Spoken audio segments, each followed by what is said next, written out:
Okay.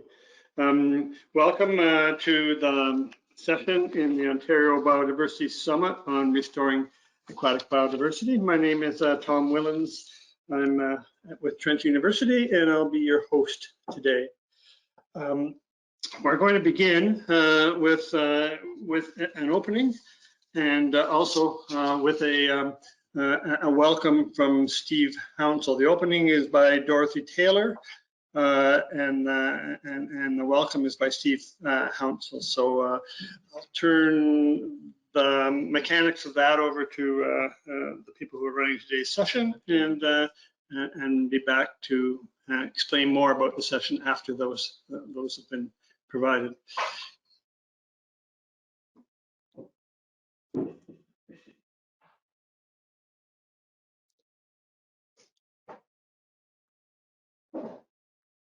Hello, I am Steve Hounsell, Chair of the Ontario Biodiversity Council. I'd like to welcome all of you to our Ontario Biodiversity Summit, Nature-Based Solutions for the 21st Century. I also want to briefly introduce you to the Ontario Biodiversity Council, now in its 16th year, and the host of this summit. We are a provincial level organization that has come together to achieve the vision and higher order goals and targets that have been set by Ontario's biodiversity strategy, a 10-year strategy that aligns with the Global Strategic Plan for Biological Diversity and its associated IACHI targets. That strategy is a blueprint championed by Council for an ecologically sustainable future for Ontario, its biodiversity, and its people, something we believe is well worth pursuing.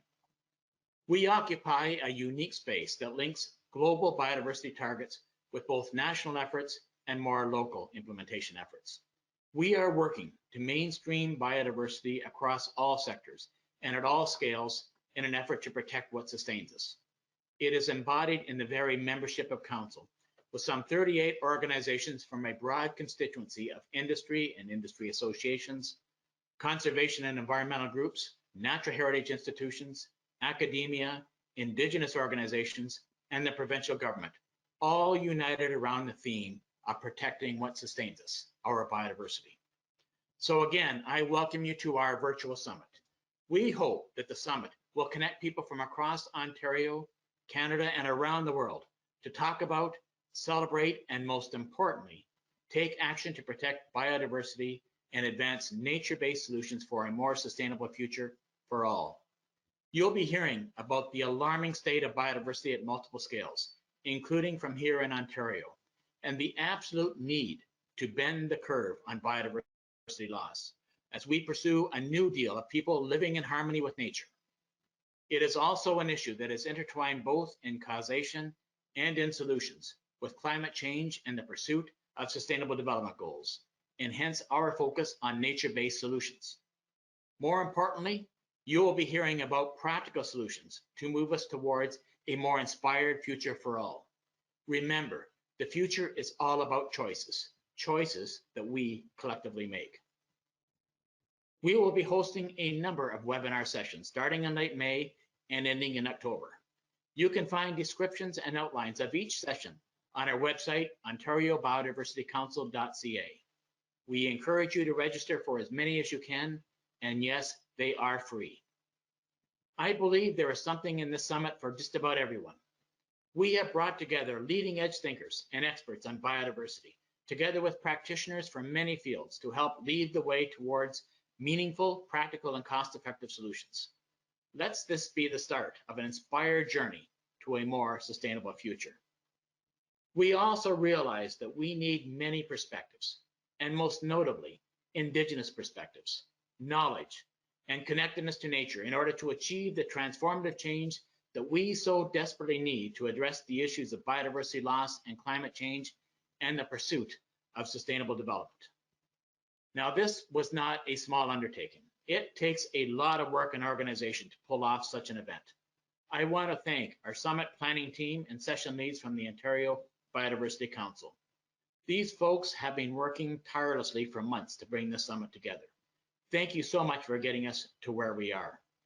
In particular, I want to thank Sarah Rang, Executive Director, and Colin Cassis of the Invasive Species Center for hosting our webinar sessions. It is a huge and much appreciated contribution. And a very special thank you to our sponsors. Sponsors like Ontario Power Generation and Ducks Unlimited Canada, among others. It is because of their collective support that this summit is happening. I also want to respectfully recognize lands where we reside and from where we work. Since time immemorial, the Indigenous peoples were self-reliant and well provided for through their own ingenuity and use of the gifts of the land, living in harmony with the balance of nature. We, the Ontario Biodiversity Council, acknowledge that the land where we meet on and strive to protect is the territory of the Anishinaabe and the Haudenosaunee peoples, but now is home to many diverse First Nations, Métis, and Inuit people. That is also true for the many people participating in our summit who may be residing on unceded lands. I'd also like to recognize the critically important role of our Indigenous peoples in conserving biodiversity as teachers of traditional knowledge, for promoting and enlightening us on ethical space and two-eyed seeing, and as valued members of the Ontario Biodiversity Council. I'd now like to ask Dorothy Taylor, Elder, Water Walker, and Knowledge Keeper of Curve Lake First Nation, to share some important words with all of you. And first, by way of introduction, Dorothy Taylor is a Mississauga Ojibwe elder from Curve Lake First Nation. She is known for her work and traditional teachings about the sacredness of water. She shares traditional knowledge and ceremony within her community and various organizations throughout Ontario. She is a hand drummer and a singer. Elder Dorothy Taylor is the founder of the Sacred Water Circle, inspired by traditional Indigenous teachings and leading with hope and spiritual courage. The Sacred Water Circle sees a restored relationship between human communities and water. She has served as a volunteer on the Petroglyph Advisory Council of Curve Lake for 12 years. Currently, Dorothy is the co-chair of the local United Nations Sustainable Development Goal 6 on clean water and sanitation, sponsored by the Kawartha World Issue Center. She lives in Curve Lake with her husband, Mark, and 2 sons. Over to you, Dorothy. Oh, Chimiquat, Steve. Nimkika Panashikwa, Dishnaka, Swabagog Dodem, Washkika Mong Donjaba. Gitchanendam Sanongam, Minka Kinamage Au Sagil Sustainable Development should call that. My name is Dorothy Taylor, and I'm very, very happy to be here and be invited to be speaking regarding Indigenous environmental knowledge to such an esteemed group of people who have worked so hard and care so much for our natural world. I was asked to share a little bit about my understanding of Indigenous environmental knowledge. And first of all, what I want to say about that is, as Indigenous people, and I'm talking around the world, the globe, that we see, we feel, and we interact with the natural world more of a familial relationship. As you know, we refer to the globe of Mother Earth as Mother. We call her Mother. When we gaze upon the sun in the sky, we refer to the sun as Grandfather. And when we look upon the moonlight sky, the moon is Grandmother. And all the trees and animals and insects and the birds, they're our brothers and sisters.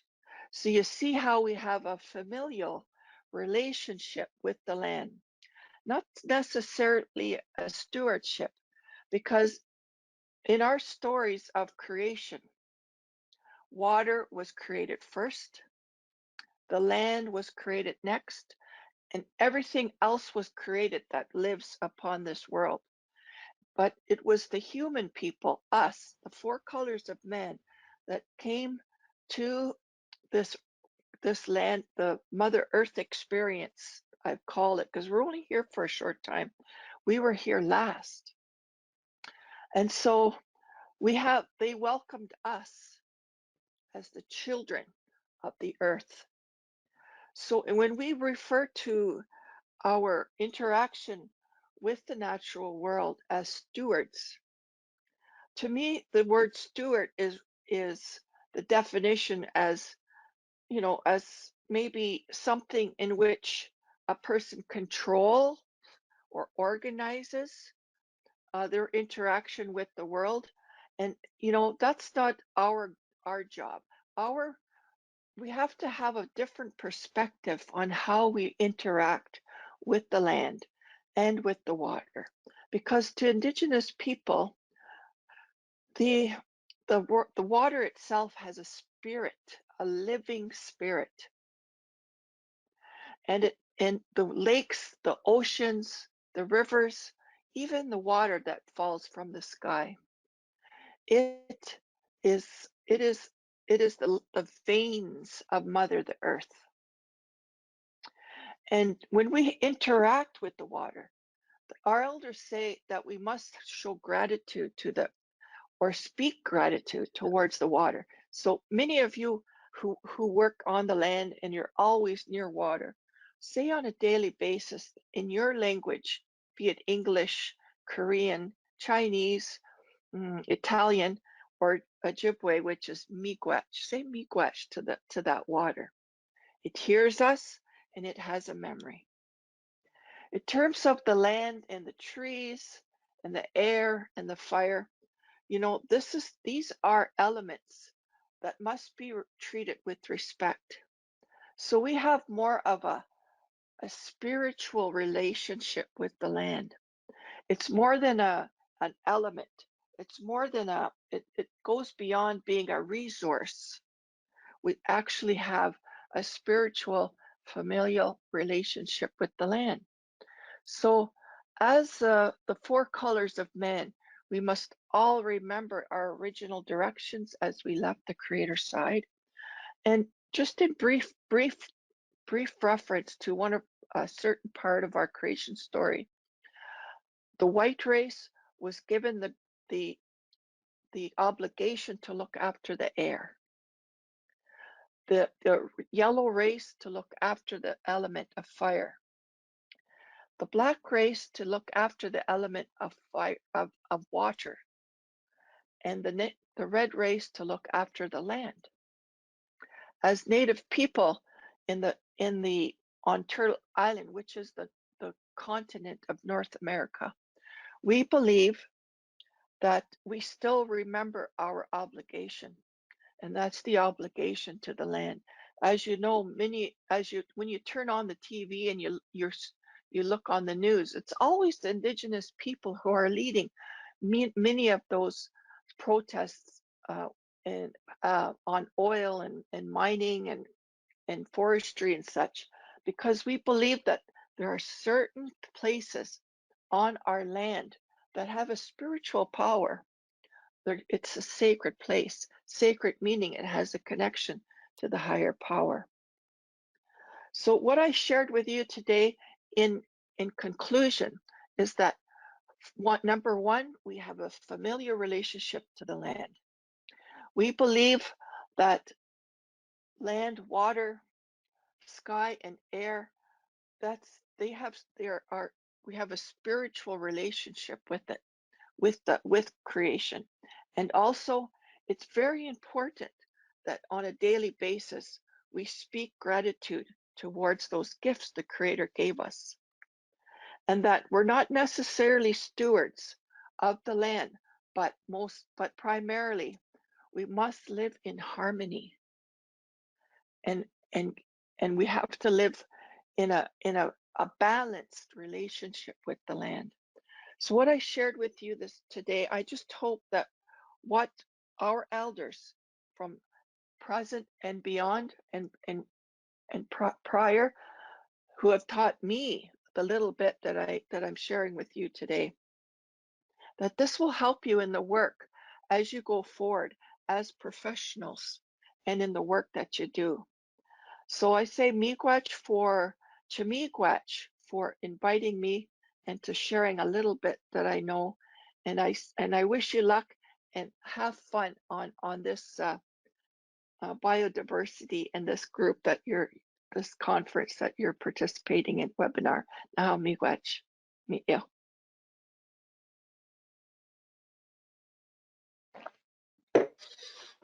Thank you.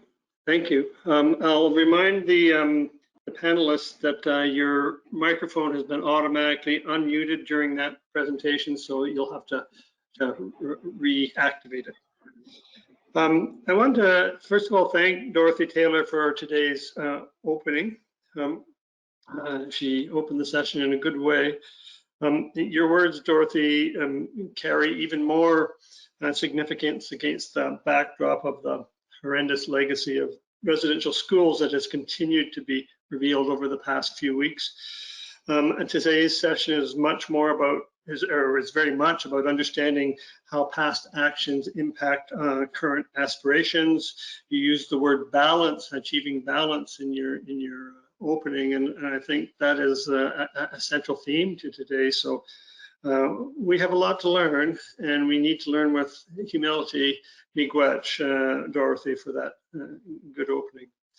I also want to thank Steve Hounsell for your introduction on behalf of the Ontario Biodiversity Council. You've been a great leader for us. I'd like to thank the Secretariat for facilitating the logistics, and also would like to thank Colin Cassins, Rebecca Wiley, and the Invasive Species Center for providing a platform for all webinars. As I said earlier, my name is Tom Willens. I'm a professor at Trent University. I'll be your host today. And just a little bit at the beginning about today's session, the panel sessions in general, and the first one. Today's session will not be a series of presentations or visuals on the topics. We have no visuals. The Ontario Biodiversity Council has been monitoring indicators of the state of biodiversity, and you can review those at your leisure from the website of the Biodiversity Council. Rather, what we'll be doing today is conducting a sequence of 4 panels. Each involves 3 to 4 panelists. And the discussions in the panels will be spontaneous. They'll be prompted by questions that I will ask. And the focus will be on ideas, on principles, on practices, on potential advances in the restoration of aquatic biodiversity in Ontario. And the term restoration is being interpreted variously, and that'll become clear to you as we move along here. We decided not to invite questions from the audience in the webinar because there won't be enough time to do that meaningfully. If you have questions, you can ask them in the comments folder that the Invasive Species Center provides, and I will try and get answers to those questions to you, or at least connect you with someone who can answer the questions. But we will not be responding to them during the webinar itself. The first panel is about balancing protection, restoration, and offsetting. And balance, the word that Dorothy Taylor used very appropriately in her opening. You may have noted the attention given in earlier Ontario Biodiversity Council sessions, the attention given to the mitigation hierarchy of avoidance, minimization, rehabilitation / restoration, and offsetting. In terms of biodiversity, avoidance refers to not undertaking an action that might impact biodiversity negatively, if possible. And minimization refers to the mitigation of negative impacts of an undertaking.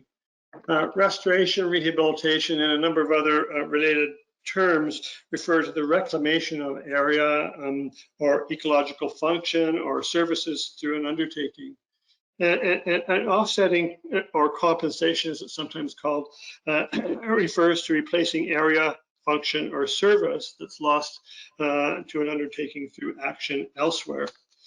In Ontario, we're trying to understand how these things work together. We want to understand what would be a balanced approach to addressing biodiversity using these 4 basic types of tools. We're debating principles and experimenting adaptively, and so we're not We have not got a roadmap that's clear on this. I should be open about the fact that I'm also not impartial host on this topic. I'm coordinator of an academic program on ecological restoration, and that's jointly offered by Trent University and Fleming College. So I have a bias. Today we have with us 4 individuals who have thought deeply about this issue, whose experience includes considerable adaptive application. They are Ralph Toninger from the Toronto Region Conservation Authority, Lynette Bader from Ducks Unlimited Ontario, Sue Doka from the Department of Fisheries and Oceans in Burlington, and Tom Hilditch, who is the head of Colusent Environmental Incorporated, and is also chair of the Committee on the Status of Species at Risk in Ontario. And all of you have other affiliations. Welcome to all of you.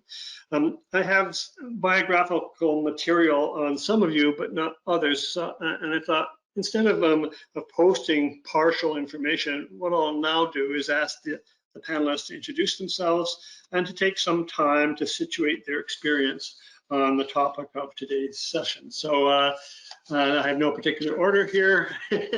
We'll start off with Ralph, I guess. Good morning, everyone, and thank you, Tom, and thanks for setting this up. We're very happy to participate. For those that don't know me, I'm Ralph Toninger. I'm the Associate Director of Restoration and Resource Management here at the TRCA. Of course, Toronto and Region Conservation Authority. I'm sure everyone understands conservation authorities. So from our perspective, it's quite unique that within the Conservation Authority, we cover all the aspects of the hierarchy. Protection, we are the owners and managers of large tracts of conservation lands. Also through the planning and approval process. Of course, mitigation is a big chunk of what conservation authorities do. I myself, in my role, in my team's role, we our real focus is in the restoration and the restoration planning world. So we do a large amount of restoration planning, prioritization, and of course, one of the big things that we do have here at TRCA is a compensation protocol that we use to help in the planning process. Again, very strongly following the hierarchy, but we do currently operate a cash in lieu banking system and implement large-scale compensation works dovetailed with fundamental core restoration and conservation lands work. We do also oversee land management programs, forestry programs, and then have been spending a significant amount of time, particularly recently, within the last 15 years, on aquatic restoration specifically. The backbone of our restoration program is definitely both wetland and Lake Ontario shoreline, but also streams, rivers, and inland lake systems, which is definitely a strong focus of the work that we do. So thank you. Thank you. Sue. Hi, Tom. Thanks so much for inviting me to this panel. Very honored.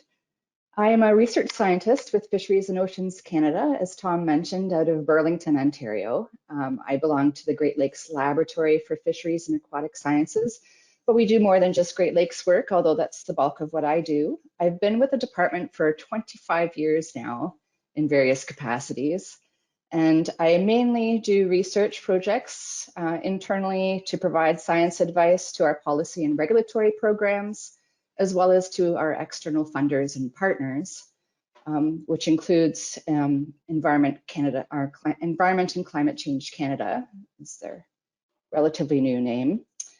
And also working really closely with partners such as Ralph and others at the TRCA and various places in the Great Lakes to kind of work on different methods and do research on the kinds of things that we need to do to balance what I call habitat CPR.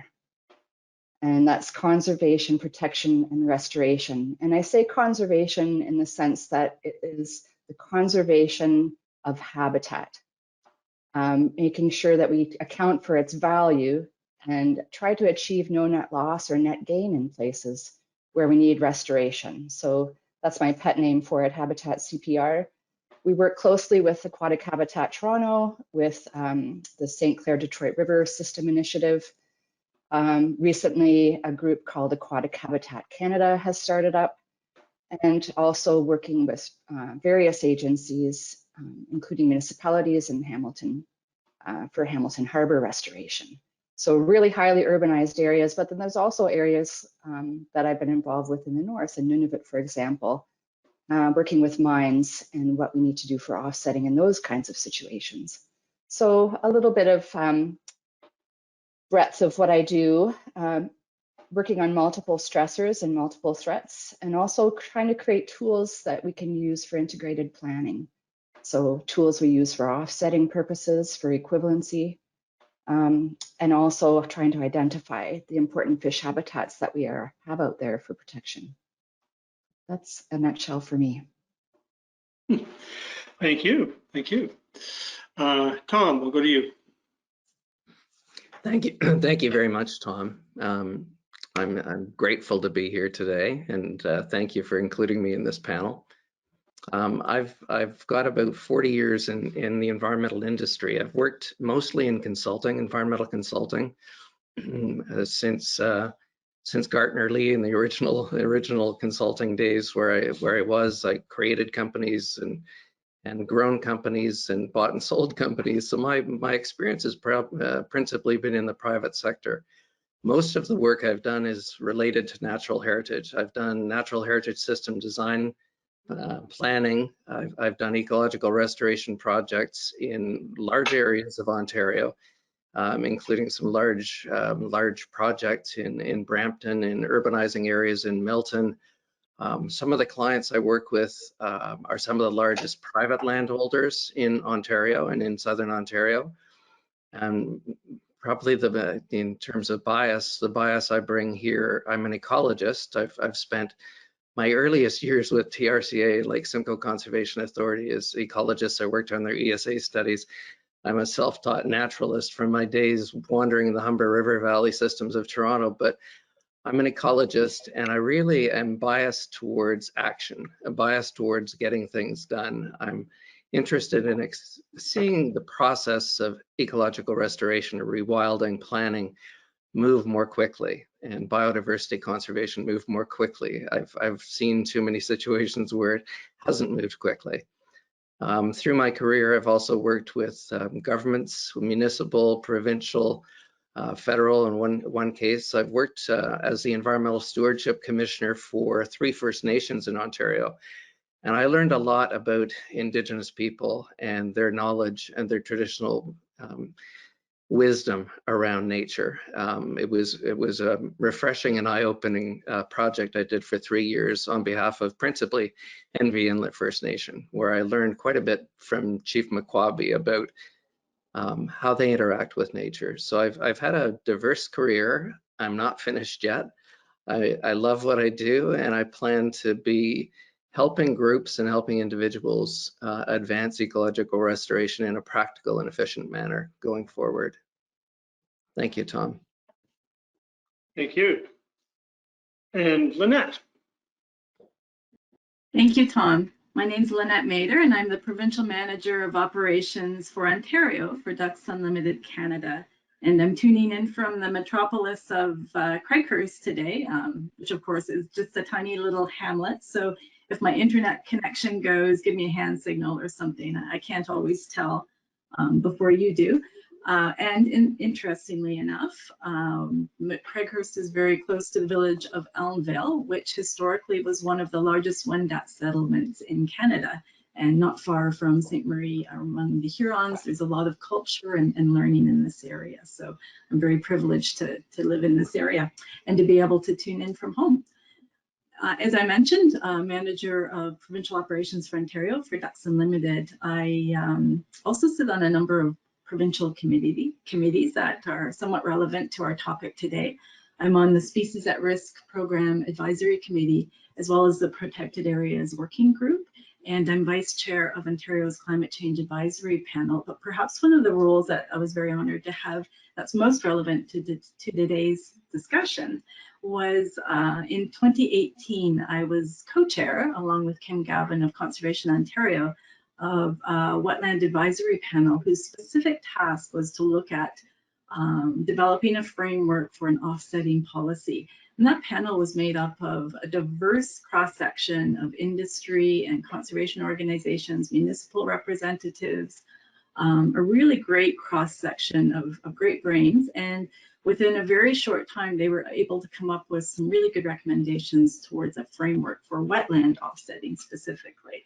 So lots of great experience there. Ducks Unlimited Canada has been involved in offsetting discussions for a long time now, at least more than a decade, because we recognize that while there's, really good policies in place to protect wetlands, we're still losing them. And we feel that offsetting is a means to deal with some of that incremental loss, but it needs to be a conservation policy first. We recognize that specific to wetlands, not all wetlands are equal, and there may be instances where offsetting makes sense because we can provide greater ecological benefit by restoring that feature somewhere else. And hopefully I'll have the opportunity to provide more detail around that thinking as we get into our discussion. If I have a bias, I was interested in Tom declaring his bias. So, and I was thinking, okay, well, what's my bias? I think my bias is towards the restoration of systems. As I mentioned, not all wetlands, speaking for wetlands specifically, are equal, and there may be opportunities where an offset can contribute to the restoration of a system to the greater ecological benefit of that particular landscape. And those are the types of opportunities we're most interested in. We're certainly not interested in paving over wetlands. It's really about overall benefit and the restoration of ecological systems to the best benefit of the landscape. So that would be my bias, I guess, systems restoration. Thanks, Tom. Thank you very much. And actually, your final comments there lead into the first question that I was going to ask. And I'll invite you, by the way, if one of the panelists says something and another panelist has a question about that, to ask them directly. You don't need to go through me. Where this is if we were in a room together, that would be easy to do. It's a little bit harder to do with the little split screens, but please feel invited to do that. The first question that I have is a big question. And Ontario has a huge aquatic endowment. You've got maybe 250,000 lakes, depending on how you classify a lake, and maybe a quarter of the area of the province, or much of it in the north, is wetland. And we've got associated with all of that endemic species as well as exotic species. Some of the areas are highly disturbed by humans, whereas others have sustained long coexistence with humans, really since the Ice Age, 10,000 years.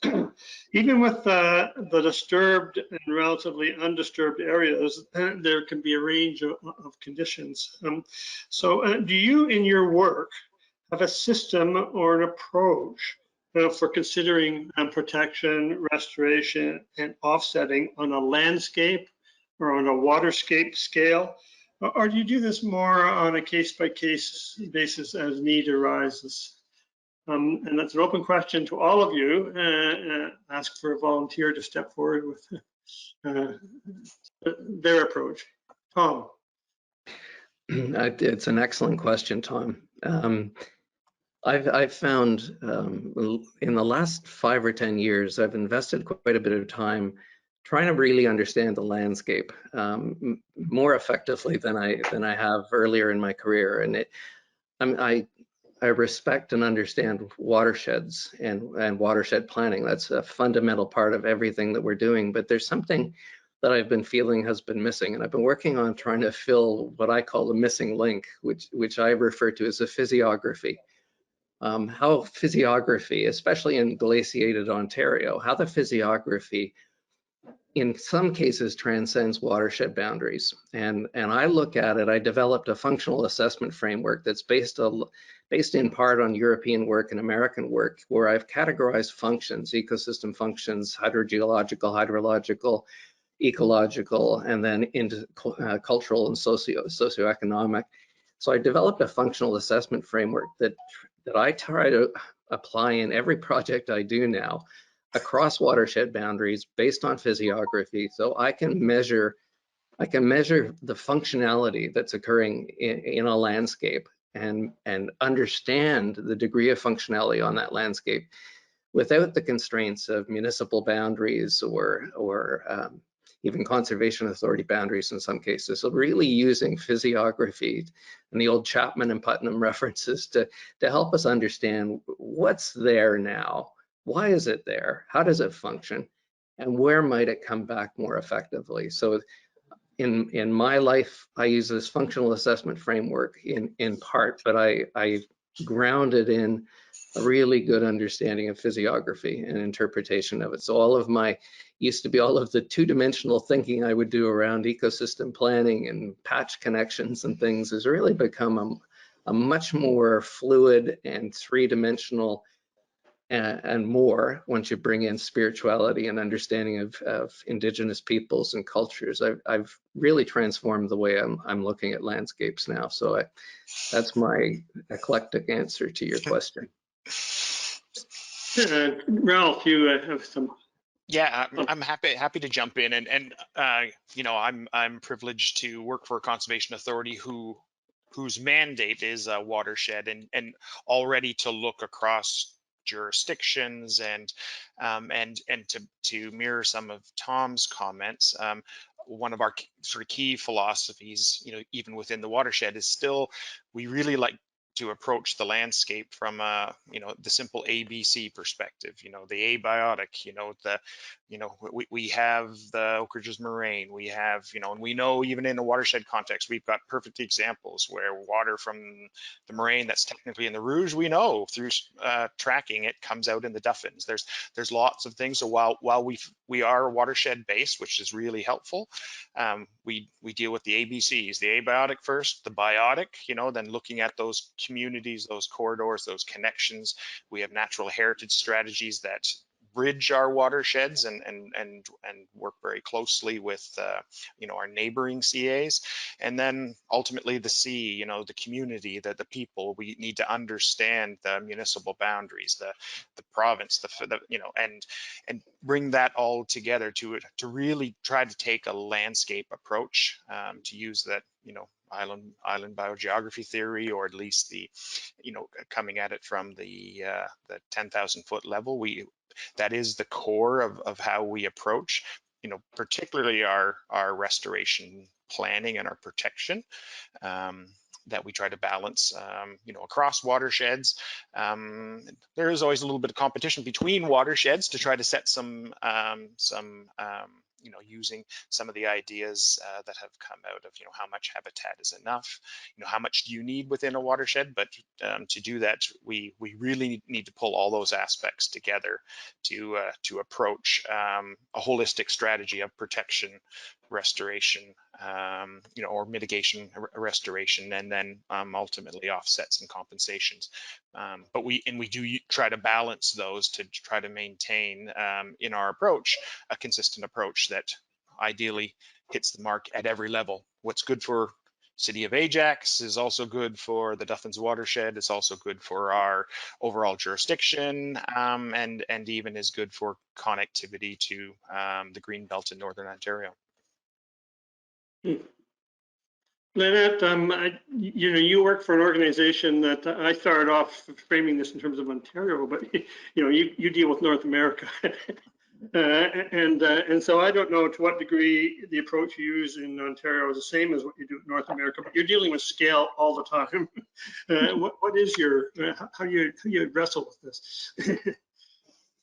Well, thank you. Thanks, Tom. And you've reminded me that, yes, we are a North American we work within a North American conservation plan, recognizing that waterfowl fly north and south. So everything we do and where we restore habitat is in according to that plan. which is organized with partners like Canadian Wildlife Service and the Ministry of Natural Resources and Forestry under the auspices of something called the Ontario Eastern Habitat Joint Venture. Specific to Ontario, we have identified priority landscapes where we know we need to go into to restore waterfowl habitat. But we recognize that what's good for waterfowl, what's good for ducks, is good for a lot of other things, including species at risk, flood attenuation benefits, water quality benefits. So when we choose where to go to restore a project, we put it through all of those lenses. So we've got sort of a matrix that we work with. Is this location good for waterfowl? And we look at that in terms of pair habitat and breeding habitat. I won't get into waterfowl biology, but we also look at, are there opportunities to demonstrate other benefits here, like phosphorus reduction, flood attenuation, and we layer that in.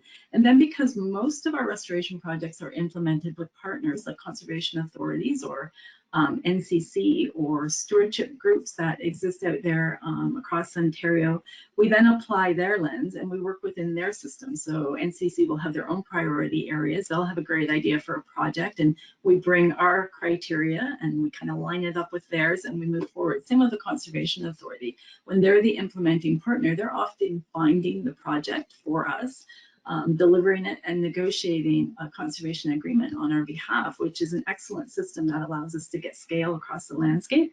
When that happens, we're obviously there, applying their criteria and priorities as Ralph just described. And then we layer in all of the things that we're looking for. And ideally, ideally it would contribute to the restoration of systems or restoration opportunities that are achieving a multitude of benefits specific to wetlands, not only waterfowl habitat, but flood attenuation properties, phosphorus reduction potential. And increasingly, we're advocating for working with municipalities to really, and conservation authorities together, to identify those best bet restoration opportunities to restore natural systems, so that as communities grow, they're growing out around these systems which are protected and providing some contiguous habitat, which is good for wildlife, it's good for flood attenuation and all those water quality benefits, and providing people places to recreate, which we've seen throughout the course of the past 2 years. In Southern Ontario, there's a high demand for natural spaces. So we're really advocating. We recognize that municipal planning has done a pretty good job of identifying key natural heritage features and protecting those features. We need to support municipalities in their efforts, but also help them to identify areas to restore that connectivity, to restore those natural systems to the best benefit. So if we get the opportunity to work in those types of areas, that's the Cadillac project. But that doesn't mean we wouldn't restore a more isolated wetland. We do a lot of work in the farming community with farmers and other rural landowners to restore wetlands adjacent to drains, to capture that water before it gets into the municipal drain and cleanse it and provide all those benefits before it heads downstream towards our lakes and rivers. So lots of different benefits, and that's kind of we take that overall benefit approach to try and find the best bets, not only just for waterfowl, but for all of those other benefits that we can demonstrate, specific to wetland restoration, of course. It's interesting that one of the problems that's persistent in the whole field of ecological restoration and includes offsetting is that we are faced with a glacier of stress. I think of it as a glacier of human stress moving across the landscape, and we have a problem somewhere, so we try and undertake a restoration project, but that glacier just keeps moving and it sort of surrounds the project. So what you're talking about in terms of working with communities to make sure there is the commitment to make sure that commitment is there to prevent that glacier from swamping the project. That's really, really important. Excuse the pun, swamp. Sue, you mentioned that you'd been working in Nunavut. I think you said that. And I know that's not where you normally work most of the time. So do you have an approach that you use to move from one location to another, and to what degree is it transportable, and to what degree do you have to have a brand new approach in each location? I think there are some things that are transferable, Tom, but there's always the need for local knowledge. So I think we're seeing a lot more advancement in our general knowledge as well as our information that's available at our fingertips now with all kinds of advancements in technology, as well as being able to communicate with people who are actually local and understand what the local system should look like. So yes, there's a huge disparity or difference between what's going on in the north, where you have large tracts of pristine areas that are being had relatively large projects ongoing, but also the small 1,000 cuts that are beginning that we've also experienced further south. So the big thing within our department and elsewhere too, there's a big push for integrated planning between agencies and moving away from the individual project scale assessment and putting that into context in the environment, just as Tom mentioned as well. And working with the local partners and their knowledge about if something's been degraded, what did that system used to look like? Working with scientists and others to understand what is the natural variability of that system and how much do we need to preserve to keep that natural functionality in place given that natural variability. In the north, they're experiencing climate changes that are unprecedented. So that historical knowledge might not actually be what's needed in the future to keep that biological functionality in place. So all those things need to come together in an integrated planning approach where you can, depending on your situation, and I think it's transportable, decide on whether it's conservation you need to focus on, and in conservation by that I mean offsetting and banking, making sure that there's at least no net loss, and truly evaluating that with open-mindedness about the breadth of organisms that use that space, because there's always trade-offs in whatever you do that you might benefit something over something else. So you need to fully understand what it is that you're going to be doing. And we don't have full understanding, so there's always uncertainty to consider. Whether you need to be in a restoration situation in highly degraded areas, or whether you need to be in a protection situation where we don't want to go down that degraded route. So identifying what it is that's important about the landscape for protection is really important. And the recognition that a lot of those things aren't necessarily tradable. So in a lot of cases, it might be more important to preserve something that's naturally occurring, that's very unique, a karst system or a wetland system, that sometimes is very difficult to recreate somewhere else. So I think that prioritization exercise and knowing what you have, where you were, and where you want to go, and being very clear about that is very important. Tom, you looked like you were going to say something there. Yeah, reflecting on what Sue said, the integrated planning piece brought up a couple of thoughts in my mind, and it goes back to a couple of comments Ralph and Lynette made as well. What I find, the planning process as it exists in Ontario isn't as effective as I think it could be.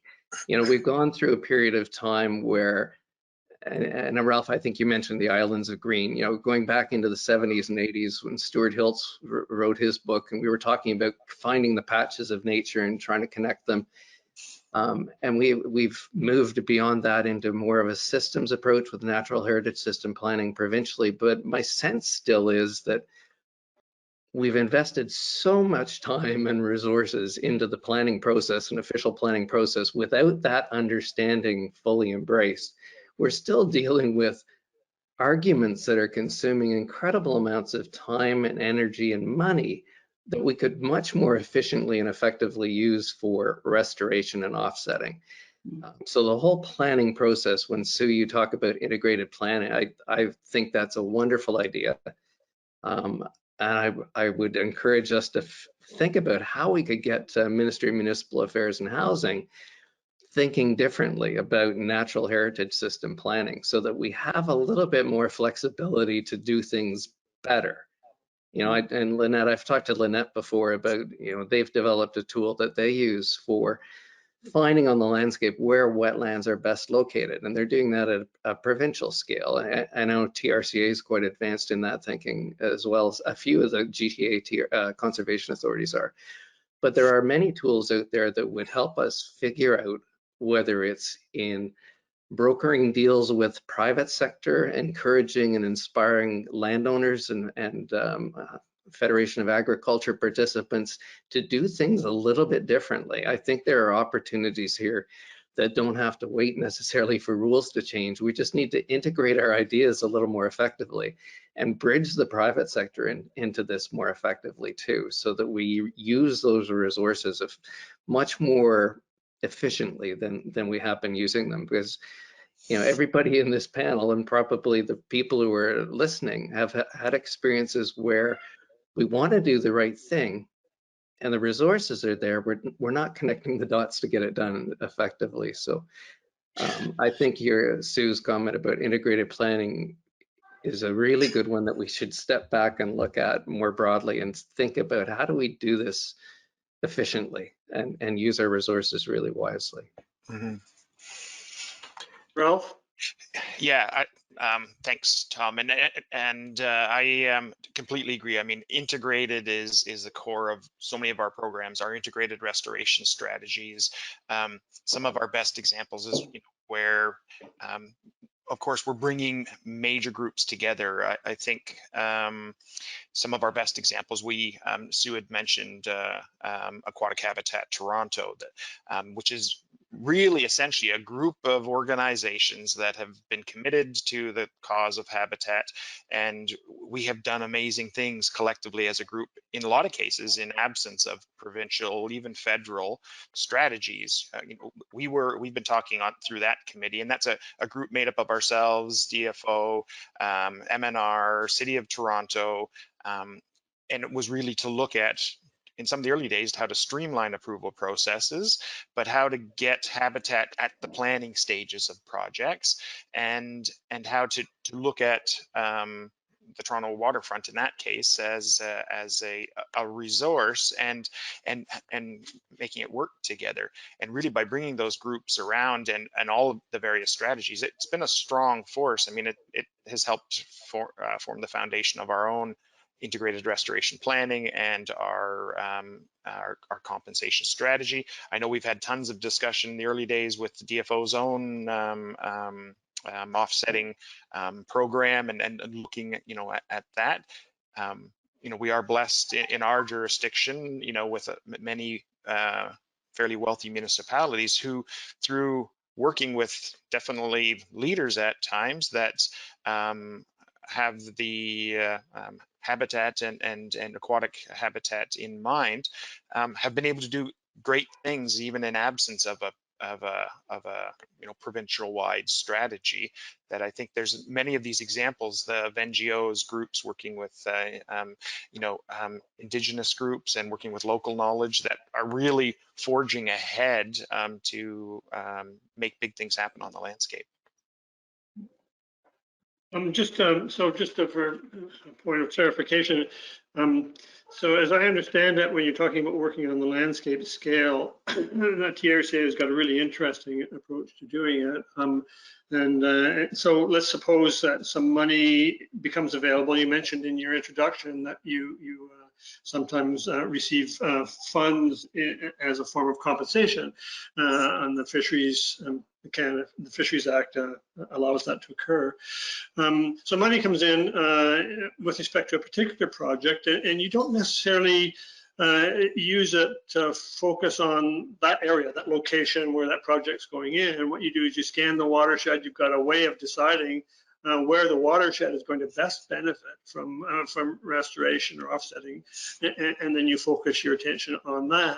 And so you've got this systemic planning process, which is very interesting, very interesting.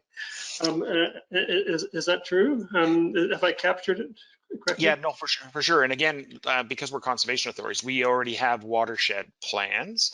But part of the background or the backbone of our restoration and truthfully our offsetting or our compensation program is our integrated restoration prioritization. So we've looked at our watersheds, and of course we partnered this with, you know, how much habitat is enough, the fact that Toronto is a RAP or a remedial action plan center, that we understand our landscape quite well. We do have a compensation protocol that does sort of stipulate, of course, the hierarchy, but we do want to replace lost function close to where that loss may have occurred. But through this integrated restoration prioritization, we can look at what perhaps the best wetland restoration opportunity is adjacent to, say, the loss in wetland. And we do try to, you know, our protocol doesn't really, or doesn't allow us to say, okay, well, there's a meadow impacted, we're going to build a wetland. You know, it is like for like, but in our highly manipulated landscape, sometimes that is very difficult, and you do need to perhaps move slightly out of the watershed.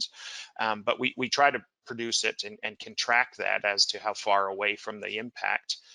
But the part of the core background is definitely looking at the landscape less from a species perspective, but more as a function perspective, you know, and definitely a hydrologic bias, being a conservation authority, that, you know, water on the landscape, topography, and sunshine is basically all we have to create everything that's out there. So manipulating that water, so protecting those wetlands that can be protected, and in some cases, if a wetland, in a lot of cases, it's not even classified as a wetland; it's a ditch by the planning perspective. But that hydrologic, you know, building function back into the landscape definitely is a bit of our priority. But yes, we are lucky to work with our municipalities, that we have a very good understanding of where we can do that work, and have a restoration opportunities plan made up of thousands of potential opportunities that we can quickly move to, and they're just high level opportunities, but we can quickly move to an area and develop a project quickly in response to a DFO authorization, a compensation need, or a fundamental restoration for the sake of doing restoration work. So your comment about function is perfect segue into something else I want to ask about, and also builds on what I mentioned earlier. Tom said that some of the planning processes aren't working and could be tweaked to work better. And my impression is that part of the problem is that we're sort of, first of all, a lot of the planners don't have an ecological background, so they look for rules that they can apply. So they'll set back from a wetland 120 meters because the legislation says they should do that in terms of development. If they're told they have to replace a type of aquatic feature, they'll look at a 3-to-1 or a 5-to-1 ratio, or whatever, you know, these sorts of rules of thumb that are used, but they don't understand ecological function. So you mentioned ecological function, and the difficulty is, how do you measure it? How do we measure our success? How do we measure aquatic function or ecological function in a way that can be done in practically? And you've got to make a decision. We've got a year to make it. We don't have 10 years to spend researching that function. How do we characterize ecological function in a practical way? And this is an open question to all of you.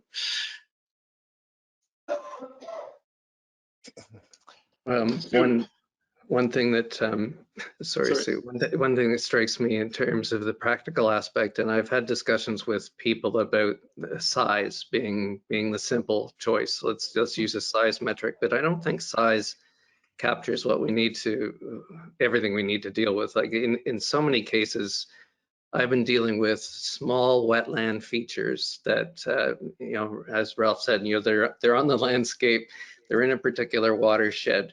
In many cases, they're old golf course irrigation ponds or amenity features on golf courses. And in several cases, farm ponds that have naturalized over a period of time. In many other cases, they're drains that backed up after agricultural practices were abandoned or not maintained for a period of time. So you've got all these little relict wetlands that are performing functions to some extent, but those aren't the ones that I think we need to be as worried about. We can certainly replace them. And a lot of, when I've talked to Lynette about the wetlands that are more replaceable, for example, the marshes, some of the younger thicket swamps, not necessarily treed swamps, and certainly not bogs or fens. We're not going to be able to create those without long periods of time for investment. But if we're able to accelerate the creation of marshes and thicket swamp in areas of priority, and those might be in a particular watershed, they might be somewhere more urgently needed. I think that size, age of the feature is another criterion. Degree of disturbance is another criterion. Origins would be another criteria. Is it created? Is it natural? Is it artificially maintained by some kind of a barrier in place? So the range of criteria I would think we would measure success would be size, origin, persistence on the landscape, degree of diversity of plant species, natural soil buildup and soil productivity, and then sketch those out in terms of a measurement form and say, well, we're going to remove 2 hectares of narrow-leaved emergent marsh that's highly disturbed and it's grazed by cattle. So let's put back in 1 hectare of highly planned and designed wetland that's going to have some deep pools in it that are going to be refugia for climate change, and they'll host amphibians and fish, and those species will persist in the landscape despite climate change. So do the design differently and not necessarily even the same size if you're dealing with small features that need to be replaced. So that functional framework I mentioned earlier has these kinds of pieces in it, because what's replaceable? How easy is it to replace? Can you measure it? How do you measure it? So that's the kind of framework I've been working on for a while, trying to get it to the point where you can actually say to somebody, it's not 1-to-1, it's not 3-to-1, it's not 2-to-1. Let's have a functional replacement, and it's going to include size, but it's including a number of other considerations. Yeah, I think Sue should go. I should go. Yeah, absolutely. And I think from an aquatic perspective, we tend to think about these habitats in their functional use by fishes. So are these places used for spawning? What does nursery habitat look like for different parts of the fish community? And where do adults seek overwinter refugia? Those are the important functional connections between the biota and what's happening on the landscape and the habitats. And understanding those connections, I really loved in a recent meeting, the First Nations reiteration of that it's the relationships between us and our environment and the biota and their environment that are important, landscape and the aquatic scape. So recognizing those connections is what's really important. And in that sense, we approach offsetting it by its functional importance and use that valuation system to try and direct what it is that we do in that landscape or in the water. And to kind of go back to what Tom Hilditch mentioned earlier, we try to create efficiencies by understanding what it is that's the biggest lever that can improve the system that you can pull. But also recognize that improving those little small cuts can be just as important as making a big change.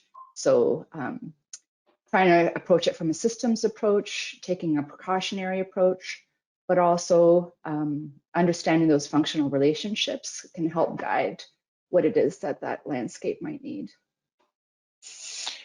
That's interesting. You use the word biggest lever, and you know, in ecology, we often talk about the limiting factors, the fact that you don't need to look at absolutely everything about an ecosystem to understand what's what's controlling it, and so if you can identify what are the factors that are limiting, say, the reproduction of an endangered species or whatever, then you focus on that, not everything else about their life cycle.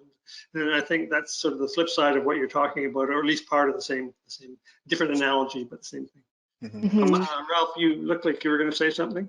Yeah, well, the one thing, your question about how do we measure function, I mean, that's fundamental of what we do. And I mean, that's everything that we do is what is the key deliverable, what is the key performance indicator, and how can people be guaranteed that they're getting value for the funding. And, you know, I was sort of pointing to Sue because we really attract this at two levels. And the one is the hardcore science. And we have partnerships with Sue's team and others where, you know, there's, you know, tags on fish, we're tracking fish around to be able to prove very specifically that a restored habitat is, say, being used as spawning habitat or overwintering habitat. And again, getting at that integrated, you know, that very strong research partnerships to answer those tight questions. And we are also doing that, looking, you know, again at a watershed scale, hitting a whole series of wetlands that we've targeted as priority that we can actually measure now on a more watershed scale, that these 15 wetlands add up to a change in the regional monitoring and the water quality within that area, that we start to see cleaner water, you know, less phosphorus, you know, that you can measure that at a very specific sort of science scale.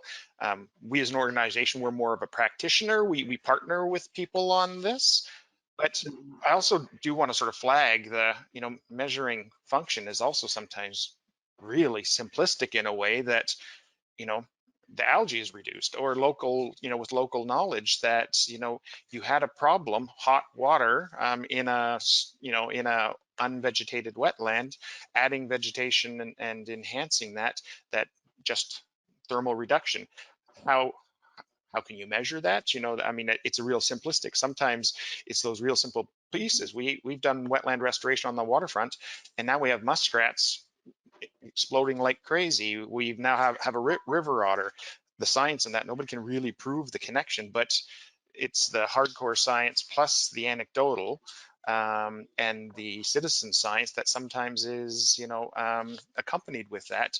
And truthfully, sometimes that river otter and a picture of that river otter spawns more interest and more potential funding than the hardcore science does. So it is always a bit of a balance of good science, good experimental design, but then also we don't want to underestimate the fact that people like the look. The water's cleaner, it's clearer. The real simplistic measures are also, you know, just a wetland holding more water on the landscape. To be able to measure the storage capacity that was not there is function. It's one function of the wetland. But we need to add those to some of the very specifics, because if you're only going to measure it on the reproduction of red-side dace, then I think we're going to be chasing our tails and we're going to miss simple restoration and measurement opportunities. That's good. That's interesting. Lynette, your organization has a long history of working with landowners and also on big public wetlands. And so you have to make a decision as an organization whether to invest time and money and effort in particular projects. And I know you have a way in which you move in and you will evaluate what the potential improvement of function is within wetlands. Could you say a little bit more about how you go about doing that? Thanks, Tom. I'm sitting on my hands when it comes to the debate about extent versus function with wetland restoration and offsetting. I find in all of my discussions around offsetting, the conversation grinds to a halt almost in every forum, because we drop down into the weeds and we start to debate the ecology of restored wetlands and do they really work, and it's frustrating, because I really appreciate Ralph's comment about it doesn't have to be that complicated, as well as Tom's sort of description of a matrix of criteria that we can apply to make these decisions fairly simply, I think. And you know, we need to look at it in the context, or if we do look at it in the context of the Southern Ontario landscape, there are groups that are categorically against offsetting in any case. citing specific to wetlands that it takes, you know, so long for a restored wetland to be functional again. Well, let's look at the Ontario landscape, and it is much changed from you know, what existed historically, much changed and altered. And that small wetland in the farm field, was it there historically? Well, technically, maybe 100 years ago it was. There's hydric soils, obviously, that's why the wetland's there now, but it's there now because a tile drain broke, or it's a low-lying area that the farmer has chosen not to deal with. It's been farmed for 50 to 70 years, so don't tell me that if we, you know, we go into another field and break a tile drain, we won't get a similar result. We probably will. Will it be the exact same function? No, you're not going to replicate ecological function identically, and why would we try? I think that's not the debate or the conversation we should even be having. Going back to Tom's point, let's look at that wetland. You know, is it degraded? And using some of Ralph's more simple criteria, like is it filled in with, you know, monoculture? Is there any water in it at all? Is it just a low-lying, almost dry area? Let's look at, you know, what are the species that are there? Is there, you know, lots of algae? Is it degraded? Or even if it's not, is it connected? Is it part of a complex? Is it connected hydrologically to other wetland areas? And again, I'm speaking about wetlands because that's more my specific area of expertise. And if it's not, if it's truly isolated, then, you know, if there's an opportunity, if there's an interest in offsetting it because there's a development proposal moving forward, maybe it makes sense, but we wouldn't go into another farm field and necessarily offset it there. We'd look for an opportunity to restore it, going back to that whole natural systems approach, working with partners locally on the landscape to say, hey, where's the best bet to do this? And let's do it at a larger ratio. So let's increase the extent. Let's do it in an area where we're contributing to the restoration of a natural system that's not only going to provide better benefits to wildlife because it allows for movement of wildlife, including waterfowl, but it's also going to provide greater flood attenuation properties because it is part of the system, greater water quality improvement properties, again, because it's part of the system, and you know, do that restoration at a greater scale, and then we can point to overall benefit. And I don't think anybody could argue that that wouldn't provide greater overall benefit to that landscape and the people that live there than that small isolated feature that's not connected. So those are some of the criteria and the lenses that we would look at or an offsetting opportunity through to try and determine, you know, whether it makes sense to offset or not. And again, going back to the point that we recognize that not all wetlands are equal, we wouldn't necessarily advocate to offset a wetland that looks super healthy and, you know, is large, really just a small isolated feature, degraded, highly degraded features. We're particularly interested in greenfield opportunities. So, you know, certainly urban wetlands provide local ecological benefit, but often they're surrounded by pavement. So when we look for restoration opportunities, we're going further afield, upstream in the watershed, to look for opportunities to restore systems so that when that water is coming down through the watershed, it comes through those systems before it hits our urban centers and provides all those benefits, including water quality, flood attenuation. And again, by restoring contiguous habitat and creating these natural corridors, you're allowing for safe wildlife movement, which reduces people-wildlife conflict. It's all good. And to me, it makes a ton of sense. So I feel like we often drop into this debate about extent versus function. It's a bit of both, and it's applying some common sense and looking for how you're going to provide the greatest ecological benefit, not specific to a species necessarily, but to all the species that might use that feature. Although I will share kind of a funny story, Sue, that you might appreciate. We recently bumped into an opportunity where it was Blanding's turtles against fish. And this was an essential infrastructure project. It was subject to both species at risk and federal Department of Fisheries and Oceans legislation and regulations. So, and there was a bit of headbutting over when to do the in-water works because of fish, you know, habitat and turtle habitat having different needs. Fish won, don't know why, maybe, I don't know if it's the weight of the agency or federal versus provincial, but there's always going to be trade-offs to the point that you made earlier, Sue. And in the end, we just have to make decisions that provide the greatest overall benefit, I think, to a multitude of species. Yeah, that's an interesting example you gave. That's great, thank you. One of the sort of issues with respect to function that comes up often is that in a highly urbanized landscape, especially, but certainly anywhere in Ontario, this can happen. That we get species that are naturalized exotic species, and they've moved in, they're reproducing fine, and they're actually providing some of the function that a natural endemic species would have provided. And so the issue comes up to what degree we should, how do we deal with these exotic species? And I'm recognizing that Colin Cassins and the Invasive Species Council are providing the platform for this discussion.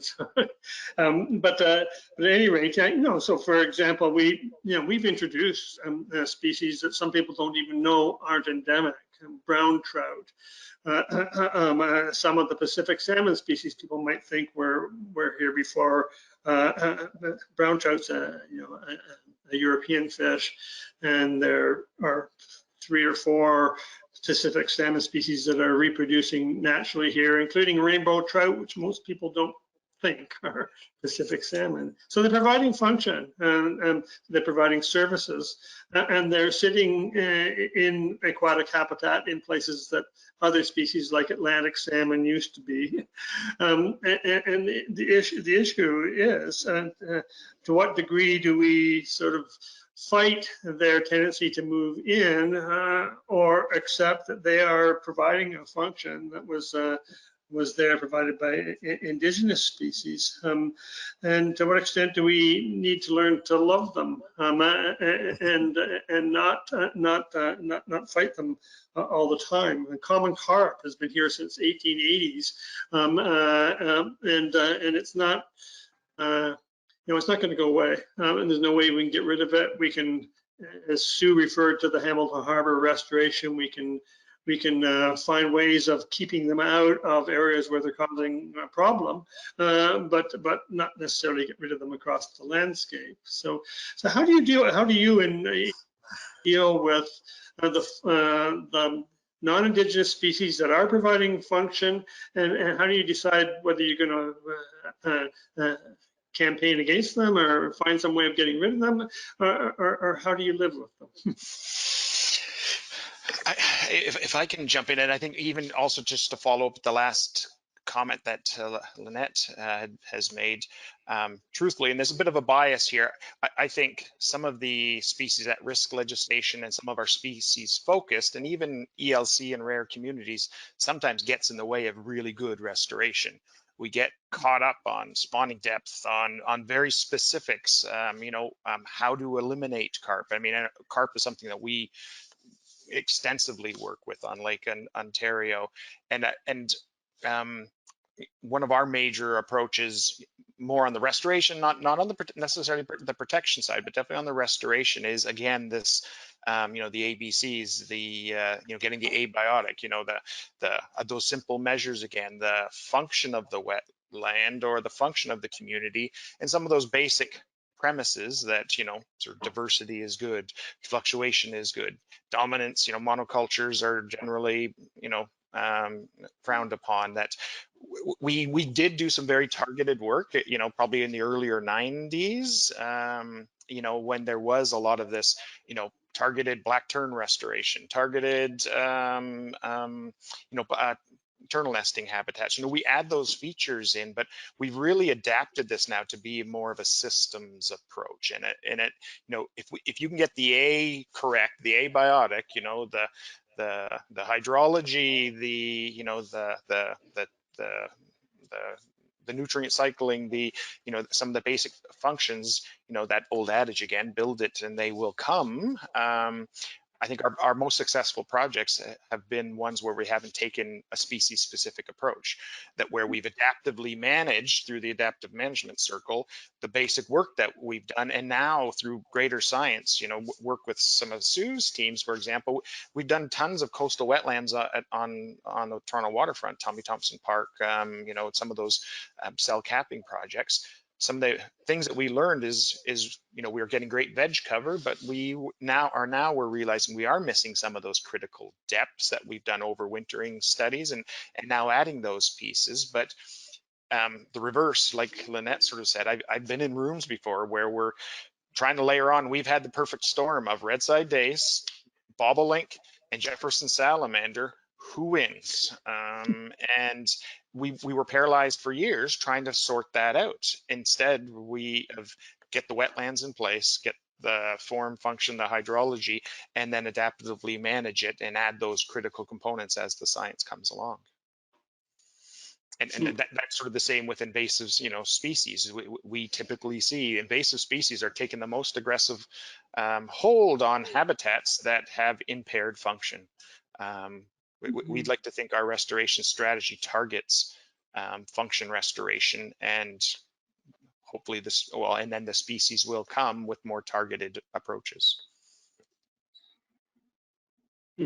Sue, does that align with what you were thinking? Oh, all kinds of thoughts, Tom. But one of the things we're advocating in our evaluations of for what you're impairing and what you're offsetting is that when you construct that offset and decide on what that is, it's not necessarily guaranteed that the fish you're gearing that towards, or whatever animal you're gearing that towards, and it could be one of the species at risk that Ralph mentioned, is actually going to use it. So the more important thing is that you're building something that's naturally supposed to be there, that's functioning properly as a habitat, and you can monitor what's actually using that. But there's no guarantee necessarily that that particular group of species or an individual species is going to be the one that's going to benefit from it. So that's why you need to take a whole community or ecosystems-based approach. And that's why the adaptive approach that Ralph mentioned is important. You're monitoring, you're seeing what comes in, then you're adjusting your goals as you go along. There might be subtle. I think I interrupted you. You looked like you were going to say something there.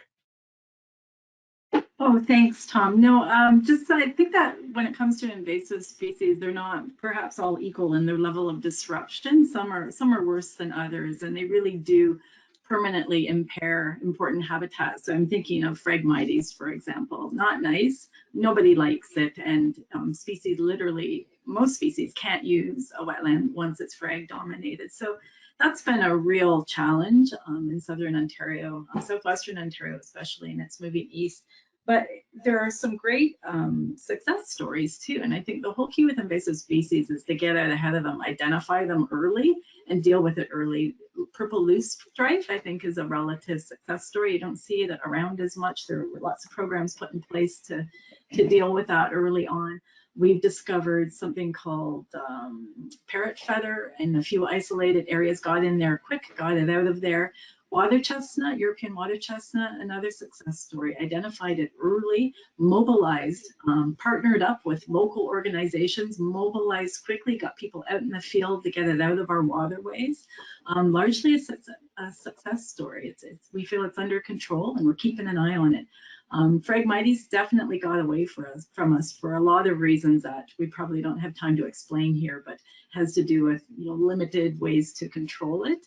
And the inability to obviously to use herbicides over water. So it got away from us, and it definitely impairs wetland function, and it will be important. There's measures in place through some biological controls that we might actually be able, it might be a game changer. And I still feel it's important to deal with it. I don't think we can learn to live with frag and love it in limited quantities maybe, but not at the rate of spreading across southern Ontario. Mm-hmm. Good example. That's a really good example. Thank you for that. We're going to run out of time here, and I wanted to ask one question that takes a lot more time to answer than we've got left. But and it's a political question, really. But it's one that I imagine people in the audience are wondering why I haven't asked it. One danger of restoring or offsetting is that people who are not ecologists, but they've got political power, might see the science behind offsetting and restoring as justification for degradation of other important natural features because we can rebuild them somewhere. How do you guard against such a danger, aside from saying no undertakings of any type? How do you guard against that perception and that misuse of the science? Tom.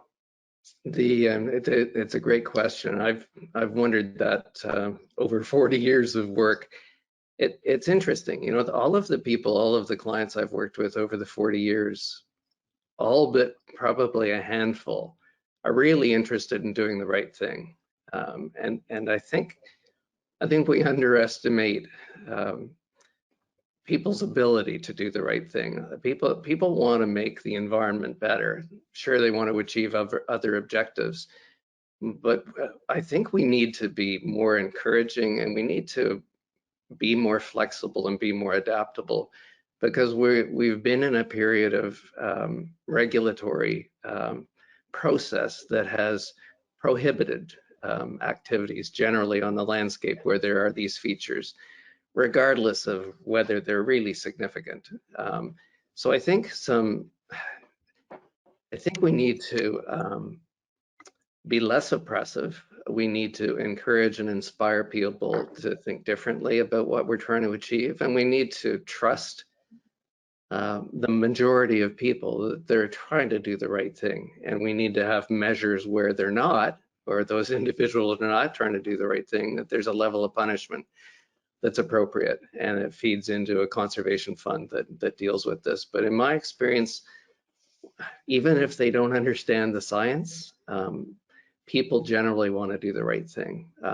And if everybody actually recognized their own biases and understood them and left their egos at the door when they came in for discussions, I think we could have some really interesting, productive discussions that wouldn't really be political. We can be apolitical when we're talking about making the environment better. Lynette, you're nodding your head there. Yeah, thanks, Tom. I agree wholeheartedly with that. And it comes back to planning, improved planning, as Tom has pointed out, supporting municipalities and protecting some of the key features and working with them and helping them identify opportunities to restore systems, and then supporting them in doing that and protecting those systems. You know, I think a point that I had wanted to make earlier is that there's really only two pieces of legislation off the top of my head that I can think of that legally enable offsetting. So DFO and provincial species at risk. I'm not sure if there's another, but my point is there's actually no provincial legislation, overarching provincial legislation, that legally enables offsetting. But we know that offsetting is taking place outside of the pieces of legislation that do enable it, because there's these conflicts on the landscape where a proposal might bump up against a feature and it really doesn't make sense to protect it at all costs. And I'd like to assume, maybe this is naive or optimistic on my part, that those instances are the exception and not the norm. There are occasional cases where this happens, and that might be where offsetting makes sense. But we need clear guidelines. I think we need clear limits to offsetting, but more importantly, clear guidelines that ensure that ecologically important healthy habitats of a certain area are potentially not up for discussion if they're currently providing all those benefits, including flood attenuation, water quality improvement properties, wildlife habitat. They're part of a contiguous system. We shouldn't be developing those types of habitats. But if it's a small isolated feature, maybe it does make sense. But we need guidelines provincially, I think, to guide thinking. And then we need local, just as Ralph described, the way TRCA works with its municipality and the development community and other stakeholders. We need local planning that adheres to those provincial guidelines, but can make decisions locally with flexibility to do what's best for that landscape and that watershed.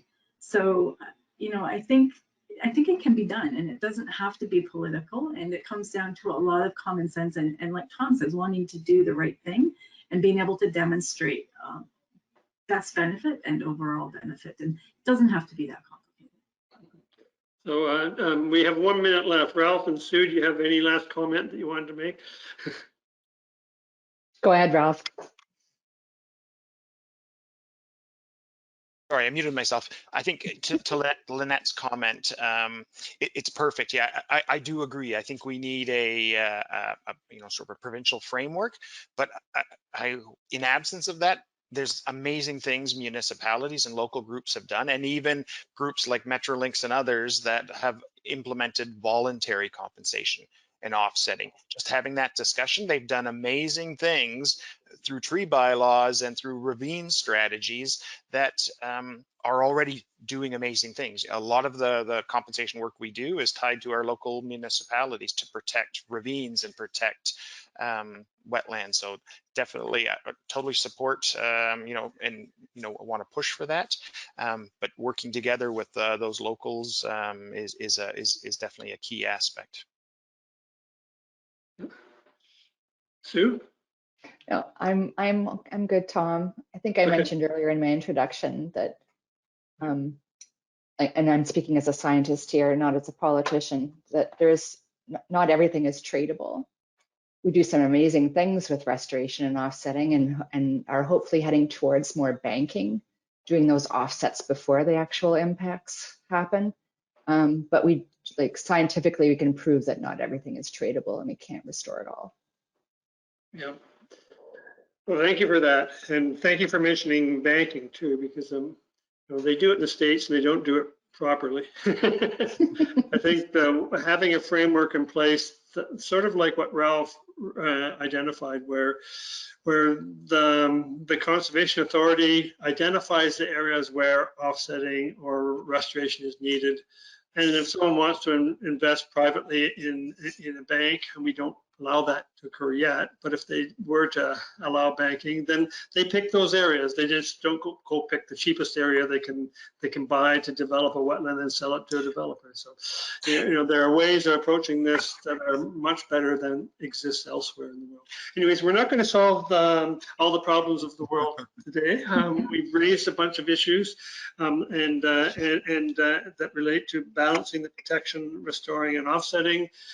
We haven't achieved the balance yet, but we're aiming to a better balance in the future. And thank you, Ralph, Tom, Sue, and Lynette for offering your perspectives on this. It's been very interesting, and it'll be a continuing discussion. And thank you to the audience for hanging in there. And we're going to have a 15-minute break now, and then we're going to come into another session that focuses on measurement, what it is we measure, and how to make sure that what we're measuring is meaningful. And we touched a bit on that today already, but this will be explicitly focused on that. So thank you all. Good. Thank you, Tom. Thanks, everyone. Thank you. Yeah. It's great to see you today. Take care.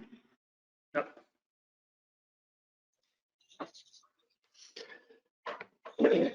Okay, we might as well get started now. Welcome to the second panel of today's session on restoring aquatic biodiversity. This session is on tracking meaningful units of aquatic diversity, and we'll look at genetic, species, and community units and talk about how they work together in understanding the state of biodiversity. If some of you are just joining us now, which I think some of you will be, please note that at the beginning of this morning's first panel, there was an opening by Dorothy Taylor of Curve Lake First Nation, and there was a welcome by Steve Hounsell who is the chair of the Ontario Biodiversity Council. We will not repeat them again now, but I'd like again to express my gratitude to them for doing that, and the wise words that they provided. One note to those in the audience: we're not going to enable, or we're not going to respond to questions that are put forward in chat. There's just not enough time to do that, to do it in a meaningful way. And so if you have questions that you would like answered, you could put them into the folder that is provided by the Invasive Species Council about this session, and I'll try and get the answers to you, or at least link you with someone who can answer those questions after soon. My name is Tom Willens. I'm with Trent University. I'll be your host today, and the session today is focused on one thing in particular. The Ontario Biodiversity Council does a number of things, but its empirical cornerstone is the data that it collects and interprets on the state of biodiversity in the province. And this information is passed on to the national government, which then amalgamates it with the information that is provided from other provinces and prepares a report for the Convention on Biological Diversity. And this is why we're having this session today, is because this is the time when we think carefully about that. The report to the convention will be made later this year, and so it's a time to reflect. The provinces do not coordinate their information collection. Thus, the national report must be very creative in trying to figure out how to get the different types of reports that have come from the different provinces and put them together and provide a report on the state of Canada's biodiversity in general. There's no agreed way of measuring the state of biodiversity, or in the case of today's session, the state of aquatic biodiversity. The Ontario Biodiversity Council, what it uses is indicators on this state, and which it then interprets in order to judge the state. The interpretation is very important. It's not just the numbers, it's the interpretation of those numbers. It uses approximately 43 indicators, 16 of which have some direct way of accounting for aquatic biodiversity. And for example, it looks at stream fragmentation, fish ecological imprint, alien species in the Great Lakes, alien species in inland lakes. It looks at wetland cover and loss, changes in the status of species at risk, changes in the status of species of conservation concern. Looks at walleye harvest, ice cover, there's an aquatic stress index. Looks at the extent of alvars, and you can look at these indicators on the Ontario Biodiversity website and get a sense of the trends and so on. The thinking about appropriate indicators is in constant flux. In 2020, in the journal Bioscience, there was a multi-authored paper that uses the International Union for Conservation Nature data on global extinction rates of freshwater taxa. Last month, the Canadian Journal of Fisheries and Aquatic Sciences accepted a multi-authored article on the alarming state of freshwater biodiversity in Canada. And that article reported on the numbers and percentages of species of invertebrates, birds, fish, aquatic plants, mammals, and reptiles that are currently in one of the at-risk categories. And the news, indeed, is not very good, with at-risk species ranging from 14 to 41% of the species across all categories, except for invertebrates, where we simply don't have enough information to make a really good judgment.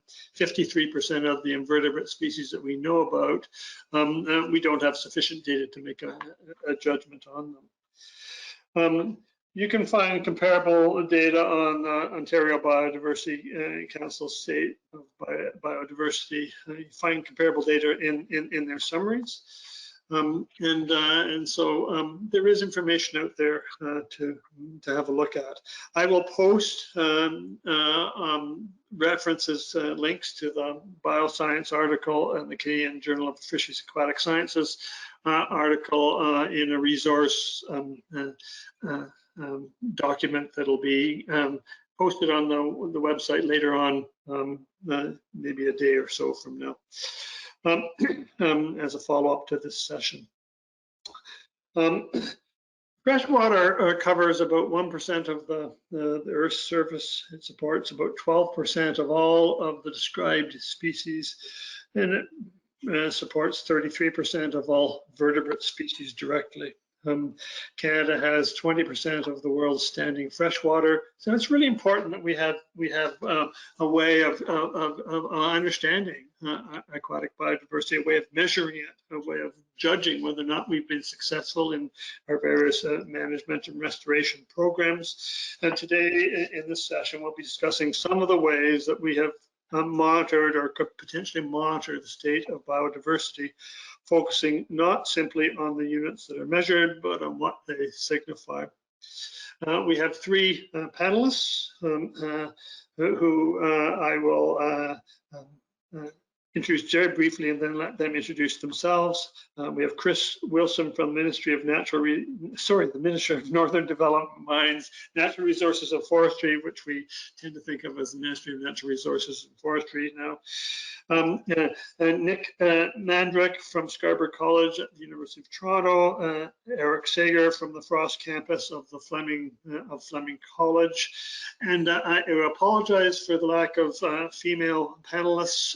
This was not intended. I did approach quite a few female panelists who could speak on this issue, and they simply weren't available. So it's not for lack of recognition of the expertise that lies in that gender.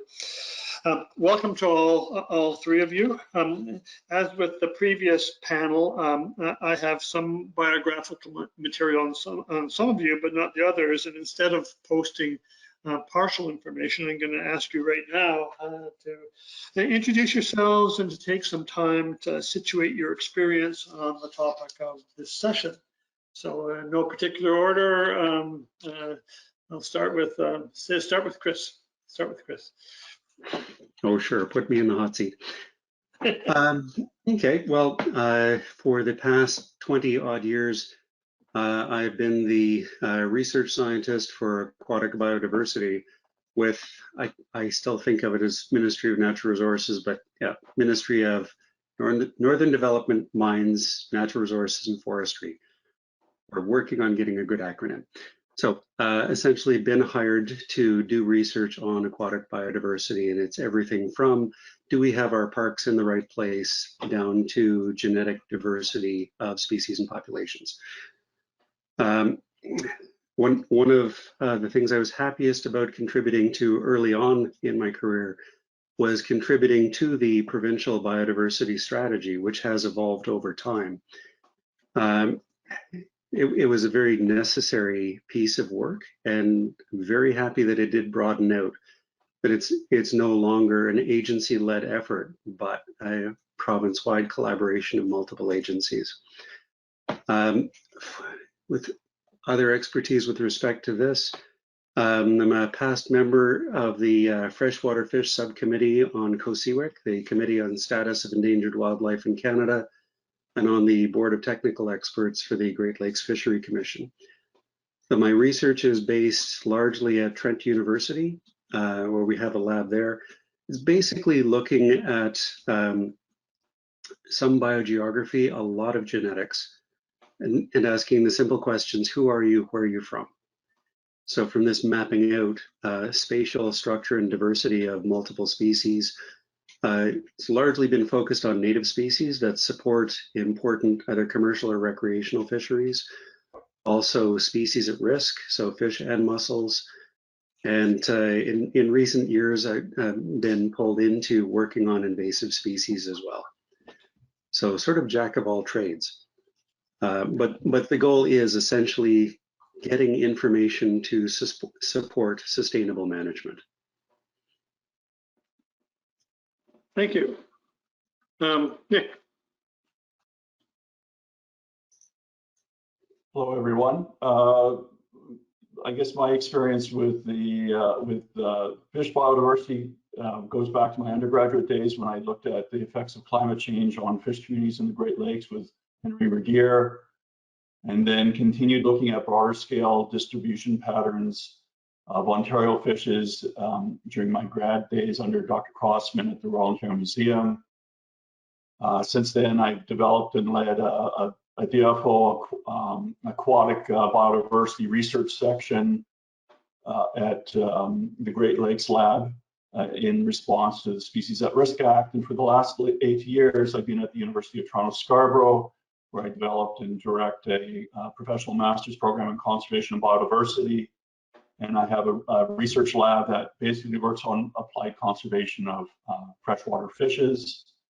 I've been a member of COSEWIC's freshwater fishes subcommittee since 2001, and its co-chair since 2015.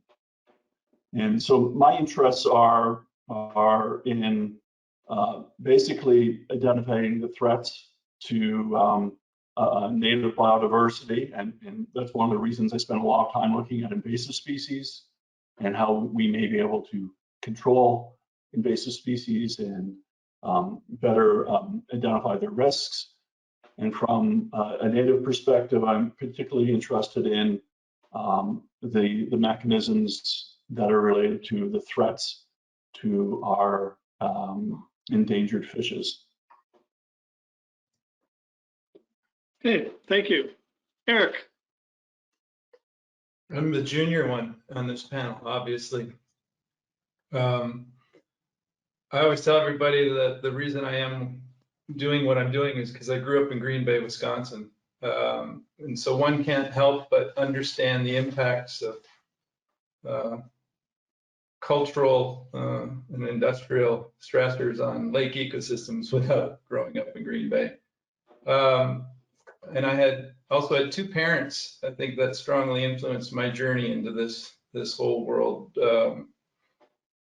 who were immersed in that culture of understanding, contaminant impacts, but also in terms of my father and his work on eutrophication in the Great Lakes. I don't think I have the same sort of formal connections to the agencies that Nick and Chris have. I've been largely on the academic side, but working originally in forested ecosystems, upland ecosystems, but always preferring lakes, but I guess more from a botanical experience, understanding dynamics of influencing aquatic plants. And one can't be involved with aquatic plant research without getting involved in the invasive world, as they tend to be very up front and center. And so a lot of our work to date has been not so much trying to figure out ways to kill plants, as much as figuring out ways to build resiliency into the lakes so that native communities have a better chance. And also, to a certain extent, understanding those factors which are influencing the dynamics of the broader plant community themselves. And it's been largely in the Kawartha region that we've been doing this, but also as aquatic plants become more abundant in the northern areas of Ontario and the Shield Lakes, we've been getting involved with some studies there as well. And then I guess on the other side, my professional career, I teach in the ecological restoration program, which is a jointly administered program between Fleming and Trent. Okay, thank you. I've got some questions that I'll ask. I won't necessarily ask them in particular order. It'll depend on how you respond to them. But the first one is one that I asked of the first panel, but with a different sort of punchline. Ontario has a huge aquatic endowment. It's got some 250,000 lakes alone, and maybe a quarter of Ontario's area, mostly in the north, is wetland. And it's got associated with those features lots of endemic species and then increasing number of exotic species.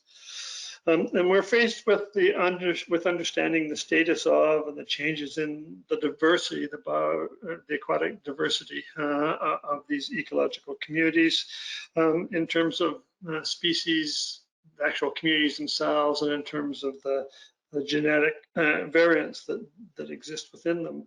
So just as a starter, what key challenges do you see in undertaking that task of understanding? I think, Chris, you've had your organization has formal responsibility for understanding that. Nick, you've had broader than Ontario focus on understanding, especially the fish changes. And Eric, your plant background is very much relevant to that, and I think you've had probably more of a regional focus. But how do you deal with scale and developing some logical way of addressing this problem? Any of you can jump in. Chris? I was just going to ask Nick if he wants to start off on that based on his graduate work. It's where he essentially compiled, for fish anyway, the available information to say, what do we know about what species are where? Sure. I think the simplest way to try and organize that is to try and classify it. And we've been trying to do that for the last 20 or so years. There are distinct distribution patterns in Ontario. There are distinct fish communities in specific areas. I think by starting off with a classification, I think we have a pretty good understanding at the species level what the distributions are and what these distributional patterns are.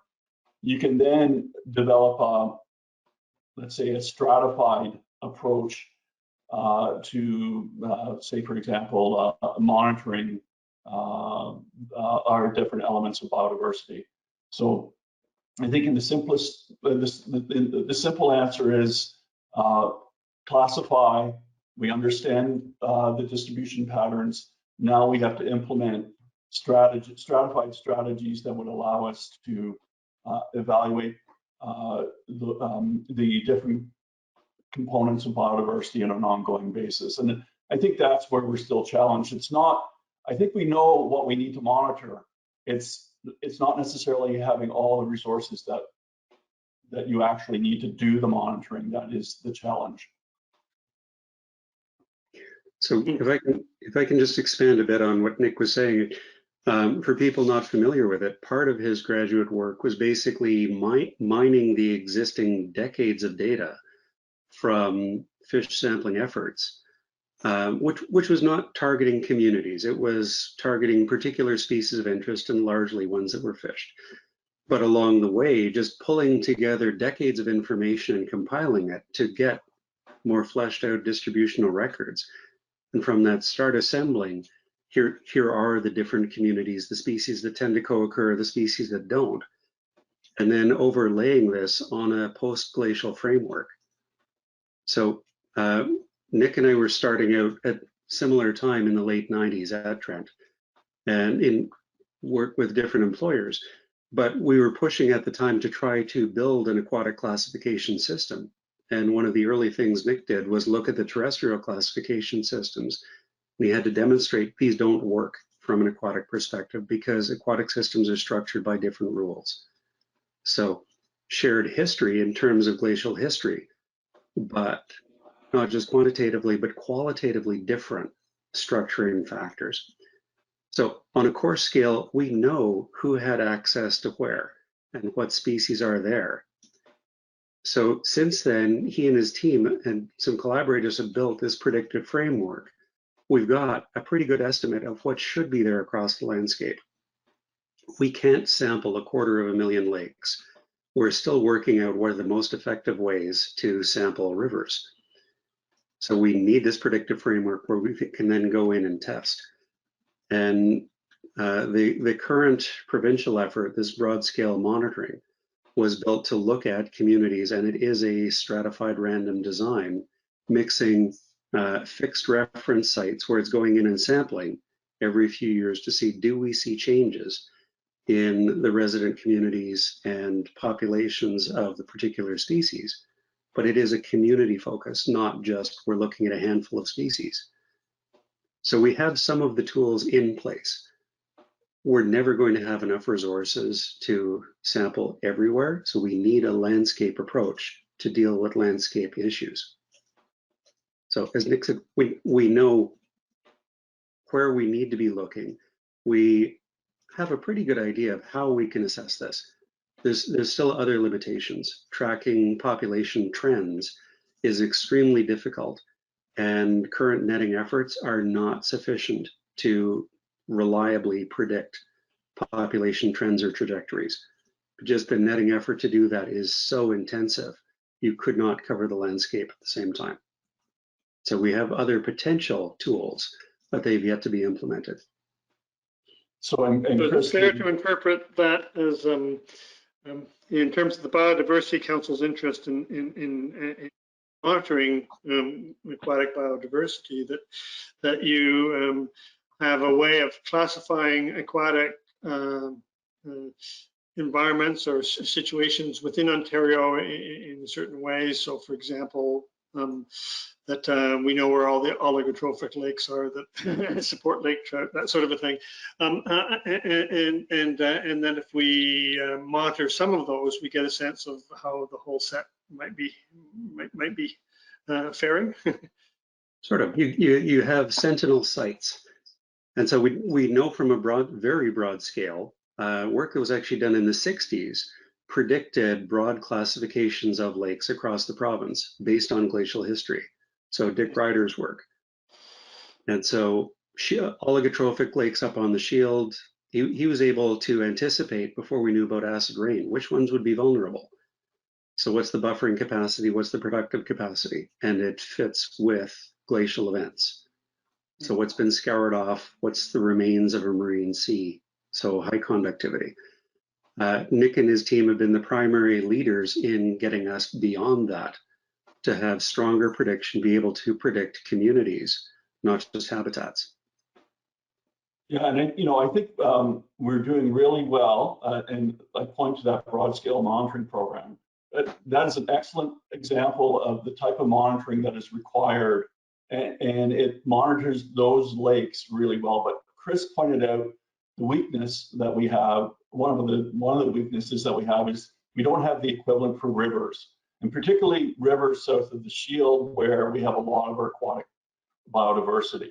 And then layer on top of that the challenge of sampling rare species, right? So broad scale monitoring does a great job of monitoring the community, and probably misses some of the rare species that are not say necessarily endangered, but are just rare in the system.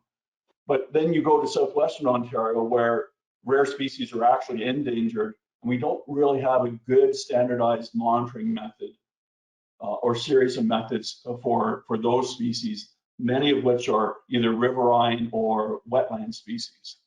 So we don't have that broad scale monitoring equivalent for those habitats in southwestern Ontario, for example. For the audience, when you're talking about the broad scale monitoring program, as I understand it, you're talking about a program that has a systematic way of measuring fish community, yeah, and it covers maybe 800 lakes at the moment. So a small subset really of 250,000, but carefully selected using the classification system that Nick and Chris were referring to. Is that a fair way of characterizing it? Yep. And actually, if I can back it up a little bit, for dealing with fish, most people have probably heard the quote that fish are like forests, except they're invisible and they move around. So they're hard to find, and you can't just walk around and count them. They live in an environment that is hostile to us. So like, how long can you hold your breath? That's how long you've got to count fish, providing they stay near you. So the tools we have, until recently anyway, for working on fish, they have not been nearly as sophisticated as we have for terrestrial species. So this broad scale monitoring effort relies primarily on gill nets. So it's put the nets in, what's the probability that a fish encounters that net, that it's hitting a mesh size that will actually capture the fish. The old methods tended to use a particular size to catch a particular species. The nets we're using now, they have many different sizes of mesh, so they can catch different sizes of fish and different species. And again, there's a very structured design based on lake type and size. How many nets are put in, at what depth? Are they suspended from the surface? Are they down on the bottom? And it's a fairly sophisticated sampling design to give us the best indication we can on what species are there, and can we find different life stages, not just the adults. So there's a lot of background has gone into us. It gives us a more complete picture, but it's still a small sample from any given water body.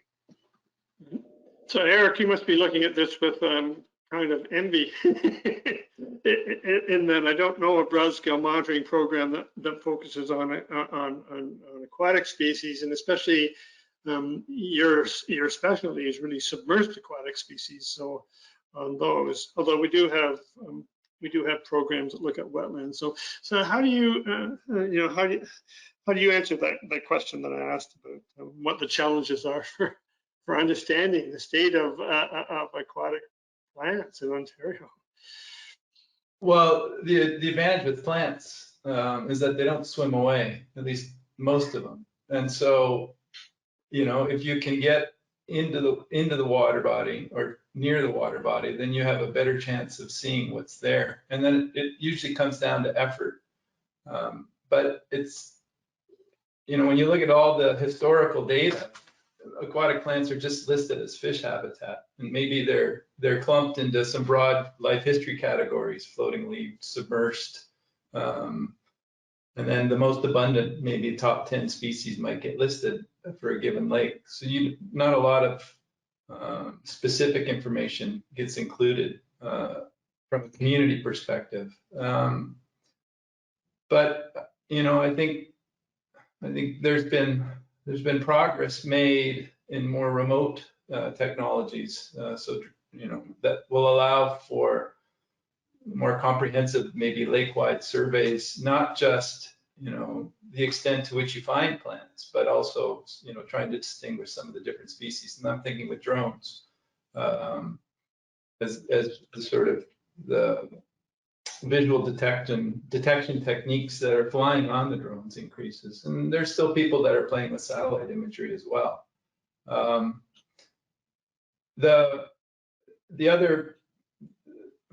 The other advantage, I think, because they don't swim, and as we develop more lakes, we have shoreline residents becoming that important detectors as well. And largely with the focus of the alien invaders, I would say, or the non-native things. But often as they're looking for some of the non-native things, they sort of actually learn about some of the native things that are there.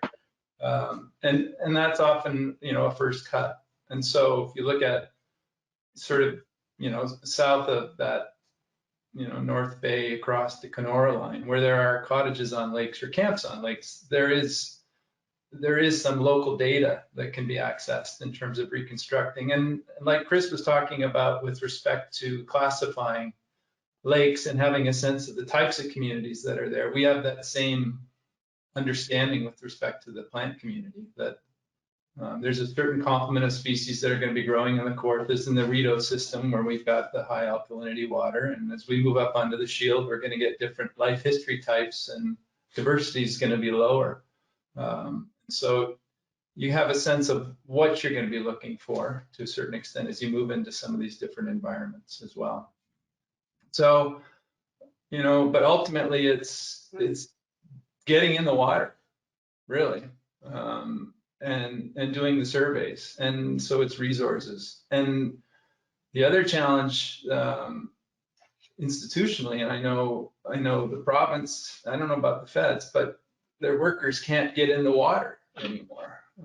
And so then that makes it where you're doing indirect sampling with rakes and so forth. And then you miss some of the rare things that way as well. So there are some logistical challenges that need to be overcome in trying to categorize plant communities, for sure. So you've been really talking mostly about two things. The community categorization and species, where they're located and associated with what sorts of physiographic features maybe or landscape features. One of the hot areas of development is it has to do with what Chris in particular I know has been working on, the genetic characteristics of species and the use of techniques such as eDNA to be able to tell us what's present in a water body without actually going out and catching it or digging it up or sampling it in some sort of direct way. Eric talked about remote sensing and the potential for drones in adding to what we already have in the form of aerial photos and satellite imagery and so on. Are there some what is your view on the sort of emerging technology for getting a handle on these 250,000 lakes? To what extent is that going to help us at least know where to focus our attention in the more intensive, expensive types of sampling? There's an open question. Yeah, so we're referring to an environmental DNA. It does allow us to test for species, or at least DNA from a particular species in water. So we've been doing this on multiple fronts. That actually, Nick and I got pulled into this early on for both invasive and endangered species. So we were interested in looking at particular species of interest. Nick had asked, could we use environmental DNA to identify the presence of an endangered species, the spotted gar, in southern Great Lakes and their tributaries? So DFO crews went out, collected water samples, and we were able to test the water samples for DNA from spotted gar and say, yes, actually it's present at almost all of these historical sites. At the same time, the concern about Asian carp potentially getting into the Great Lakes was hitting everyone's radar. And I was told, this is your new top priority, drop everything, focus on Asian carp and eDNA. Basically, just by happy coincidence, we already had water samples from the top areas of concern for Asian carp invasion, thanks to DFO sampling for spotted gar. So we ran those water samples, looked for Asian carp, and thankfully there weren't any there, or at least we got no detections. The technology for this has evolved quite a bit since then, so it's now possible to look for communities and not just fish, but to say, okay, who's living here? And it's called eDNA metabar coding or community metabar coding. And the field is evolving very rapidly. But it's possible to go in, get a water sample, and then say, what species are we able to detect their DNA in this sample?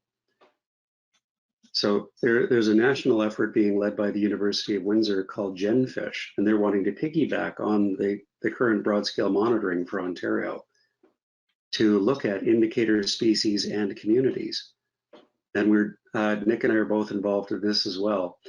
And we're looking at community detections, species detections, calibrating these against what we see in netting. And tie in for Eric's work, this is not limited to animals.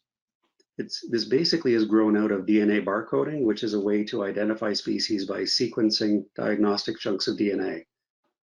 So Joanna Freeland at Trent has been involved in DNA barcoding for plants, and we've worked together on developing eDNA markers for invasive plants. So like parrot feather, like water soldier, water chestnut. And we haven't done it yet. You can actually do sampling by drones. So you're limited in how far can your drone go and how well will it behave if it's out of line of sight. So we have not gone there yet. Chris, we started using drones a couple of weeks ago. Did you? Yes. Take photos. Yeah. Well, taking water samples in stormwater ponds in Hamilton where you don't want to wade in or use a boat. We started taking water samples with drones as part of a GenFish project. Nice. Is this going to be targeting individual species or just the community? Or both? It is, well, what we're trying to do is test some of test the ability to quantify abundance using eDNA in ponds that are going to be drained, so we can actually do a total census, a total count of the individuals in the pond, and compare it to our environmental DNA reads, compare it to another collaborators working on environmental microsatellites. So using a variety of different methods to see how well the methods converge on, compare between eDNA-based methods and conventional methods in terms of quantification. So there will also be conventional mark recapture before the pond is drained, so we can come up with an estimate from that as well. Nice. Yeah, so I think this is, and so Chris is the technical person. I'm the one who's really interested in how we use this technology, and I'm a part of GenFish, and I'm by no means a technical person, but I going back to my days at DFO, I've been very interested in how we use how we determine what species are where. Right. So I'm very interested in this method and the application. So, the next step is not only is the species present, but how abundant is it, right? And I think that's obviously the big technical challenge. And if you look at the literature, it's scattershot. Yeah, there are claims in the literature that you can actually get at abundance of particular species, but there's all kinds of qualifiers that need to come in. So the pond system that Nick is describing, I actually think it should work quite well. In flowing waters, there's all sorts of other variables because you're getting the DNA, not the individuals themselves. So how close are you to the source or how far away? So basically, if your smoke detector goes off, is it because your toast is burning or your neighbor's house is on fire? So distance has an effect. Biomass has an effect. It's hard to get number of individuals. You can say, wow, I've got 50 kilograms of brook trout here. But it could be you've got a small number of trophy fish or you've got massive amounts of fingerlings, both of which are good news. But you can't say from that how many there are. So there's lots of variables at play. How recently did the source that shed the DNA pass through there? For plants, they don't shed the same way animals do. Their excretory system is radically different and they don't shed as much DNA in the process. So it's more seasonal shedding. So eDNA for plants, fall is the best time because that's when they tend to be dying back and senescing and shedding cells and tissues into the water. When they're growing very well, they really don't shed much. So there's different considerations, lots of variables. So the goal is to be able to estimate abundance. We are not there yet. There's large global effort trying to move us towards this. And there's some good indicators. We can at least get qualitative relationships. So abundant versus rare. Exact counts, we'll probably need other methods, but it's very, very promising. Well, even presence is a useful thing. Eric, you're working on stonewort, an invasive species that is of concern now in southern Ontario. Is there, I don't know if genetic methods are being used at all to detect whether or not they might be present in lakes, but is there potential for that? And at the moment, how is most of the information being collected for exotic plant species?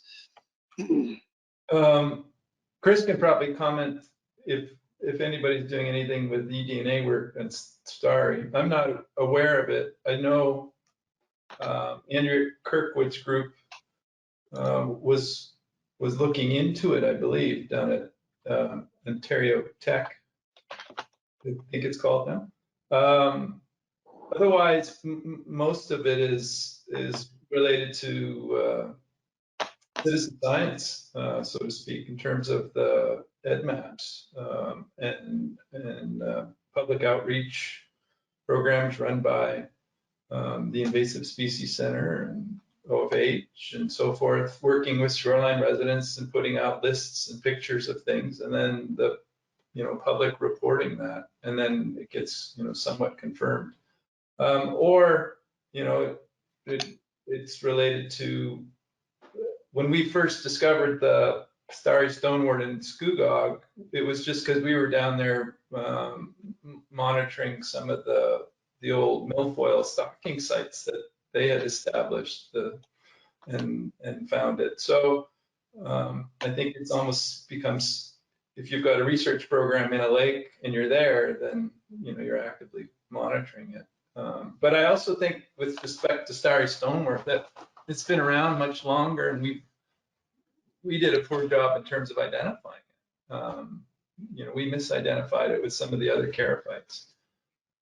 So in terms of having an understanding of the extent to which it's been spreading more recently, it could be because in the 90s anyway, I'm pretty sure that I was misidentifying it on the Kawarthas. I'm sure we came up against it and just called it Cara. So I think, as some of these new species move in, we learn. There are not a whole lot of aquatic plant taxonomists in the world anymore.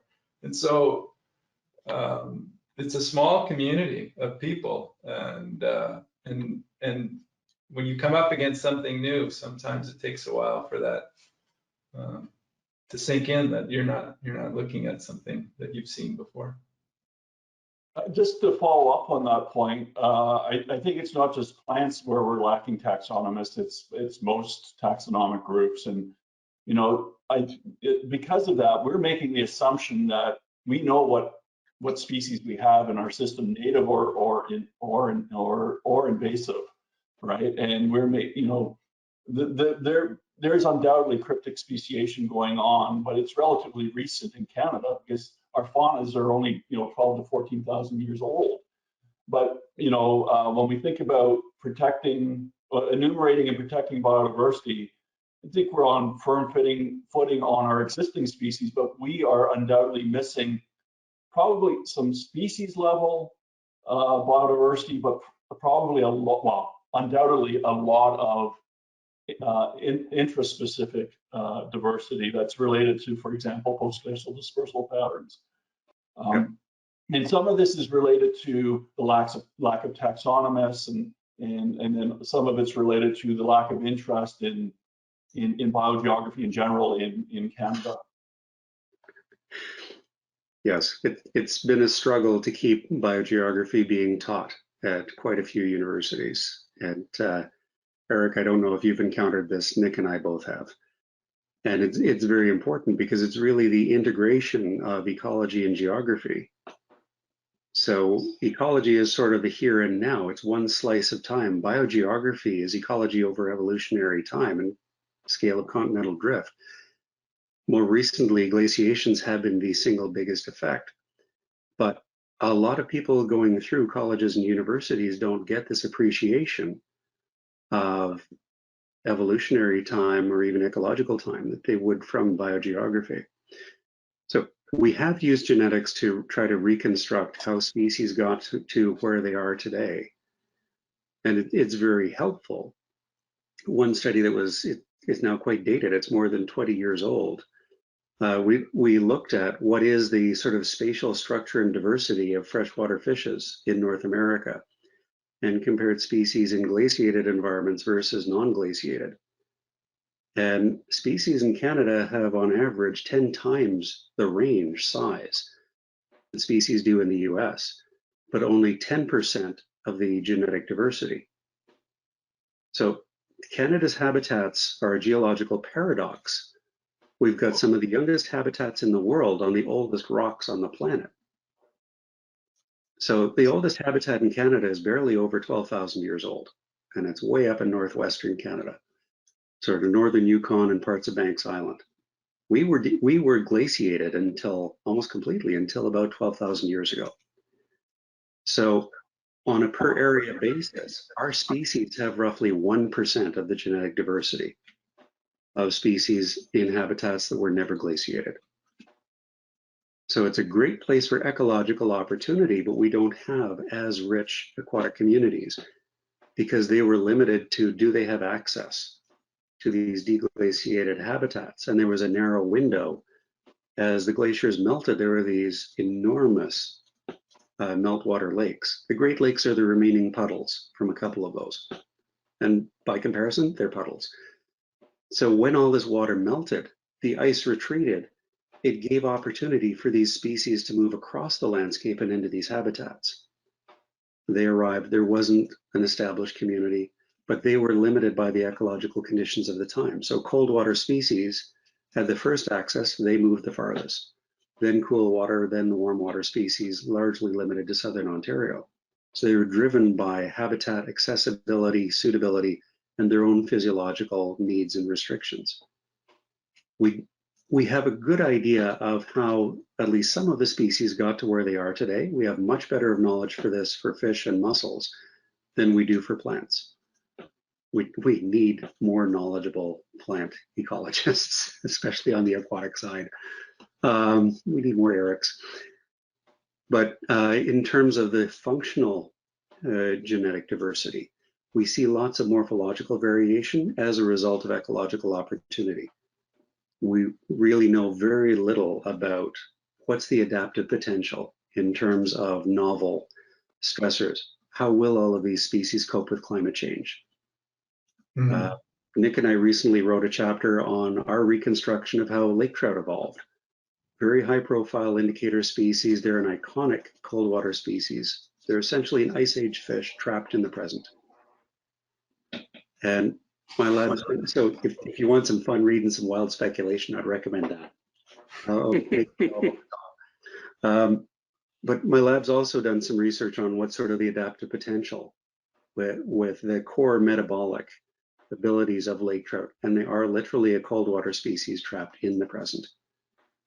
So it really doesn't matter what population you look at, they can't tolerate high temperatures or low oxygen conditions. So we see this fantastic morphological diversity, but what defines their interaction with their sort of metabolic niche, they're pretty much the same. So they can adapt to some challenges, but for others like climate change, their options are very, very limited. And this will vary from species to species. That is a huge area where we still know very little, and we know what we do know is limited to a small number of species. Yeah, and I think these processes that Chris just outlined are we need to know these in order to identify and enumerate our biodiversity, particularly at intraspecific levels. And if you don't understand these processes, we'll never be able to identify that biodiversity that we should be protecting.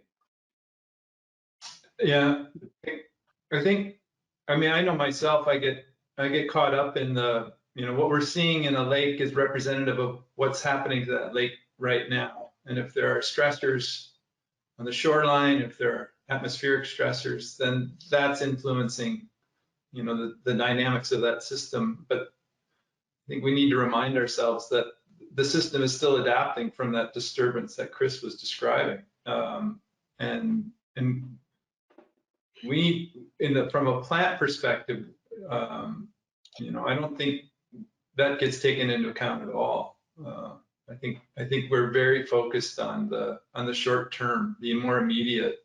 You know, I try to talk about when I'm talking with shoreline residents, this notion that these are incredibly dynamic systems, and you can't expect it to continue to just look the same, because that tends to be what gets their attention. You know, the lake looks different than it did before, so something's wrong. You know, there's a value piece that goes with that, and that's not always the case. So it's good to talk about, you know, these longer term implications and how the system is evolving and adapting. That's really important. And also the limits to it. So individual species will have their abilities and limitations. As conditions change, some will thrive, some will get worse. And it's how do the ecosystems and communities function? Our thinking tends to be very two-dimensional and terrestrial, with some conception of time. But like Eric was just highlighting, we tend to see when until we were about, like, say 6 to 10, as we perceive the world, that's normal. Everything after that, it's changed. When your parents and grandparents tell you stories, it was like, oh yeah, it's a story. But if you think how much the Ontario landscape has changed over the past century, it's mind-boggling. A century ago, automobiles were still very rare. The road network was limited to major communities. If you wanted to go long distances, you went by train. As the technology arose, population exploded. Now we have roads. You can get a lot of places. If you can't drive there, you can fly there.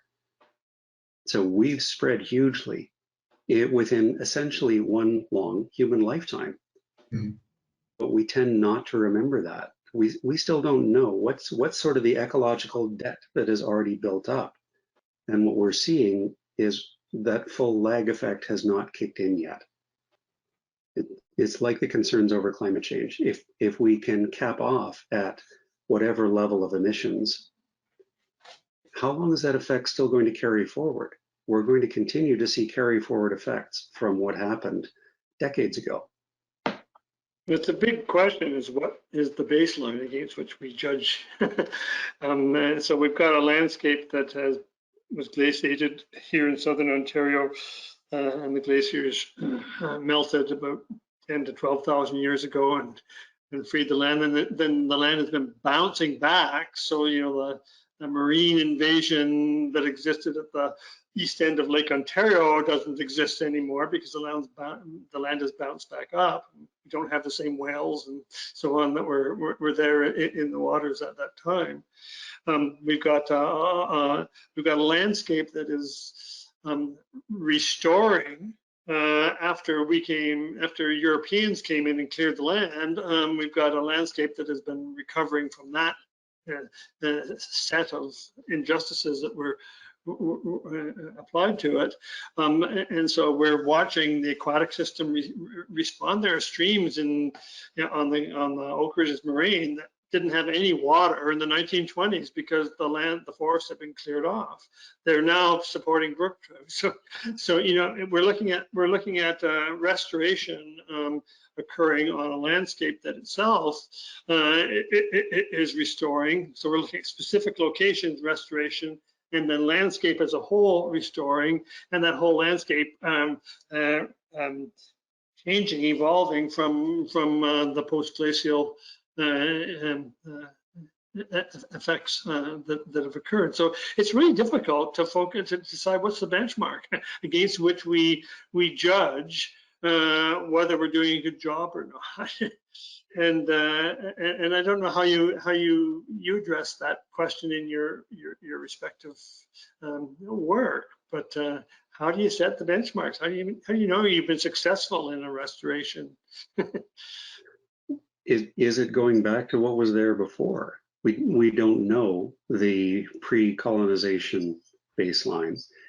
There have been some good efforts to model that. and in factoring in basically the post-glacial colonization, couple that with the rebound of the landscape and changing drainage patterns. There's some very good work that's gone on in Algonquin Park for that. And James Connolly at Trent has done a great job of modeling historical connectivity in the Kawartha region. So it's now the Trent Severn Waterway. Something Nick and I have both advocated for years and is yet to be achieved on the provincial scale is combine what's known about the rebound rates of the landscape following glacial retreat. We are still bouncing back up, with overlaying that with what was the water coverage, so species had access, what were the temperatures at the time.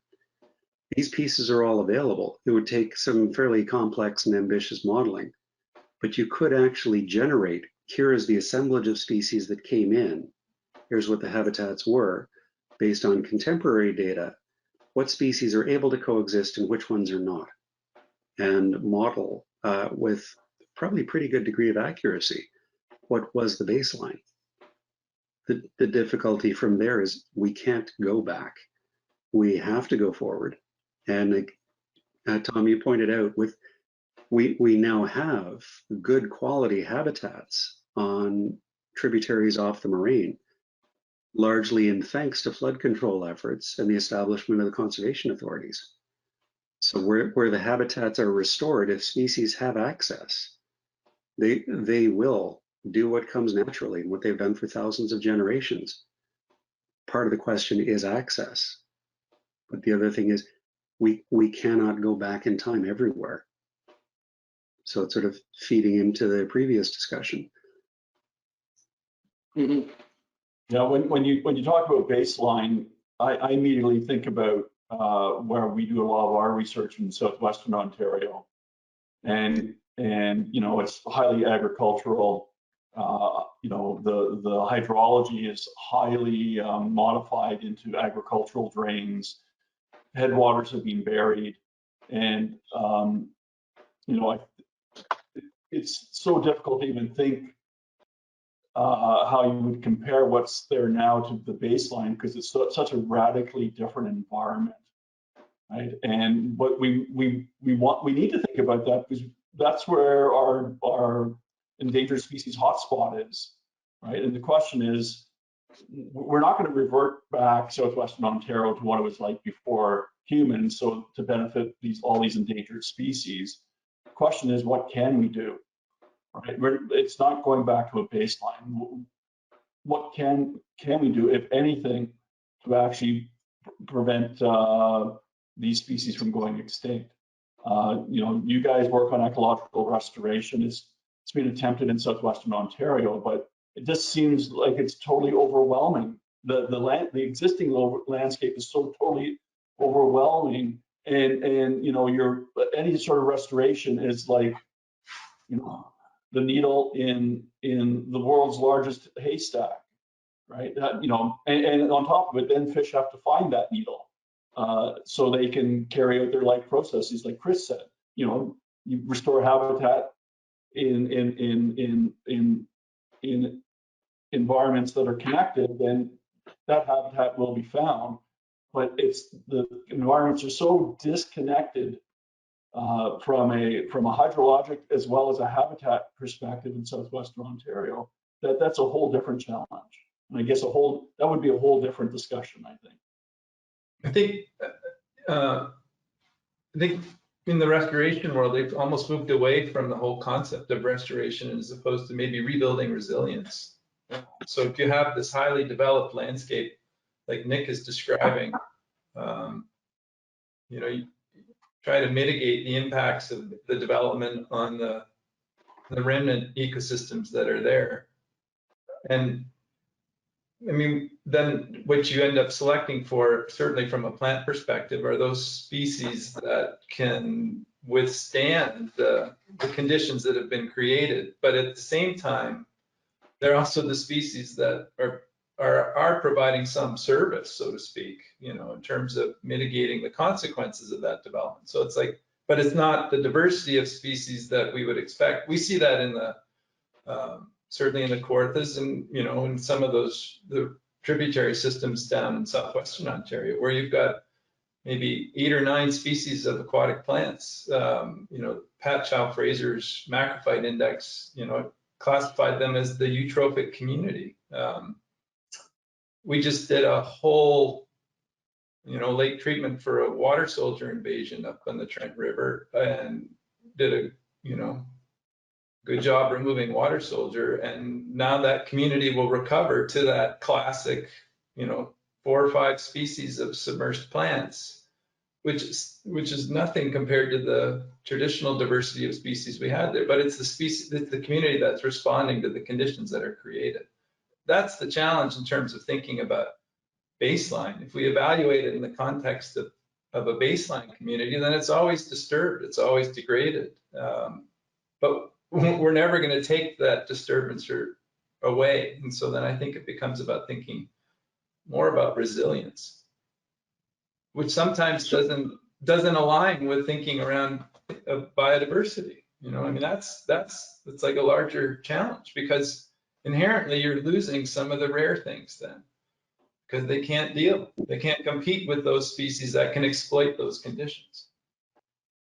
And so just adding to what you've said, if we look at biodiversity as a whole, and we don't distinguish between endemic and non-endemic species, and we're interested in resilience, then you've got the non-endemic species coming in and maybe offering resilience that the endemic species couldn't offer. And is that good? Is resilience the measure that we should be worried about? Look at the Cashabog Lake is one that you've worked on, and fanwort is is an invasive species that's there. I have never seen submerged aquatic plant in Ontario that covers as much of the lake bottom and to the depths that species does. It's very resilient. Is that good? We're building resilience. I'm sure it's offering fish habitat that wasn't there before. Yeah. Because we know in those oligotrophic lakes that where you've got aquatic plants, you got fish. And so how do you make judgment as to whether or not it's okay for exotic species to add to our biodiversity? And how do we decide what's not okay? Well, Tom, I'll have to take you to task on if you have aquatic plants, you have fish. Well, yeah, you'll have some fish, but I'm literally 200 meters away from the Ovisalva Channel right now, and you can go from a Eurasian milfoil to a native chara within about 1 kilometer, and the endangered pug-nosed shiner is only found in the chara, not in the, so again, this gets back to the function part. And we have a legal obligation to do species level conservation, which may not be realistic and may be in conflict with actually getting a resilient ecosystem that will provide ecosystem service that it will have value in itself. But this is getting into the more philosophical / political debate rather than the ecological discussion. Well, there are good examples where non-endemic species have become essential parts of food webs. So when dry-seeded mussels invaded the Great Lakes, the overall productivity didn't drop, but it was diverted into production of more mussels. So the food web we considered normal was severely depleted, and biomass of all those species dropped quite a bit. Round gobies came in and are feeding on Dreissena mussels. So the fish species that we value for fisheries, in large part, switched over to feeding on gobies. So the gobies coming in and expanding definitely impacted some species, but also became sort of a new prey item for the top predators that we tend to focus on. Likewise, there used to be a species flock of ciscos in the Great Lakes. And they diversified, used lots of different niches, and they were food for the top predators. They largely collapsed in the 19th and early 20th centuries. So all these introduced salmon and the native lake trout are feeding on alewife, which is an invasive species. Well, sorry, non-endemic. If they collapse, that has a severe impact on commercial and recreational fisheries. If we didn't have round gobies, walleye would be in severe trouble. So in some cases, both they provide reconnection of parts of the food web where those linkages were lost. And in some cases, they help restore habitat conditions. Lake Simcoe was going through biogeographic succession. Zebra mussels came in, then quaggas, and they actually boosted deep water oxygen concentrations to the point that lake whitefish and lake trout started reproducing again. So where they are habitat engineers, they can actually shore up existing food webs and promote their resiliency. There's a lot of discussion in ecological restoration literature about intelligent interference as a word that should be used instead of restoration. And no one has settled that question, but it is certainly a topic of discussion. One of the things that you've raised in the last few minutes is really interesting, and that is that we cannot generalize necessarily about what our targets are. So whether it's resilience or whether it's a particular species, that's difficult to generalize. You need site-specific information. Nick gave a great example there of species responding to certain fish species responding to certain plants, not other ones, and they're right there beside each other. The final question that I sort of like to ask today is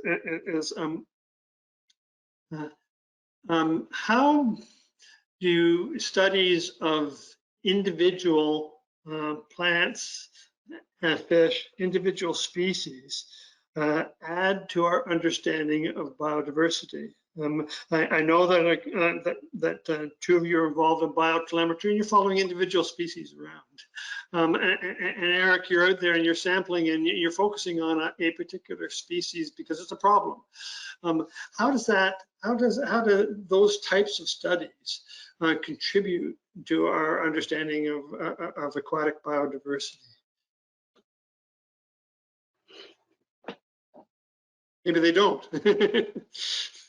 Well, I mean, I think we have from a plant perspective, even when you're just focusing on the individual species, you're still trying to understand its implications to the broader community. So you're in the water sampling in our case, and ultimately, even you brought up the fanwort situation up at Cashabog Lake, which was first discovered in the 1990s. Tropical species, which was never supposed to survive our winters. It's a really amazing plant in terms of its adaptive capability. It never really grows much past 2 meters. So yeah, it grows into, hangs out as 5-6 meters in depth down there. But even, at its best, it never grows to the 2 meters. And now when you go, it's been there for 30 years, say 40 years. There are some native plants that have figured it out, and they're starting to sort of coexist with it more effectively. And so you're seeing selection for certain species. So some of those sites you were monitoring earlier, Tom, when it was first discovered, now you go in there and the inherent diversity of the system is slowly increasing as the system adapts to it. I don't know if somebody's figured out, there's a buffet of free food here, come and eat it, or if that's just plant competition at work. But so I think, by having, that as an example, a particular study where you're monitoring the performance of this particular species, an individual species, you pick up some of the other components in the ecosystem, and then as a restoration, trial, can you learn from that, and can you speed it up? Is there a way you can speed up those relationships if you start to go in and thin out some fanwort and reintroduce some propagules or whatever. But ultimately, you know, I think it was you who once said at a lecture back when I was an undergrad in your course, talking about, you know, ecosystems adapt, but people don't, you know. So it's that understanding that, you know, time, sometimes it's just a matter of time. So the zebra mussel invasion, like we were poised for that one's going to change the world, or the goby invasion. It was like the countdown to when the gobies were coming up the Trent River and they were going to reach, you know, Peterborough. And then all of a sudden they've kind of come and gone, and it hasn't created the same sort of emotional response that they were looking for. Well, not gone. No, but I mean, in terms of that sort of, there was this inherent panic that you were hearing about. Now it's not, maybe that's because people don't, the emotional response doesn't seem to be there anymore. I think the ecologists and the fisheries people are aware of it. But isn't that the case with most invasive species? You know, I was up yesterday at the fishing islands on the Bruce Peninsula, and there's purple loosestrife all over the place. No one talks about purple loosestrife anymore.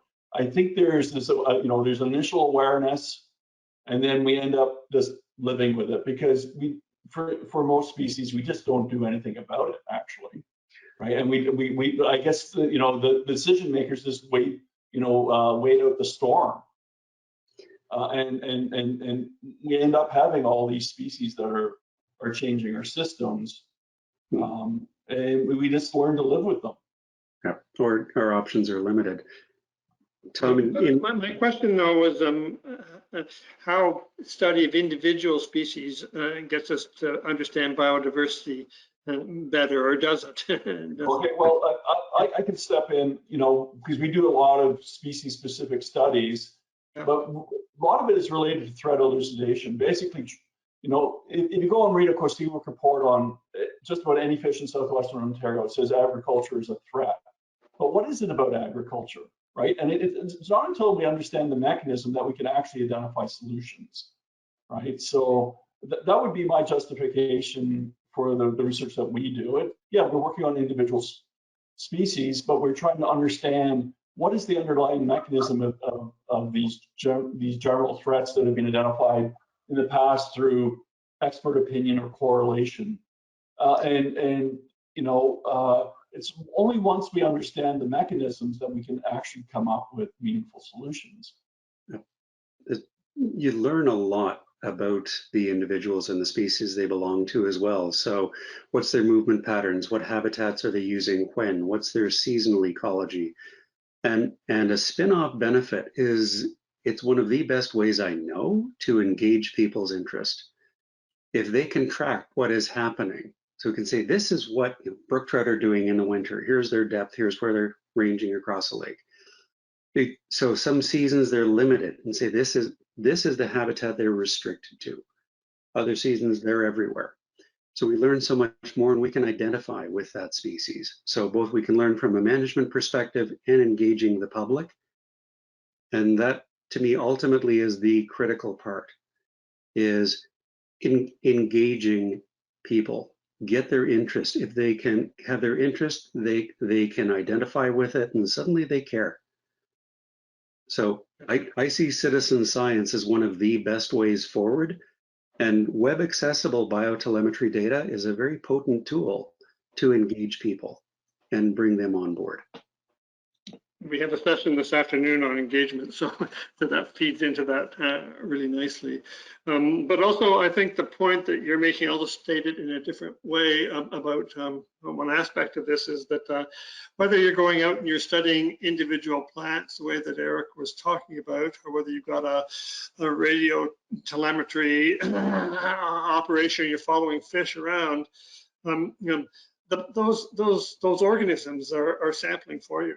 They're telling you the diversity of habitats, of conditions that they need to survive, and so they're pointing out biodiversity in a way that Shannon Weiner Index of Biodiversity wouldn't.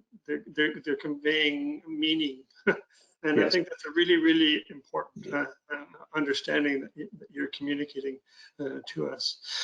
We've run out of time, so I want to thank you for this really interesting discussion. Actually, I had a bunch more questions. I didn't get a chance to ask them because you were really feeding off of each other, and that was fine. That was great. So thank you for Eric, Chris, and Nick for taking part in this discussion. For the rest of the audience, we'll be returning in 45 minutes and starting another session, and we'll have two sessions actually. The first one focused on what Chris was talking about, engagement of people, but how you engage through international treaties and agreements, how you get action at the local level using them as a tool. And then the second one will be focusing on bottom-up engagement in biodiversity, which is more centrally focused on what Chris mentioned a moment ago about engaging people, citizen science, and that type of thing. So I invite you to take part in those sessions this afternoon, those of you who have the time and the inclination, and see you in 3/4 of an hour. And thanks again, Eric, Nick, and Chris, for your contributions here. Thanks, guys. Yep, you're live. Okay, thank you. Thank you. All right, well, welcome to panel 3 of the session today on aquatic biodiversity, restoring aquatic biodiversity. And today's session is on translating global into a local scale action. And it's focused in particular on international agreements that relate to fresh water. And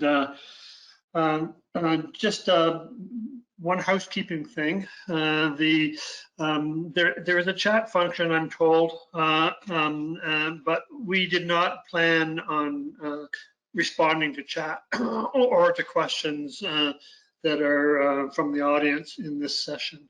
So if you have questions and you would like us to answer them or an answer to them, put it that way, if you could just record them on the folder that the Invasive Species Council provides for comments on the session, and I will try and get back to you sometime later with answers to that question, those questions, or links that will to somebody who can answer them for you. There is no time to actually invite questions from the audience and to do justice to the questions that might be asked. So we decided not to do that. In the previous panel, I mentioned a 2020 article in the journal Bioscience that examined the state of biodiversity globally. I'll post that along with some other resources probably tomorrow that are follow-up from this session. This article also addressed the basic needs of recovery plans, and interestingly, it suggested that recovery targets be drawn from the Convention on Biological Diversity, the ACHI report, in particular the Japan report. But it's interesting to me that it also strongly recommended the use of other international agreements to achieve the recovery targets of the convention.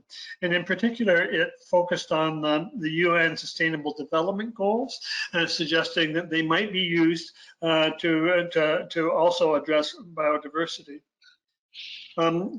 And there is a growing perception here in Canada that those Sustainable Development Goals might be useful for addressing a bunch of different environmental targets that the governments are interested in addressing. For example, in Canada at the moment, if you're interested in getting national funding from a national agency, they often ask for how it relates to the Sustainable Development Goals.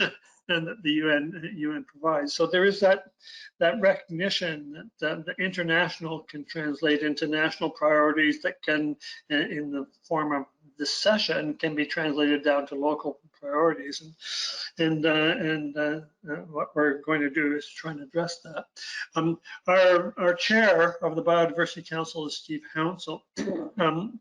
And Steve gave an introduction this morning to the whole session for the day. I should also add that Dorothy Taylor provided an opening. And so if you're interested in those, as you might well be, then please consult them, but I won't repeat them now. However, Steve, and one of the things that he has spoken about repeatedly, I should say, is the need to mainstream. He calls it mainstreaming biodiversity. And part of this message is that we have to go far beyond the Convention on Biological Diversity to incorporate biodiversity into our everyday work. And this includes international work. So we have to find a way, if we're interested in progress on biodiversity, its protection and its restoration, we have to find a way of linking the biodiversity convention targets with targets of other international agreements. And that's really what we're going to focus on today is mainstreaming. It's how we get work with international agreements and make them function for us at other levels. And there are a lot of international agreements, and rather than focus on all of them, what we're going to do is focus on just a few. So there are three that in particular the panelists today have a background on.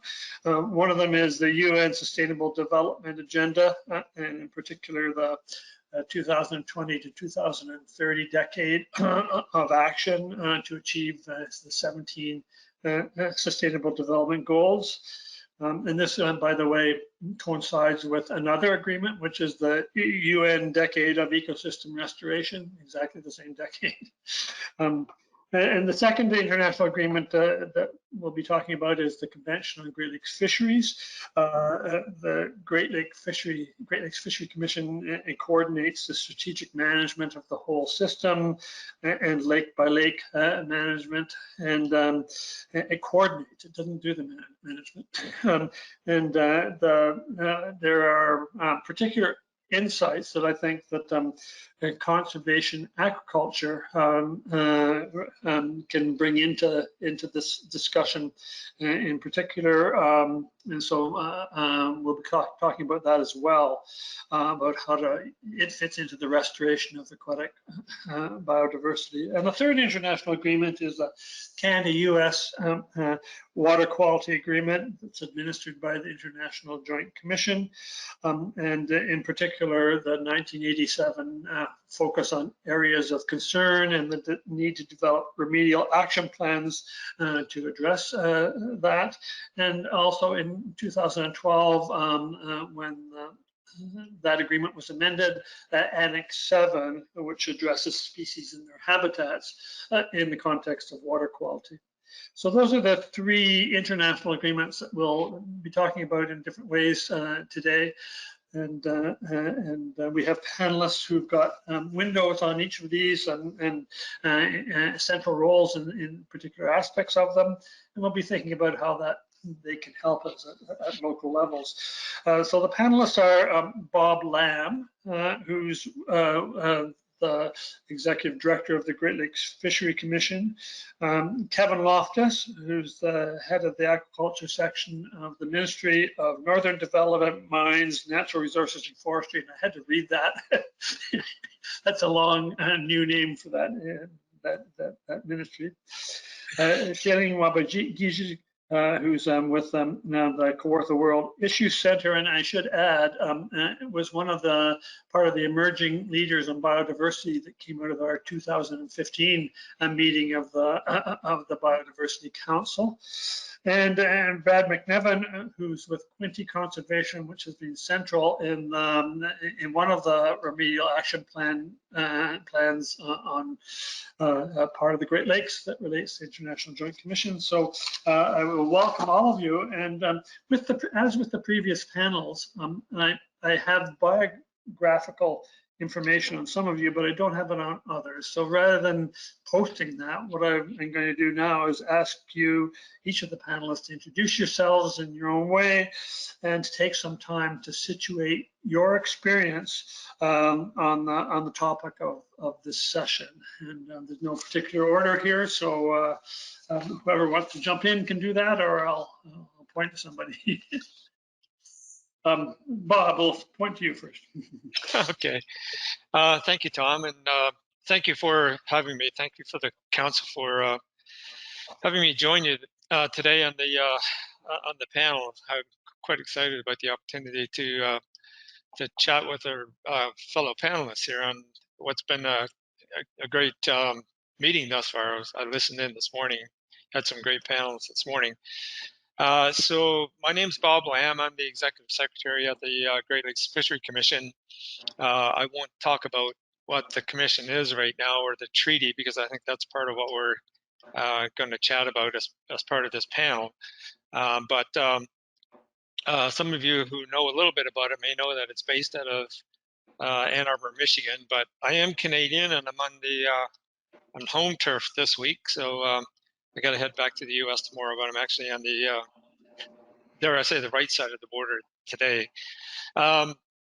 So as I say, I'll talk a bit more about the commission and the convention or the treaty later. But I should say right off the top that, you know, don't be fooled by the name fishery in the commission, because the people that wrote the treaty back in the early to mid 50s were definitely visionaries. When you look at some of the terminology that's in there now, and think about, you know, what was happening when they wrote it, it's quite astounding that they wrote it the way that they did. And it's I often refer to it as quite an enabling treaty, and certainly the legislation that followed is very enabling as well. So it's certainly very fitting that we be talking about, you know, biodiversity and ecosystems within the context of what the Great Lakes Fishery Commission does and how we work, you know, with sister organizations around the basin and, in fact, in a broader geographic scale. So, like I say, I'll talk a bit more about that as we go. Just for further context, though, I prior to joining the Great Lakes Fishery Commission, I did spend most of my career in Canadian public service, the latter part of which was with Fisheries and Oceans as the Regional Director General in Central and Arctic region. So unlike some of the other regions, you know, which focuses mostly on saltwater fisheries and so on in Central Canada, we were mostly about habitat and ecosystems. So so I sort of bring that experience to the table as well. And then between the public service and the Great Lakes Fishery Commission, I spent a little over a year with the Invasive Species Center as the inaugural executive director there, getting the organization off the ground. I helped set it up with the Ontario government and the CFIA and NRCan, Canadian Forest Service arm of NRCan. So so I guess the major thing to take away from this is I've been involved in sort of the biodiversity file for quite some time, and I'm failing pretty miserably at retirement since 2011. So thank you again for having me. Thank you. Let's go to Shayla. Hi, Anine, everyone. My name is Shaylin Wabagishik. Thank you so much for having me here today. It's a real honor to be amongst these incredible folks and to be invited by the Ontario Biodiversity Council. So yeah, Shaylin Wabagishik Indigenous, Nano Dewizuin, Timiskaming and Donjaba, Atik and Dodem, Minwa Minjikning and Donjaba, Nogojiwanang and Dada. So my name is Shaylin Wabagishik.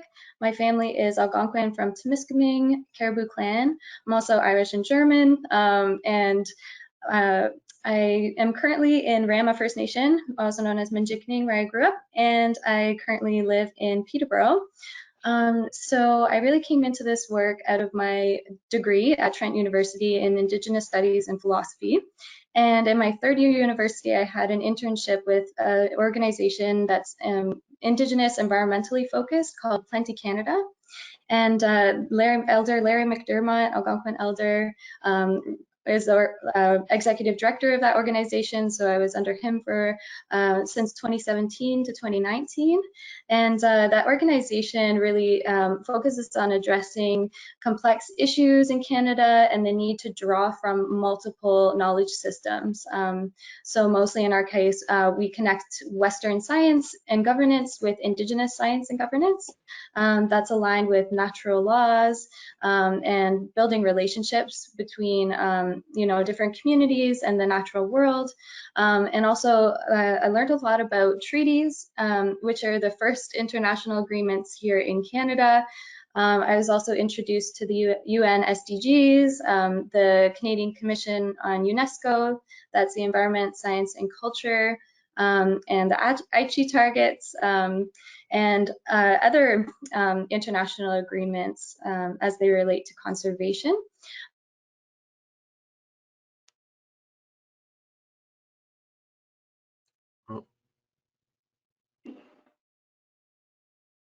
Shayla, when you're frozen, well, we can't hear you either.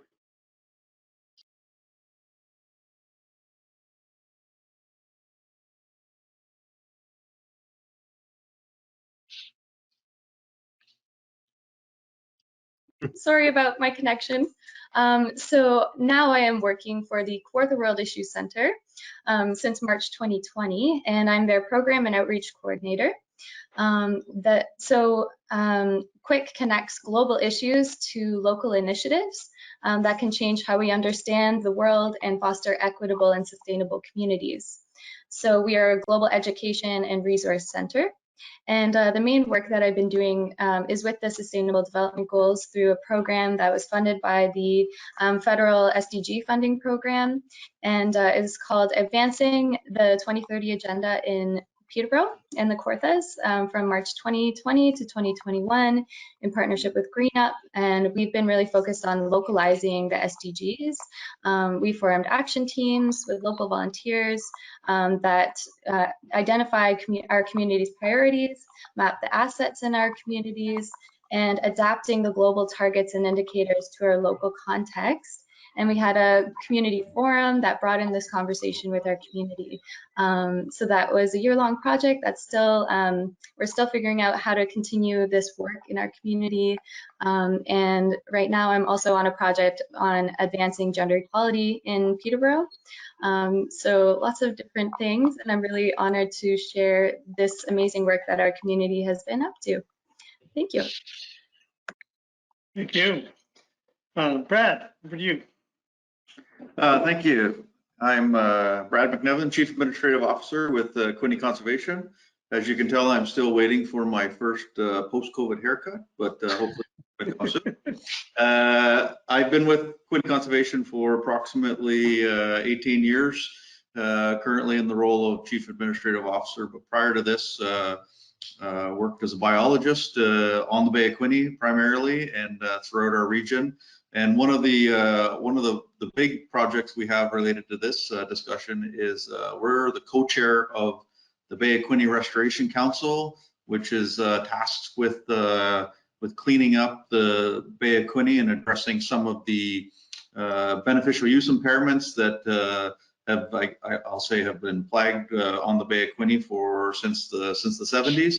So as the co-chair of the Restoration Council, my co-chair is with Lower Trent. Rhonda Bateman is the other representative, and then we have a committee with all levels of government, including our Mohawks of the Bay of Quinte partners, as well as many public members that sit on the Restoration Council and municipal staff.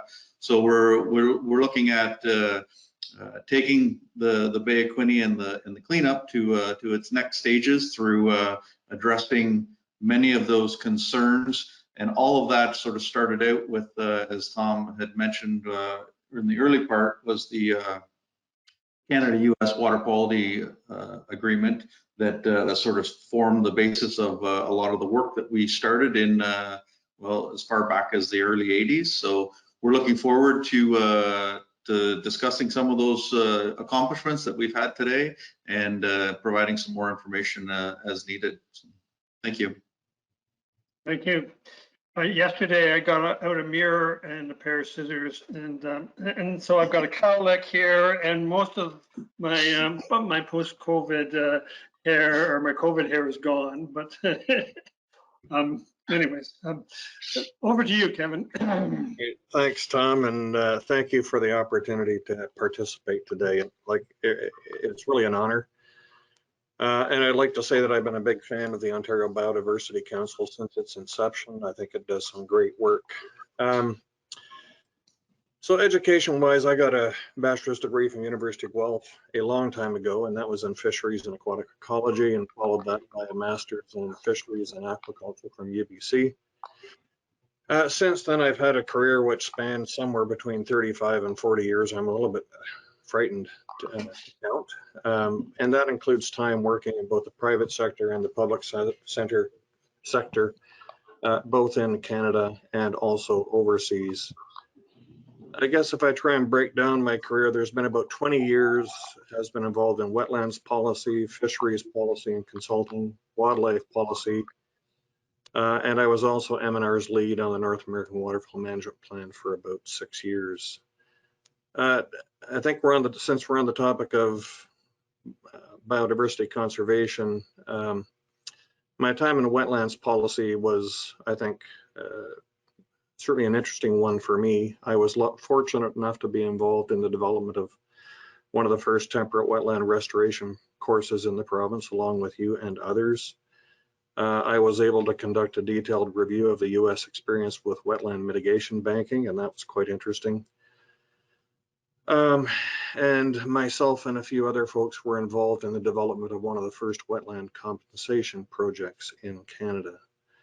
Also during that time, I was fortunate to be involved in the development and writing of the of what were then the new natural heritage policies under the Provincial Planning Act. That included significant woodland, significant wildlife habitat, and other areas.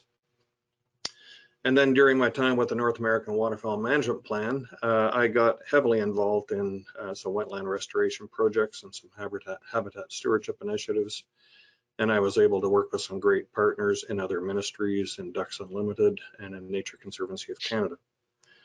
I've also had about 17 years of experience in different aspects of aquaculture, and that started with my time at UBC and my master's. I then spent a few years with the Salmon Enhancement Program in BC, and I've now spent a couple of years overseas in Thailand on an aquaculture project. And I've now had about 12 years with M&R in the aquaculture program, most recently 10 years as manager of the fish culture section. During that time as manager of fish culture section, the vast majority of my section's efforts have been focused on what I would call traditional species, the salmon, the trout,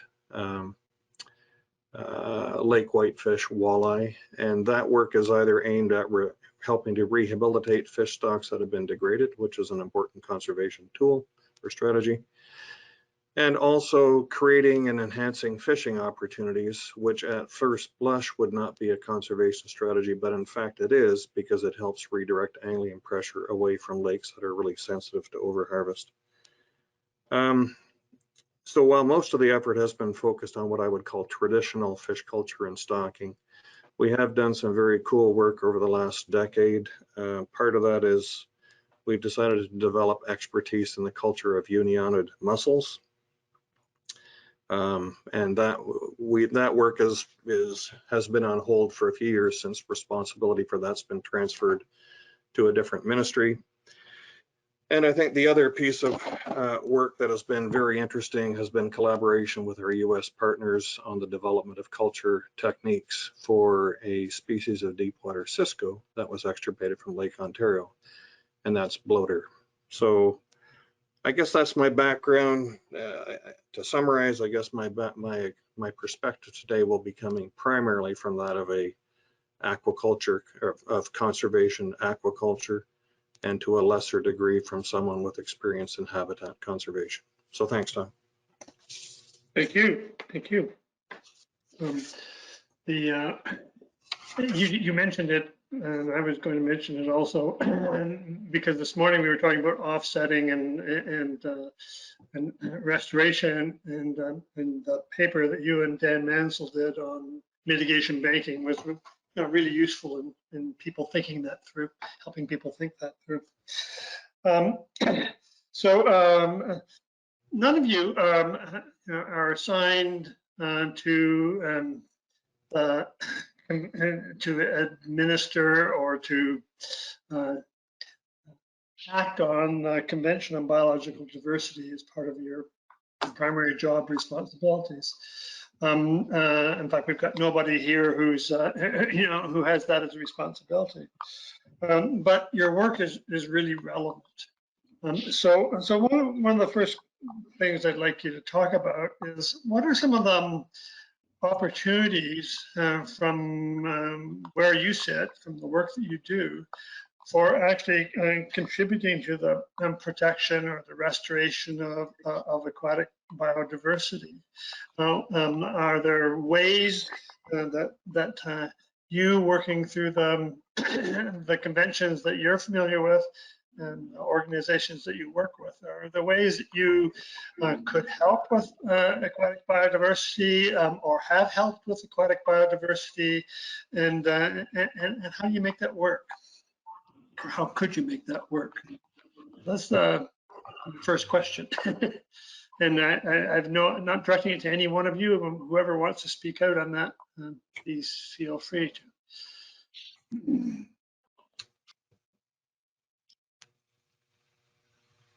All right, if you want, then Tom, I can quick it off or start it off fairly quickly.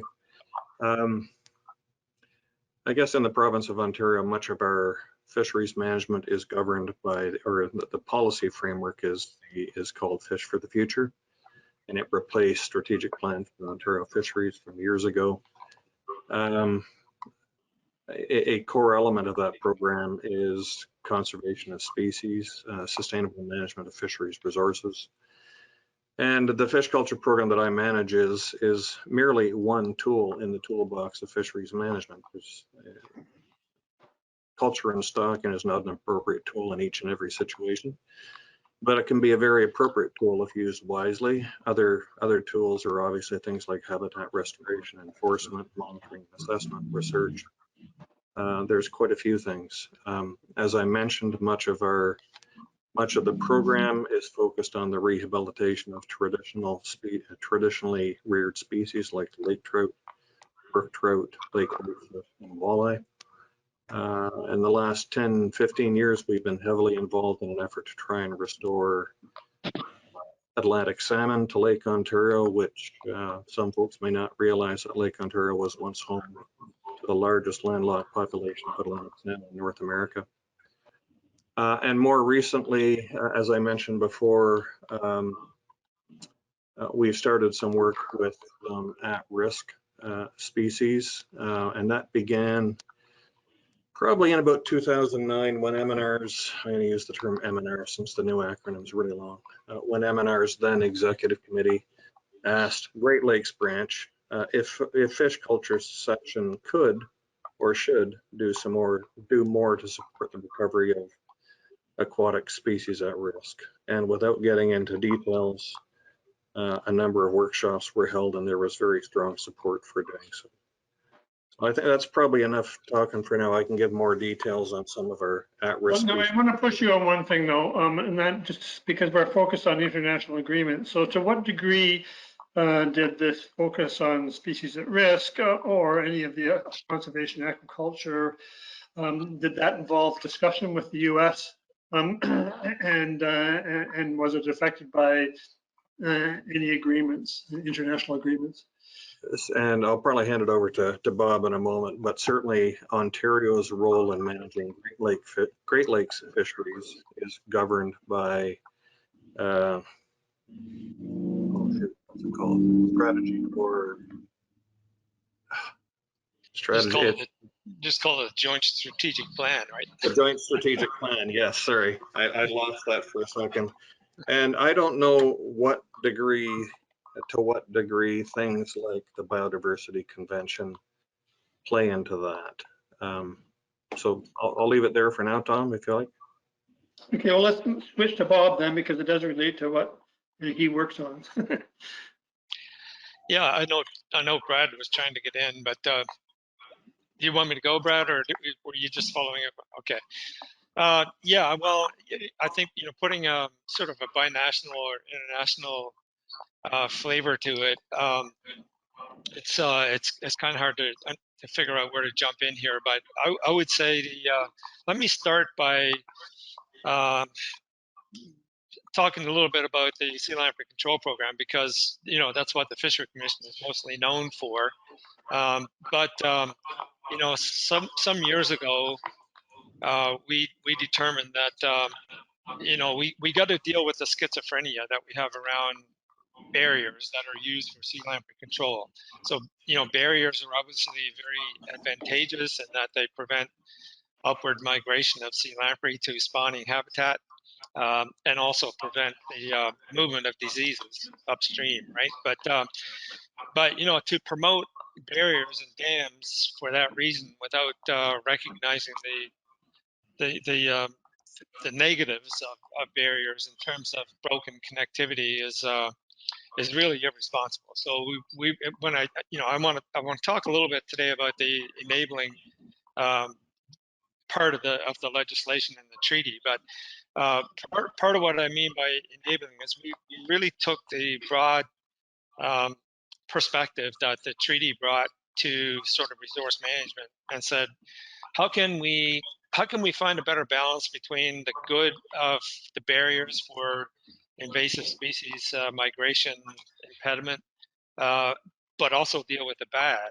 And so we really worked hard on that over the last 5 years to try and find a balance. So if people may have heard about the Fish Pass project that we're trying to get off the ground in Traverse City, for example, Michigan. It's hopefully will happen in Traverse City, but it's addressing a worldwide problem, really. But with focus on some of the rivers and streams in Canada and the U.S. that currently we are presenting barriers to connectivity on. And what Fish Pass is really trying to do is bring together in one location multiple technologies that would allow us to successfully block what we don't want to pass, but pass the desirable species, not necessarily just native species, but desirable species that are contributing to the ecosystem. So that's one of the things that we're doing is to try and make sure that we bring a better balance to one of the major tools we have to sea lamprey control, which is one of the major functions, of the commission. The other thing I would mention right now, Tom, and I can certainly come back to this, is the Great Lakes fisheries are kind of managed by objectives like fish community objectives for each lake, and they vary from lake to lake for obvious reasons. But about 4 or 5 years ago, sort of with the same theme of trying to have more responsible, broader ecosystem management approach to fisheries, we started to kind of really drill down on the question, what do we need to do? What are some of the big things that we can do to try and move the yardsticks more quickly in terms of better ecosystem management, more biodiversity approach to fishery management? And so we developed what we call environmental principles, which bring a broader perspective to sort of fishery management by bringing things like connectivity and climate change considerations, shoreline hardening, habitat considerations, and all that into the conversation. And so now we've got most of the lake committees have embraced those ecosystem principles into the fish community objectives. So that leaves all the jurisdictions. We don't have jurisdictional responsibility, as you pointed out at the outset, Tom. The Great Lakes Fishery Commission is more of a coordination facilitation body. And so we've been able to help our partners in the jurisdictions and our indigenous partners to be able to bring a broader ecosystem management approach to fisheries management. And we're really at we're just scratching the surface on that now, but great promise as to how that can translate into sort of a broader ecosystem management approach going forward. Thank you. Brad, I'm sorry I interrupted you, I think, in directing the conversation to Bob, but it sounded like you're building on something that Kevin was saying. Well, yeah, I just wanted to touch on, like, as a conservation authority, we're sort of I would call grassroots on the ground type organization, and one of the things with the Bay of Quinte Restoration Council and the Bay of Quinte cleanup was that we have the opportunity to partner with many agencies, and we've done some great wetland restoration work in some of our coastal wetlands to help with the biodiversity, particular fish species, but not just fish species, some birds and vegetation as well. And we because we've seen Lake Ontario with water level regulation. Some of our coastal wetlands have had impact to that. So we get cattail dominated areas, and starting back as early as 1992, partnership with Ducks Unlimited, we did some channel and pond habitat to restore some biodiversity in the Saugwin Marsh. And the success of that work led to a larger project just recently. We're still working on it through in Big Island Marsh, which is off the shores of Prince Edward County. It started with the partnership with as part of the original Canada-US Water Quality Agreement through funding through that to look at those areas. So it's some of that work shows the ability to get in there and help out with a lot of the biodiversity within our coastal wetlands, because they're in need of support and in many cases in need of some sort of restoration activity. So I wanted to just push on that a little bit. So the water quality agreement was focused on the areas of concern. Each of them were areas where there were chronic water pollution problems, right? Mm-hmm. So it wasn't automatic that habitat would be included in that, but it got in there. And the work you've done on the Bay of Quinte and wetland restoration is fantastic. It's really neat addition to the whole thing. But how did you get support from a water quality focused part of funding and a set of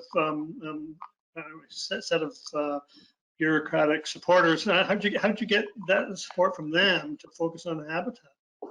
Well, that's a local interest, the habitat. Yeah, back in the original build of the assessment of the Bay of Quinte, fish and wildlife habitat, fish and wildlife populations were designated right off the bat as a beneficial use impairment.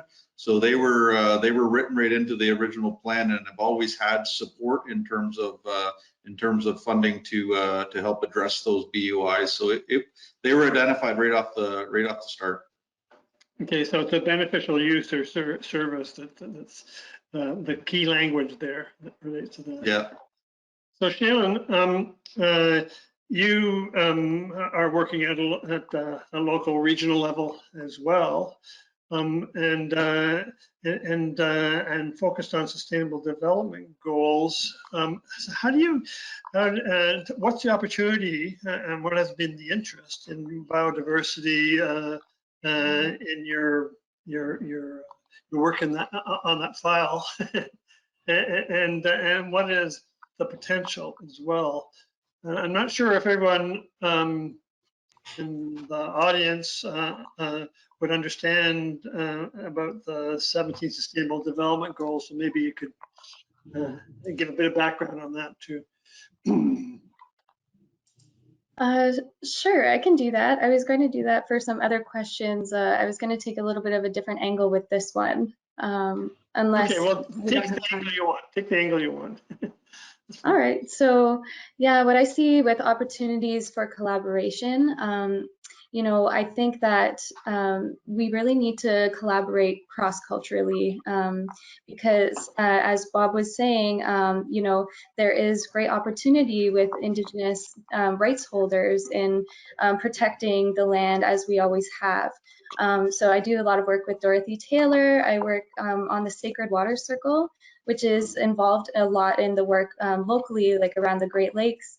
And recently I was at a water summit trying to protect Lake Erie and Lake Huron from a pipeline that they want to build right at where the two meet, where where the two waters flow together. So there are many scientists and activists that are working to protect fresh water from resource extraction, which is the greatest threat to aquatic diversity.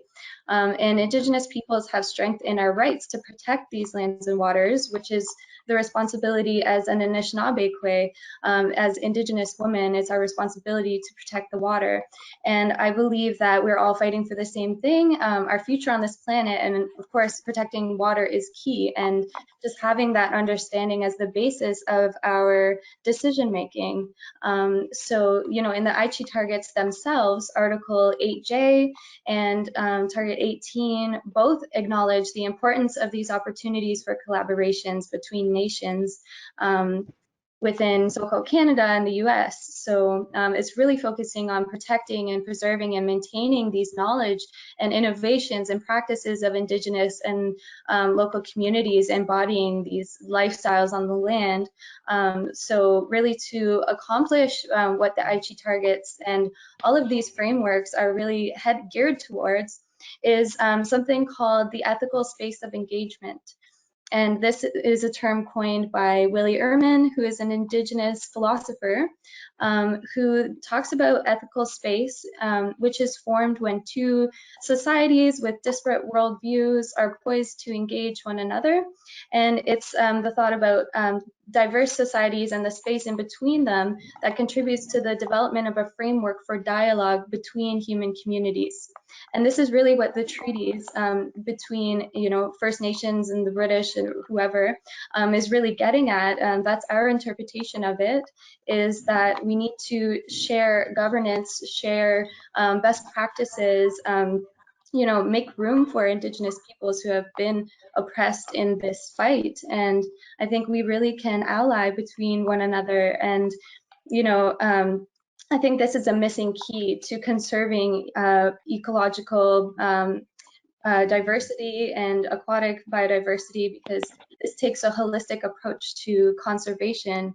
And I think that this honoring those treaties and Indigenous rights and living on the land, and of course, Indigenous peoples have been severely colonized, and our knowledge and lifestyles have been severely impacted.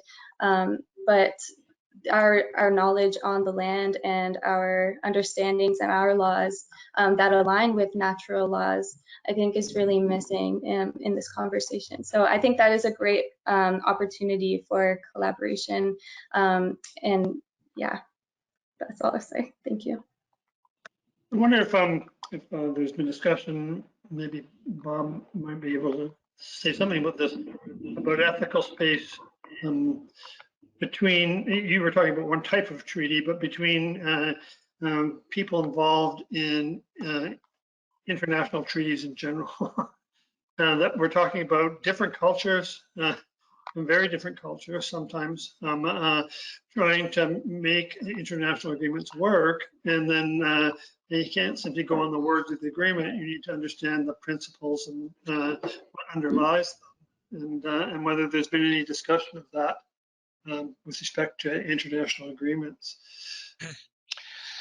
Yeah, I mean, one of the things that we did in 2014 was because it hadn't been done, if ever before, then it certainly had not been done in quite some time, was was asked a really tough question. Was, you know, the treaty that we operate under between Canada and the U.S. And you know, we've been trying to bring the Indigenous communities into this in a different way as well in the last 4 or 5 years. But one of the things we asked was, you know, is this quote unquote binational treaty, which hasn't really been adjusted in, you know, 65 years, is it being applied the way that the authors had intended when it was written in the early 1950s?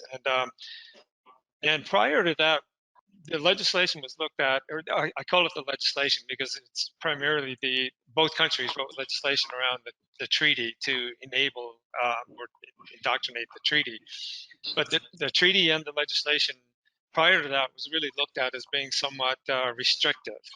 You know, it was about Great Lakes fishery, and you have all kinds of connotations around what that means. Well, the more we delved into it, the more we realized that there is, because of the way it was written, there is practically nothing that you can't do when it comes to sort of aquatic resource management almost, because, you know, fish health depends on the health of aquatic, you know, of our aquatic ecosystems.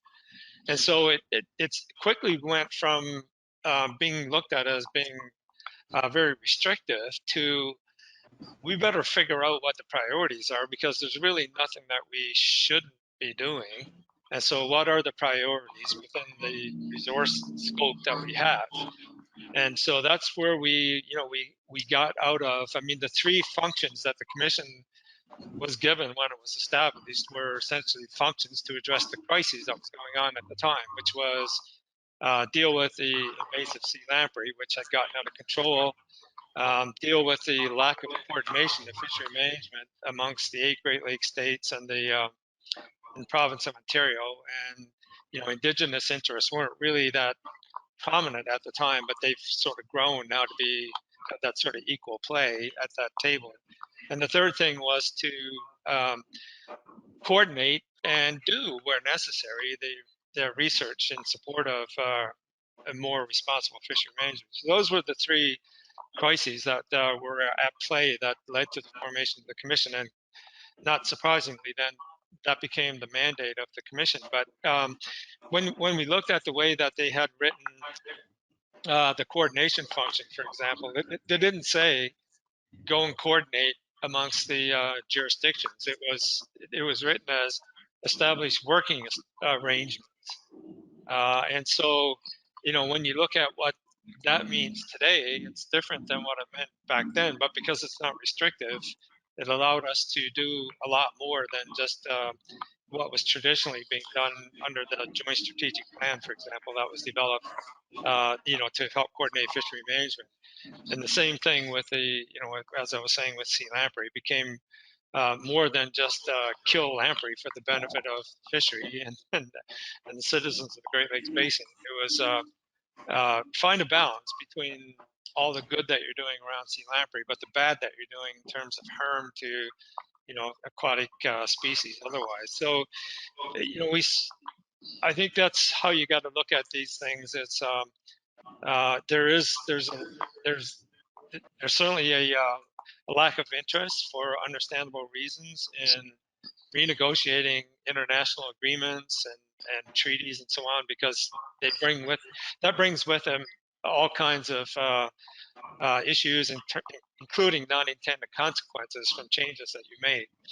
And so our experience was, you know, take a really hard look at what your enabling treaty is, or enabling agreement is, from time to time, and make sure that you're honoring the spirit of the agreement as well as the written word in the agreement to address whatever the issues are of the day. And I guess to kind of put an umbrella around that, you know, I think the challenge that we see sort of overall is how the heck do we apply what's proven to be a very effective way of managing resources, an ecosystem management approach.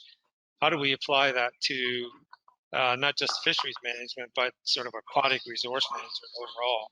And when you start to take that approach, you certainly bring in a lot of things that you tend to, shield, keep on the outside, including the cracking the nut about how do you bring Indigenous knowledge in, right? For years we looked at sort of how do we integrate Indigenous knowledge into Western science, and everybody struggled with that for years, including in the Arctic. When I was with DFO, we spent a lot of time trying to do that with the Arctic, in the Arctic, which is different than southern Canada. But that was the wrong question. Now we're starting to realize through things like two-eyed seeing, for example, that it's not a matter of integrating one into the other. It's a matter of figuring out, which we're doing now, thanks to help from Indigenous communities, figuring out how one complements the other in a more sort of holistic approach. So that's my long answer to that question, Tom. Thank you. I'm certainly not going to get through all the questions that I had hoped to ask, but I want to move on to another one here. Each of you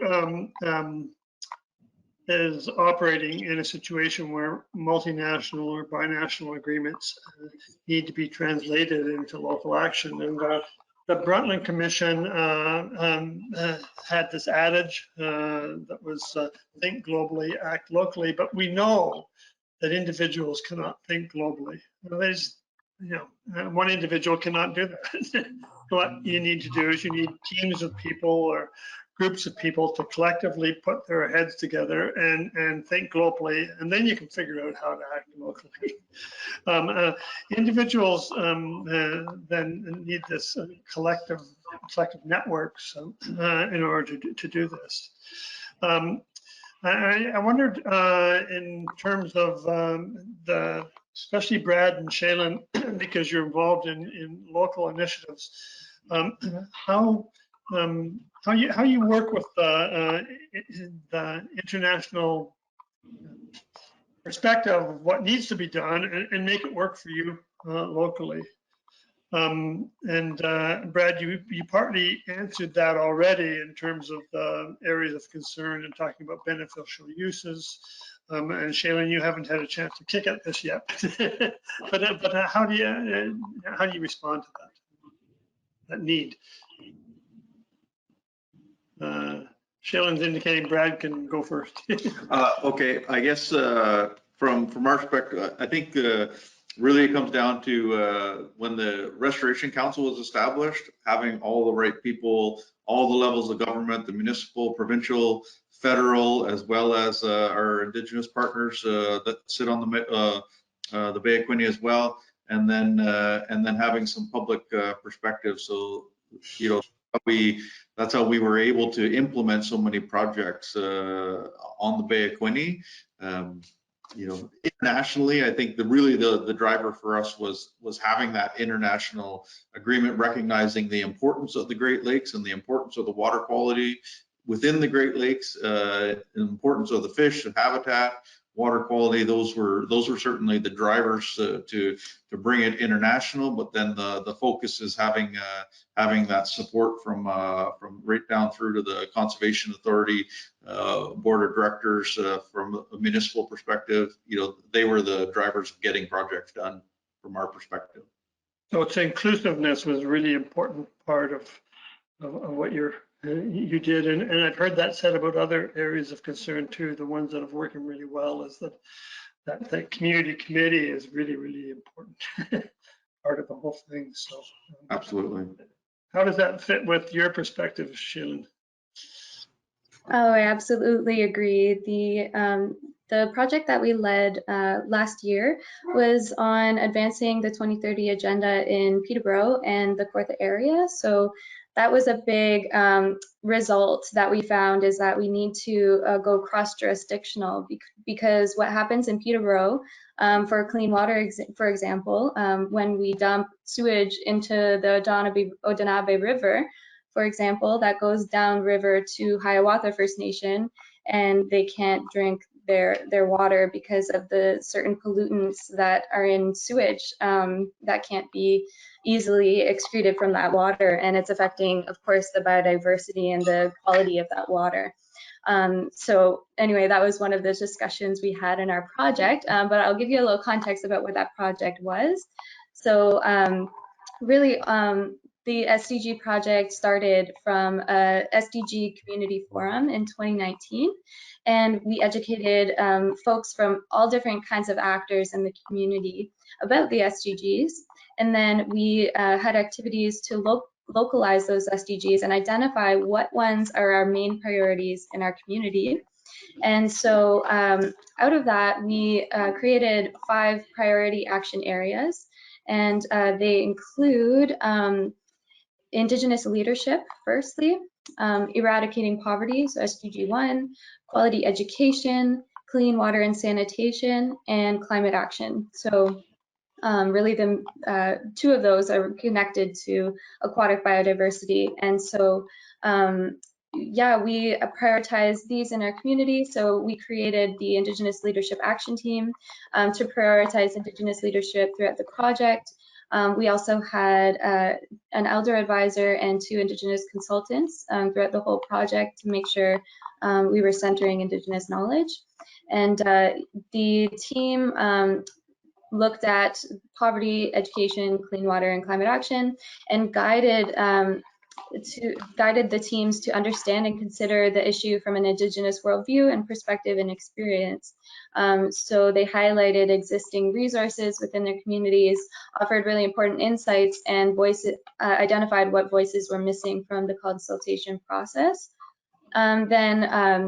Yeah, to promote this understanding of the work that we did, so there was about 15 folks on each of the action teams, and they yeah, did the same thing as the Indigenous Leadership Action Team. They took a map of assets that we have in our community to forward each of our goals, and then I guess talked about the issues in our communities, and then we presented this at a community forum in the end of this February, and we shared this with the community and broadened the conversation. And also we have reports. We have 7 reports which were generated from this, and they can all be found on our website, which I will Tom will share with you after this. So 5 of them on each of the priority action teams and action areas, and 1 of them on the project as a whole, so you can learn more about the project and our approach to localizing the Sustainable Development Goals, and also an Indigenous collaborative programming report, which teaches organizations, governments, whoever you are, how to effectively and respectfully engage Indigenous communities in these initiatives. So yeah, those are available for you, and that's how we've been localizing the SDGs.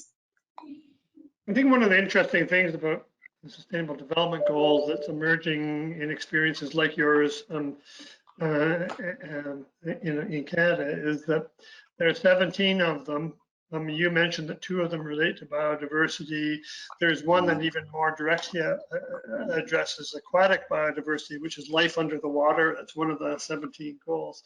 But when people start to look at them, what they find is that when they work on 1, 2, 3, they start finding that they're linked to all the other ones, and it's impossible to avoid the other ones. So you end up working on kind of the whole package eventually. But yes, exactly. You start somewhere, and that starting spot is what's most meaningful to the local community that's getting involved, and that's an important part of the whole thing for sure. I want to get to a question that relates in part to what you, Brad, and Shilin talked about, and that is, it's one thing to get a group of people together, whether you're doing it at the local level or whether you're doing it through the Fishery Commission, as Bob has talked about. And it's another thing to get them to agree on things. And they don't. You're going to have situations where there are disagreements. So biodiversity, it's a term that's widely used, but it means different things to different actors. In the Great Lakes, for example, we talk about biodiversity. Some people are more interested in having a diverse set of choices of critters they want to be involved with. So we've got Pacific salmon that have been reintroduced to the Great Lakes, and there's a group of people that have a whole industry built around them, and I value that. But the Pacific salmon are competing with endemic sport fish such as lake trout, and there's a group of people that are adherents to that. And then there's a whole range of fish that are that we don't pay a lot of attention to because people don't exploit them directly and they don't interact with them directly. Where I live here in the Kawartha Lakes area, wild rice is a really hot issue. It's endemic, and there's an effort being made to restore it on the lakes by some people, and there are other people who really despise wild rice. It gets in the way of their movement around the lakes, and it affects their personal enjoyment of those lakes. All these, whether you like it or not, endemic species and non-endemic species contribute to biodiversity, and they have, and we have to think about them. We have to discuss them and whether to focus on them. Kevin and Bob, the U.S. and Canada do not see eye to eye on this, as you know. And so the Canada, for example, has long advocated for more endemic sport fish, such as lake trout, whereas the U.S. has a history of promoting exotic salmon, and that's not a distinct. It's not distinct. In Canada, there are certainly adherents to lots of them, to Pacific salmon, and the same in the U.S., vice versa. But how do you resolve such differences? You've got a group of a community, whether it's at the local level or you've got a Great Lakes community or a Lake Ontario community. They're discussing what the target should be and where the effort should be focused. They're trying to decide whether Kevin should have more money to culture certain species versus other species. How do you resolve these sorts of disagreements that are there?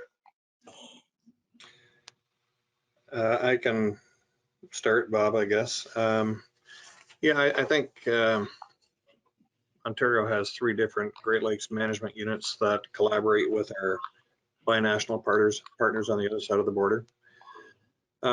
As Bob, I think, mentioned in his early remarks, one of the key tasks in fisheries management planning is agreeing on fish community objectives for the entire lake.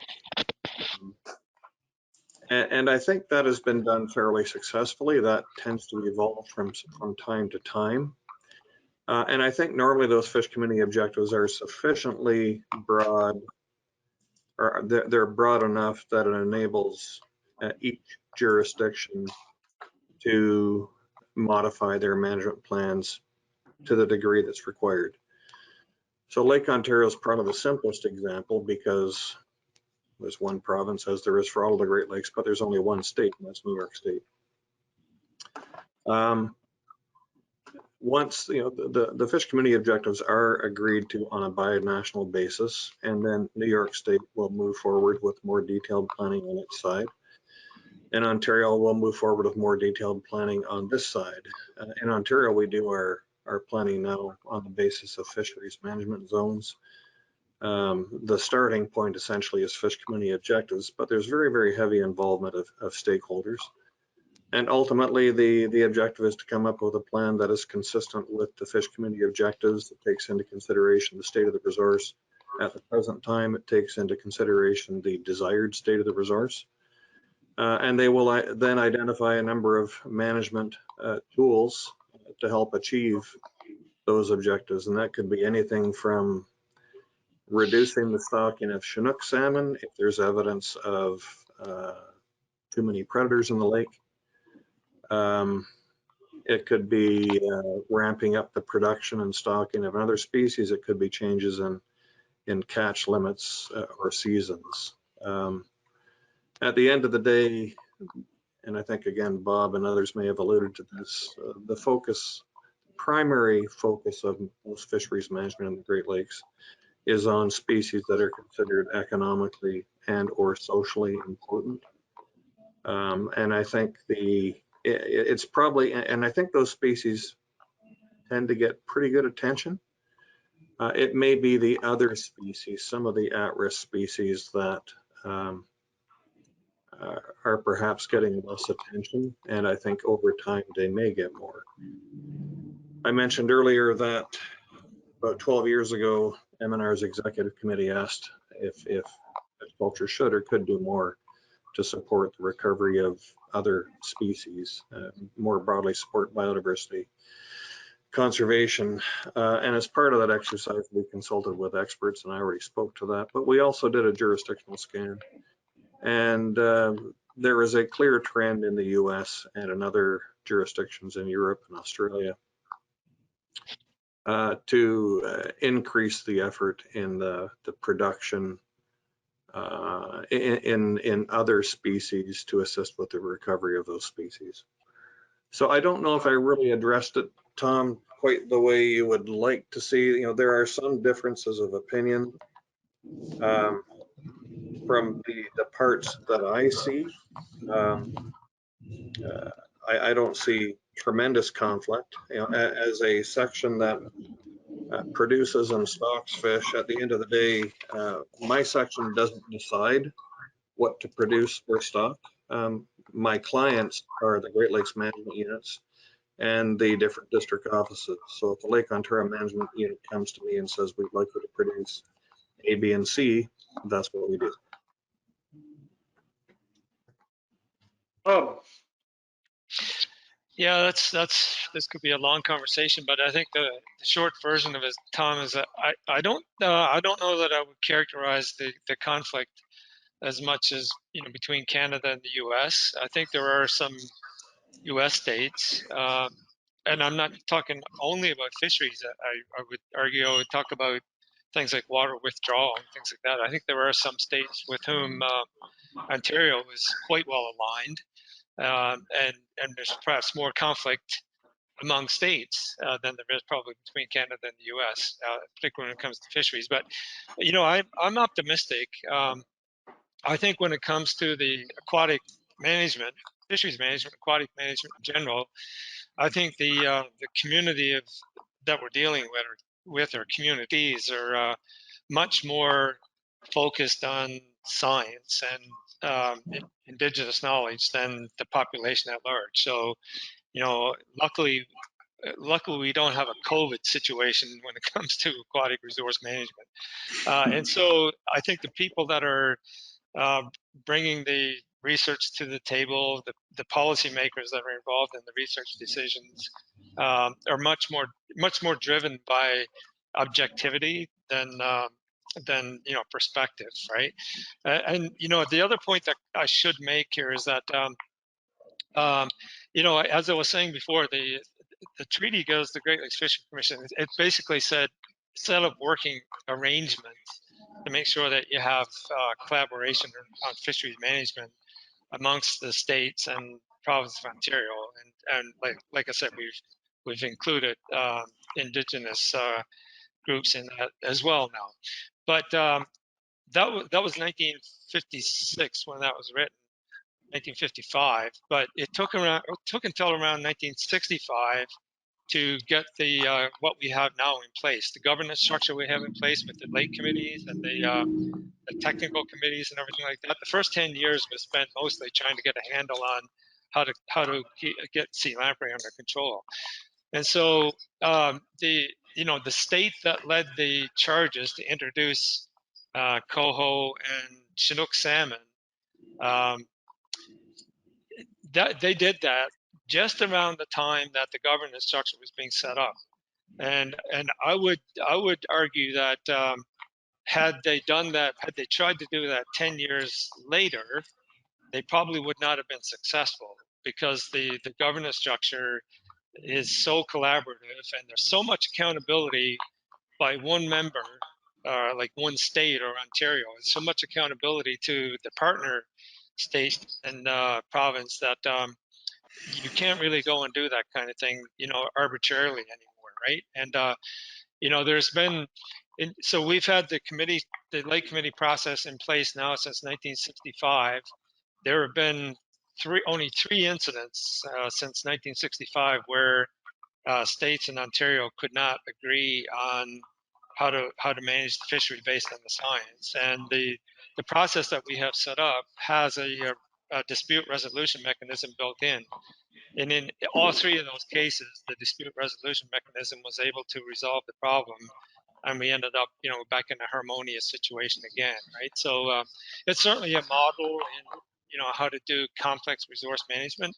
And I think what I'm even more enthused about is as we have evolved it from what I might call traditional fisheries management, right, where you count population and stock to allow to be able to fish to a certain level, as we've evolved it to take more complex considerations into context, like climate change and you know, hardening shorelines and habitat availability and all that. That collaboration has gotten even better, I would suggest. So I think I think we're in a good situation as far as the Great Lakes is concerned overall, and the fishery is probably the best example of how the resource is managed collaboratively from a biodiversity point of view. What it sounds like is that the agreements are broad enough, and people now recognize they're broad enough that if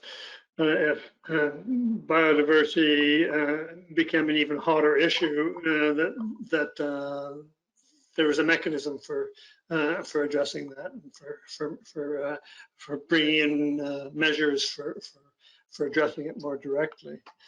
I guess we're going to run out of time very shortly, but I wanted to ask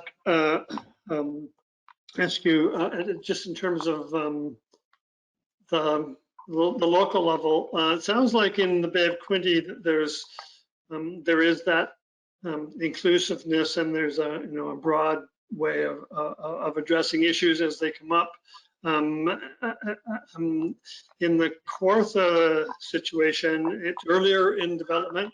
It's just now working its way towards coming to agreement on some issues, and not even maybe that far.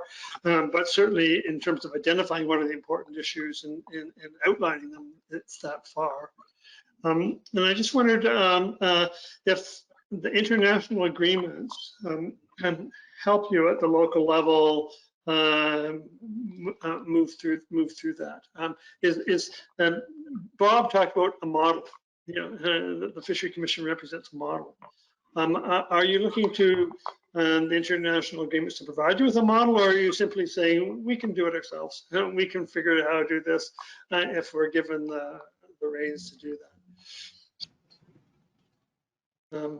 But Brad, there's really more for Brad and Shaylin than the other two of you. From our perspective, I think that our international agreements are sort of the staircase for us. If we, but you know, I would say one thing that from a local level is we need those agreements to when they reach us, we need them for a long time. Having a lot of our agreements are 1 year duration, and it's really difficult to get a program running and maintain it for multiple years when you're constantly searching year after year for that agreement renewal. That's a really good point. Yeah, the Fishery Commission has got a lot of people working to make sure there's multiple year funding, but you don't have the same benefit of that. What about you, Shaylin? Yeah, I believe that this was very beneficial for our community in getting the Sustainable Development Goals funding and providing a common framework for us to, draw from and draw our local targets and align them with the Sustainable Development Goals at the international level to the national level, how Canada is implementing, the Sustainable Development Goals through their national strategy, and subnationally, of course, with Ontario's you know, targets. We were looking at that and the different legislation that Ontario has. Of course, we have to take all of those things into account when implementing on the local level. And that was part of the difficulty that we had, is how do they interact with one another. But we also have local plans that we have been working on, a local climate change action plan, for example. I'm not too familiar with the ones focused on water. But you know, we have been doing this work, and I think that having that common framework that we're all working towards was really beneficial for us. Yeah, I'll stop there. Okay, well, thank you. We have run out of time, and so I didn't get through everything that I was hoping that we might get through, but we got through a lot, and you also brought in things that I hadn't considered. So thank you for that. So Shaylin, Brad, Kevin, Bob, I want to thank you very much for your contribution here today. The next session that we're having this afternoon is on engagement, how to engage people in biodiversity restoration and biodiversity issues in general. It sort of builds on what Brad and Shaylin said in very direct ways. And so it's a session that I hope will be of interest to the remaining people in our forum here today. And in the meantime, I wish you all well, and thank you for your participation. It's been very, very helpful. Thank you. Thank you. Thank you very much. Bye, everyone. Okay, it's 2:15, so we should get started here. And so thank you, first of all, to everybody, panelists and the audience here and the audience that will listen to the recording. Thank you all for taking part in this. If some of you are just joining us now, please note that at the beginning of this morning's first panel, there was an opening that was delivered by Dorothy Taylor, and there was a welcome by Steve Hounsel. Dorothy is with Curve Lake First Nation and an elder, and Steve Hounsel is the director or the chair of the Biodiversity Council. So if you want to, I encourage you to listen to their what they said this morning, but we will not repeat them at the moment. I would like again, though, to express my gratitude to them for their messages, and they're very useful to us. My name is Tom Willens. I'm with Trent University, and I'll be your host today. One bit of housekeeping, and that is that we will not be responding to the chat. There just isn't time to do that. So if you have questions that you would like to have answered, I ask you to put them and record them in the forum that is provided by the Invasive Species Center. At the end of this session, I will go and have a look at them, and if there are questions that I can answer, I'll do that directly. If there are questions that someone else can answer better, I'll try and link you to those people that can answer those questions better. Also, I'll mention that I'm putting together a follow-up, just a list of resources that people have mentioned as part of the panels today, or which seem, in my mind, to relate to what people said today. And so there'll be articles and links to websites and that sort of a thing. And so that'll become available probably sometime tomorrow, if I can get it all together by then. And that'll be a resource for you. So, thank you. The previous panel that we just finished just looked at international agreements and talked about how they they can be used, whether they're directed specifically at biodiversity or not, how they can be used to get action at local levels. And we mentioned the adage that the Brundtland Commission put forward about thinking globally and acting locally, and acknowledged that you can't really, as an individual, think globally. You do that with a bunch of other people collectively, put your minds together, and then you have the capability of acting locally. But although I think what we'll find out today is that that's also done collectively. But at any rate, this idea of acting at the local levels to achieve aquatic biodiversity targets is what we're focusing on today. We'll explore some ways by which committed members of the public, shoreline property owners, water users, have become engaged in aquatic biodiversity. We'll address how organizers of such engagement are able to succeed, and we'll cover the water walk movement, shoreline naturalization, and citizen water monitoring, lake plans, and some other stuff. As with the international panel, we will be examining actions that are not necessarily directed explicitly at biodiversity, aquatic biodiversity. In fact, probably most of them aren't, but they need to do so in order to achieve their broad goals. And so that's part of the thinking here.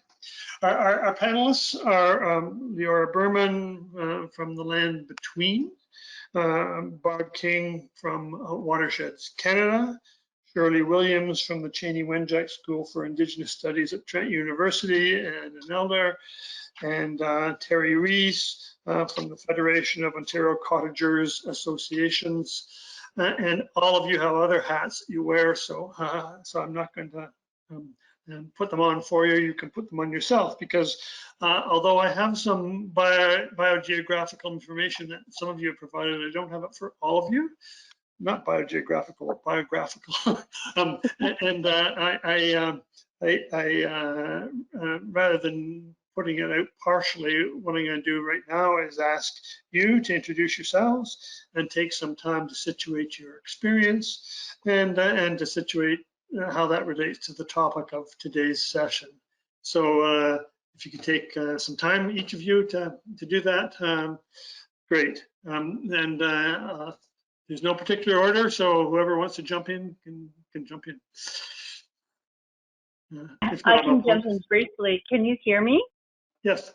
Yep. Okay, good. I had to phone in on the audio, so I apologize. I got bumped out a little bit there, so I thought I'd come in while I could. So I'm Barbara King. I'm the Executive Director of Watersheds Canada, and really appreciate the invitation to be a part of this panel. And as an organization, we are a national charity that works to protect our freshwater across Canada, but we work in a really interesting kind of grassroots manner. So we never work alone. And our main focus is working with other partners and engaging people at the grassroots level to affect change. So we really try to kind of intervene where there's barriers to people taking action in terms of, protecting our lakes and rivers across Canada. So we have various programs that we've developed to kind of meet those needs, that we engage people who are interested in taking action or who lack awareness, things like the Natural Edge program, where we get out and plant shorelines and develop planting plans, and have other programs like the Love Your Lake program, where we go out and carry out shoreline assessments and actually give property owners personalized reports, hoping that they get engaged, in terms of taking action on their own land. So I will leave it at that. Thank you very much. Okay, who's next? Leora? Okay, I think Barb, your video got cut off. I'm not sure if that's correct. So if you got bumped out again. Yes. So, yeah. We can hear you, Barb. So that's good. Yeah, and she's still being recorded, so that's good. It's lovely to be here with these really esteemed colleagues, and thank you, Tom, for the invite. So my name's Leora Berman. I represent and I founded, in a sense, the Land Between charity. The Land Between charity has a history of grassroots. I guess it's got a foundation that really is grassroots.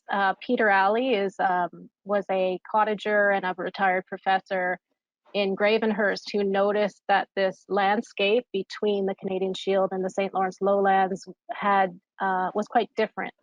And it had the only rock barrens, or the majority of rock barrens in Ontario. And he spent 10 years just making rounds to different groups to ask people to look at this region. And I was hired by the Kawartha Land Trust and the Couchiching Conservancy to complete research on this region. And Ian Attridge and Ron Reed sort of knew that I was a bit of an entrepreneur and said, in addition to completing this research, do whatever you want. And so the first thing I did was I called Curve Lake First Nation and spoke to Gary Williams, who was the head of economic development and former chief of Curve Lake, and said, I'd just like to hold meetings at the res on your territory and talk about this land. And at that time, Peter Alley was a retired professor. There was about 10 professors that he got together in a bit of a steering committee. And the professors always talked over each other at meetings. So we had this meeting at Curve Lake with about 6 elders, Murray Wheatung, who is now passed on, and a few other elders. And these professors kept interrupting each other. So I grabbed some stick and said, this is your talking stick. Stop talking over each other. And since then, the Land Between evolved to integrate and embrace traditional talking circles as a way of robust dialogue, and it became our governance structure. And so the Land Between grew and evolved with Indigenous participation, and not just participation, with incredible influence and spirit from Indigenous people imbuing everything we've done. Very deeply democratic. We are, as far as I know, the first organization in Canada to have equal authority in our leadership between Indigenous people and mainstream Canadians. And our mandate, and so now we are a national charity.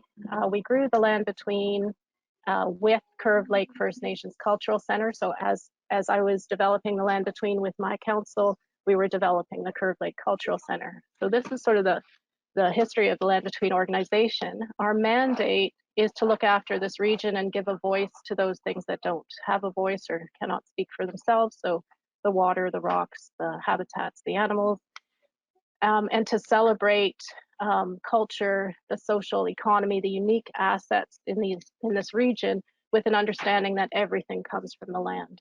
Our wealth, our identity, our culture, and indeed Indigenous languages come from the land. And so all of our efforts are very grassroots. We still operate in a traditional talking circle, and we do a lot of collaborative, deliberative dialogue sessions in talking circles. We have done projects holding community talking circles across the region, and we focus on restoring and connecting people to the land. I guess that's a good enough introduction. It's a hard thing to explain, but I think the history maybe speaks for who we are and what we do. Thank you. Shirley, can we go to you? Yeah, okay, thank you. I'll follow Lenora's land base, so I'm going to be talking about land and water. I'm going to sort of come from biodiversity, how we look after the land, the water, the air. All of these things comes from the creator, which is the natural law that we say the natural law, it's the creator that gave us this, it's the spirit that gave us these laws that were put here, which we have to follow. There's even a song about that, you know, that we sing, Kanakanagengo, but it says how this law was passed on to us, which we have to follow as human beings. So I say that when the Creator gave us this land, it gave us a foundation to stand on. We value the land in a sacred manner because it's a gift from the Creator. The elders have told us that if something special was given to you, you have to look after it. You cannot abuse it. So therefore, the land, from the Native perspective, the land is very sacred. When the Europeans came, there was no structure of churches. Well, our land is like a church. They even tell us that if you appreciate the land and what you see out there, it's a prayer. So the land is very foundational for us. The other gift that our people talk about is the water. Water is very sacred to us because without water, we cannot live. There are 4 different kinds of water. As women, we are life givers. That water, when a human being is being created, it's in the water of the woman. And so because of that, we look at the water in a very sacred manner. We have not become very good stewards of the water.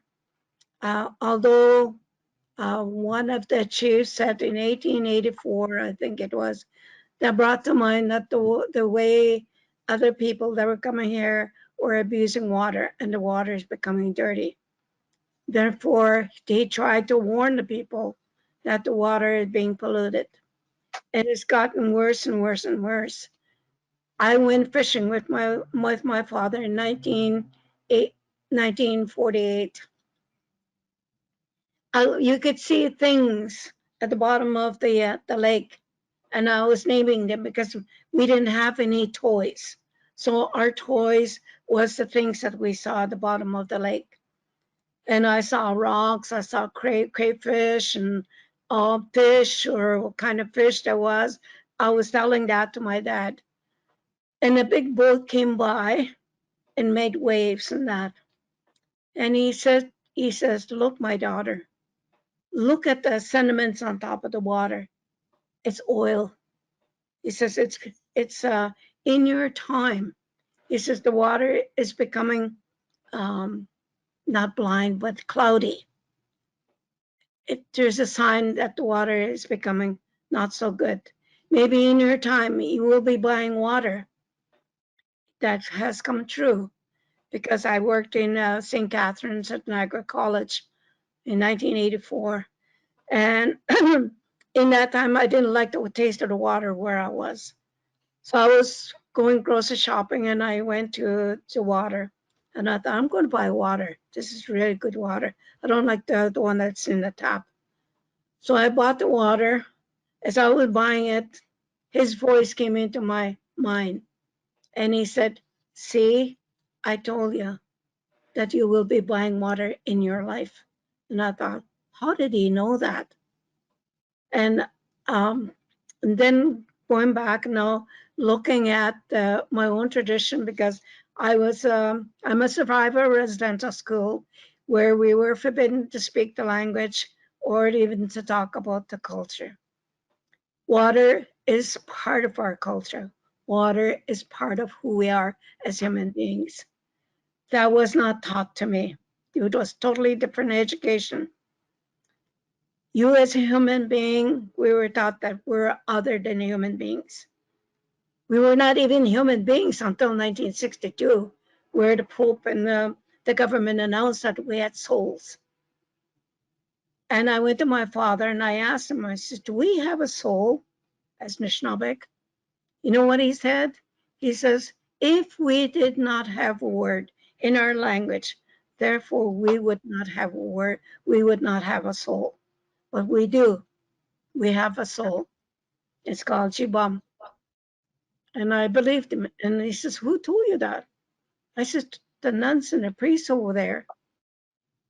He said, don't believe everything that they tell you. He says, just stick to our culture. I told you that that's why we kept you at home till you were 10 years old, to teach you about the language and culture, and that it would be foundational in your mind, that things would not be taken away from you. So and I remember that because he always said, if I veered off as a little girl, he said, pay attention, my daughter, because someday you're going to be asked, how will you accept that tobacco? What is your answer? Well, I understand today what that is and what he was talking about. So that water, when I'm talking about that fishing, that time my first experience of that water being polluted by other boats, and what they use is was told to me by him that the water will be polluted, and everything that's under the water will also get sick. He said, we as human beings will get sick also. And so there are a lot of sickness because there's cancer among our people. We never had cancer all these years because everything was purified. So that's the water. So because of water shapes us as human beings, we have taken upon ourselves, because I also work with the Chiefs of Ontario, and where I hear lots of other things, what's happening politically in the Native communities. And one of the things that they said was, we are on boiling alert. And what made me motivate myself was Tom Jackson, when he was the chancellor here. He invited me to speak to the other group that were biologists. And I thought they would eat me up because he wanted me to talk about Indigenous knowledge on water. And I thought they'll never believe me because I know the nuns never believed anything we said. So I associated the nuns as the biologists and chemists that were there. So I thought, well, I do have a right as a human being to talk about our knowledge about the water. Maybe things will change. So that's what made my decision to sit there. Whatever is going to happen, I'll face it in bravery. So that's what I talked about, was water from the Native perspective. And I did say that the water that we have, there is a lack of spirituality. We don't look at water as spiritual. We look at water as a commodity, which is two different things. And so because there's a lack of spirit in how we treat the water. The other one we talk about that's very important, the element, is the air. The air gives us oxygen. The trees, plants, and everything, you all know that it gives us oxygen. If we pollute the air, from cars and things, what we put out there, it's gonna fall down to the trees and plants and right into the water. And I must say that as a water walker, before we do the water walk, we always talk to the water spirit. We tell them this is what we're going to do. We talk to it as a human being because water is life. And so we pray, we talk to them. And when we carry that water, we sing, we pray, and we bless the water in all of the lakes. And usually it's four different times that we pray, we sing. And as we walk, we meditate. How are we treating, as a human being, how am I treating the water? Am I putting things that I shouldn't put in the water? How is that going to affect other people if I put poison in the water? Do I ever thank the water for giving me a shower? And how do I use it? Or if I drink it, do I ever say thank you? Those are the things, values that my parents taught me and other people. And so I've always remembered that we must always give thanksgiving for that water. And the reason why I talked about Tom Porter, Tom Jackson, was my conference was called Water Matters. And my niece and I invited her to come because we had been talking about doing a water walk. Because I think 2 years prior to that, there was a flash water, you know how the water in Flood? flash water in Peterborough. And everything downtown was flooded. And because the structure, because the water that was coming in, the structure that they have was not appropriately done because it couldn't purify all of the water that was coming in too fast. Therefore, it overflowed and all the contamination went to the Rice Lake. Those people, cottages and Hiawatha First Nation and all the ville, even to this day, they're on a boiling alert because they can't drink the water. You should see on Sunday how many boats there are. People, I know we enjoy the water. The water is there, but we don't have to really pollute it. We have to watch out what we're doing to the water. And so it gave us something to bring to the public, how we should look at water. And that's how the water walk started in Cortez areas. So we have done only 4 water walks at that time. And the women that were carrying water, we should do 7 times for the 7th generation. So we extended that to 7th generation, but we have extended more. We wanted to do the water walk around the Pigeon Lake because of the water, we call it this wild rice. We don't have a word for wild. Our rice is called endowment, which means in our language, good seed, because it feeds people. That was our main staple food. You can do all kinds of dishes on rice itself, but you have to work for it and you have to know it. We have to pray for it. So those kinds of things that we looked at, how that water is important, but it has to be in a modern sense. The government has to, make laws to be careful what we are putting in the water, the structures of landings and the boats. I know people buy things in order to make them happy. Yes, the Creator put us on this earth to be happy, but we also have to give sacrifice. We have to sacrifice some of the things, how we live. So all of these things, the land is the foundation of how we live here, that language and culture, they go together, of the worldview, how we see the land, trees, and water, and all of these things. Pollution will destroy everything. Even right now, there's a big fire in BC. Water is being polluted. There's sickness, great sickness today that we couldn't visit or even hug or anybody. Those things are telling us something. The land is telling us something that we need to be careful. And I say that to look at ourselves. What are we doing to the water? What are we doing? Because when we leave this world, the Creator is going to ask us, what have you done for your community? So I'll end with that, and you can ask questions later. Miigwech. Thank you. Terry, your opportunity to situate yourself.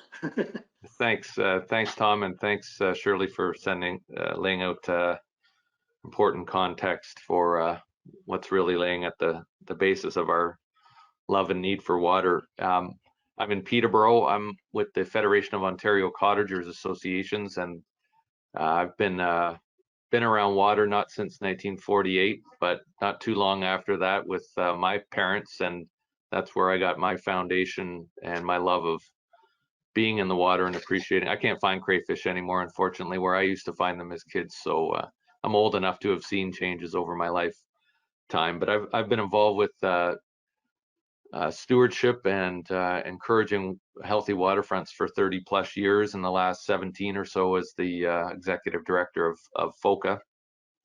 So FOCA is a group of about 500 community groups located across the province of Ontario, from Kenora to Cornwall, and these are people that organize in their local communities because they've got their own local commitment to the sustainability of their local resource and a commitment to community. And we try and work with and through these groups who have the local knowledge, the local experience, the local perspective, starting off by helping to the best of our ability to help them do a good job educating their local residents, neighbors, and friends about the state of the resource that they're blessed to be able to enjoy. We hope that by understanding how these things all fit together and how they work, that they'll develop a deep appreciation, as so many of us have, for the resource, and an appreciation that comes from different perspectives, hopefully eventually, and deep down from a spiritual perspective, as Shirley's discussed. But many of them are there for the mental health benefits, for the sense of peace and calm and tranquility, for the ability to connect with nature in a really urban world. And so we try to do our best to help them educate people, appreciate the water and the shorelines, and then hopefully by doing so and building a bit of an understanding and a sense of collective ownership and responsibility for these resources, that we build a community that's there to protect and sustain these resources over time. Our mission is to protect sustainable waterfronts for now and for future generations, and I think that's a great theme that we've all touched on a little bit here already. Yeah, everyone's got their own motivations. Biodiversity happens to be one that's core to this discussion, of course, and proud to be a member of the Ontario Biodiversity Council and work with other committed individuals through that forum. But people are there, as I say, with different backgrounds and different motivations. They're not always there about they don't always understand the biodiversity connections, but hopefully through these kind of ongoing discussions, conversations, and through the programs that Leora and Barb and Shirley and others deliver, that will build a bit of a collective consciousness about how all these things connect and how we all have a responsibility. So that's where we're positioned. That's the audience we speak to. The people that own property in Ontario on waterfronts own about 15,000 kilometers of shoreline and shorelands, 50,000 hectares of important shorelands. That's a lot of property and important common resource that we're borrowing from our future generations. So, we feel very committed to making sure each one of those individuals, every one of those families, not only appreciates how important it is to themselves and to their grandkids and their grandkids, but also to the rest of their community. So always learning and always happy to be part of these discussions, and look forward to stealing some of all of your good ideas, because that's how we make this all go around, because no one's got all the answers, but we'll do our best to keep sharing and learning from one another. So appreciate the chance to be here. Thank you. All of you have been very successful in engaging people in issues that relate to water, not necessarily to biodiversity as the first focus, but in issues that certainly relate to biodiversity, that affect biodiversity. And so you've been very successful engaging people. And one of the first steps that is necessary to get anyone engaged in anything, whether it's biodiversity or whatever, is to have them aware of the need to do that and the value of doing that.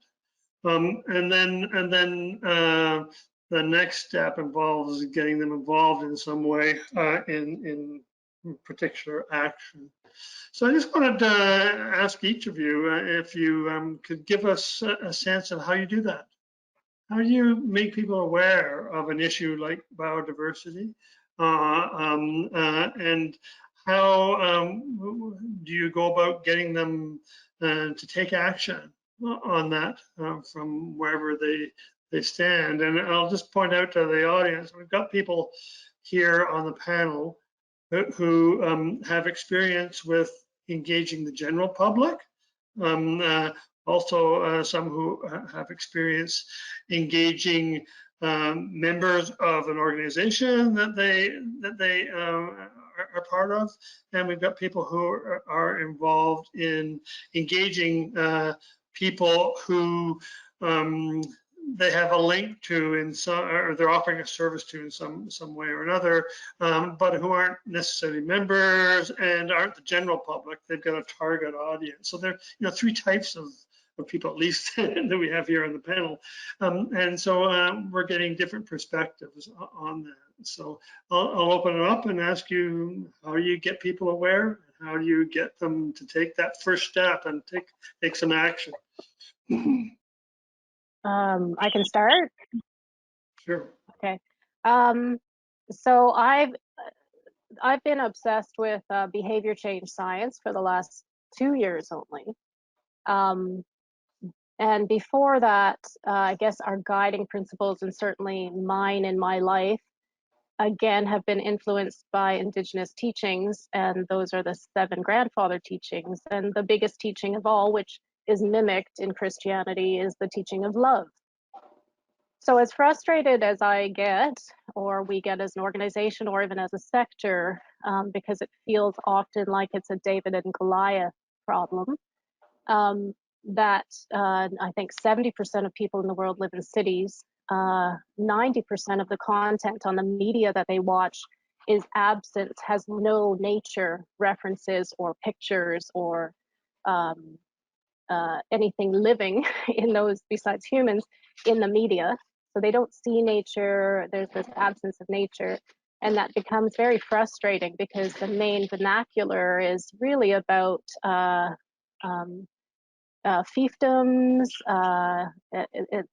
or individual family succession rather than community, and really lacks a tie to nature. So that when you take a look at that with a cold eye, you can sort of see where people's mindsets are at. They're certainly not focused to nature. So behavior change, I use that as a tool to look at what the obstacles are and to apply intervention.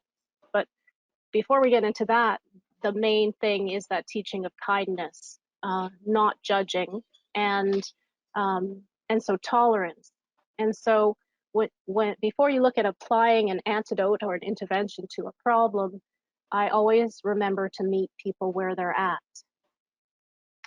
And so instead of preaching to people or scaring them with climate change information, I try and understand what their perspective might be and what their concerns are, and then be very kind about, and when I say kind, I think it's allowing them to take independent steps and small steps, and feeling very, and being very supportive of those small steps.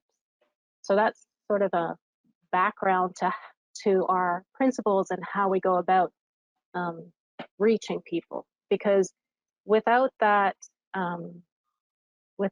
heart involved, it's very difficult to continue in this sector and be successful. So that's just the background principle, or the background energy that we put into our programming. In terms of getting people's attention, I then, if you take a look at where they're at and what their concerns are, a lot of them are being, just generalizing. The public looks at what we see in media, in different mainstream magazines and aesthetic, and so they like manicured. They have, and I'm generalizing because actually now the millennials do not have the same aesthetic and are not sold on the same marketing that the older generations are sold on. So there's a difference in a generational perspective here. Millennials, I find, are more concerned with experience rather than material gain, in a sense. It's interesting. So, for instance, there's a few programs we've developed to meet people where they're at and to allow them to feel competent. So providing knowledge alone is not enough to make a change.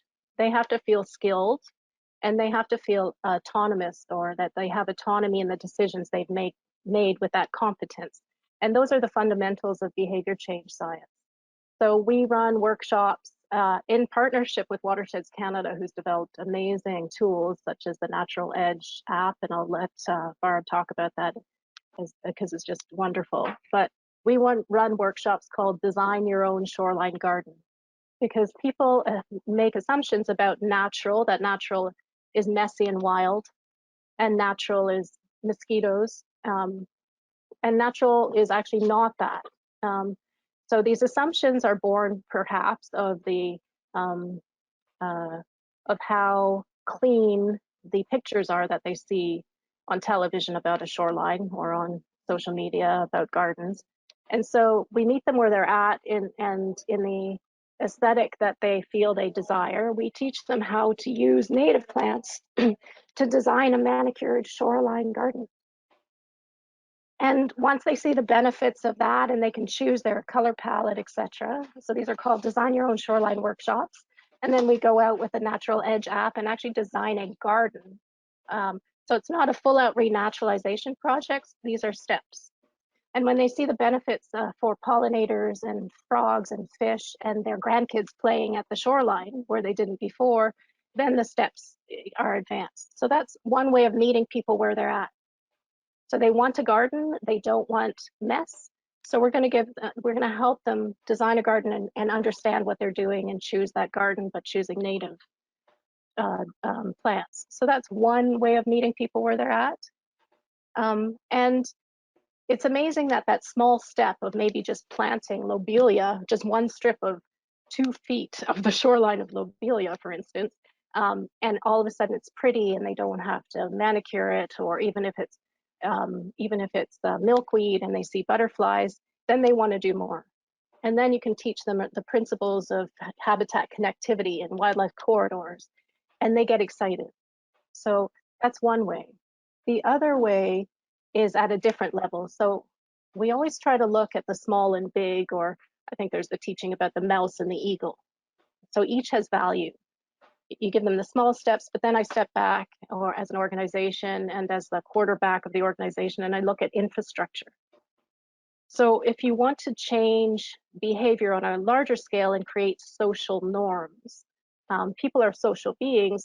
So one person who's done a natural shoreline or a shoreline garden will tell their neighbors, and they're very showy gardens, and so that becomes contagious. But you want to also attack things at different scales. And so in order to move different levels of the mountain, or we look at infrastructure. So there's this absence of infrastructure in the middle between legislation and on the ground. There's lack of enforcement. There's the very simple infrastructure, bylaw enforcement.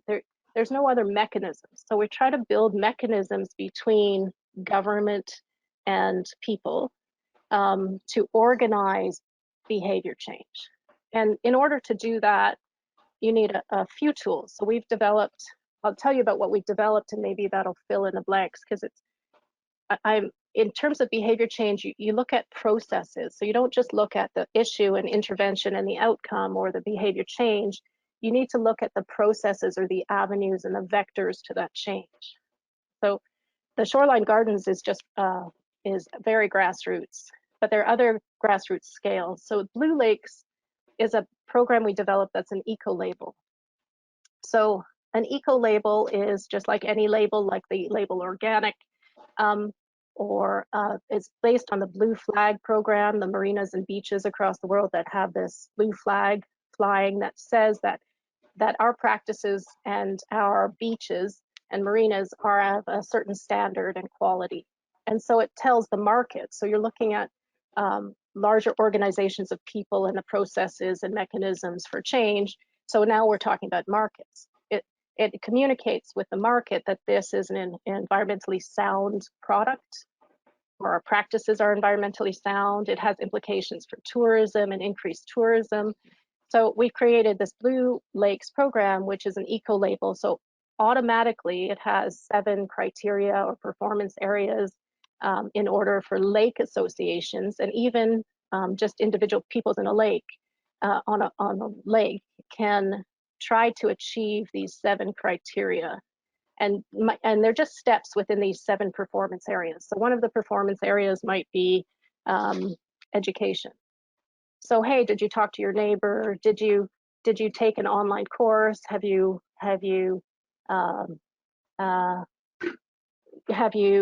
taken a workshop on lake partner program sampling? And that would tick the box in the performance area on education. Citizen science is another performance area. So if they've achieved some gain in these performance areas, they get this label and get to fly the Blue Lakes flag on their docks or on their boat. And so it's, as a label, we are designing a program in the vernacular of the urban, or the mainstream urban. It's a mainstream urban vernacular. It's what people understand. So again, we're meeting people where they're at. So a label, or it's almost like a sacred garment that people can show. It's sort of a testament to what they believe in and their ethics and who they are by flying this flag. So it creates, it communicates principles to other people automatically. Does that make sense for you? So that's one thing we're doing. But the other thing about the eco-label program is its data. We married research with behavior change. And similarly, we marry research with Indigenous teachings and local knowledge. So that's what is termed two-eyed seeing. We always balance local knowledge and Indigenous knowledge with the science. But people need both of those, I'm finding, or we're finding, to motivate behavior change. So it's not just the infrastructure of a label program and performance areas and flying this flag. To increase motivation, what we've done is we've married all the data across all the lakes in the land between. Right now, some lakes are data deficient. So what we've done is we've spent 9 years collecting data on shoreline development, and we can actually remotely sense that, on lake profiles and water quality, fish habitat, calcium levels, all these different parameters, and we can actually now model across the region which lakes are having trouble and which lakes are having increased areas of anoxia, etc. And if that relates to shoreline development. So this data is very powerful because it helps us as an organization target conservation efforts, but also the lake associations that enroll in the Blue Lakes program, they get access to data on their lake.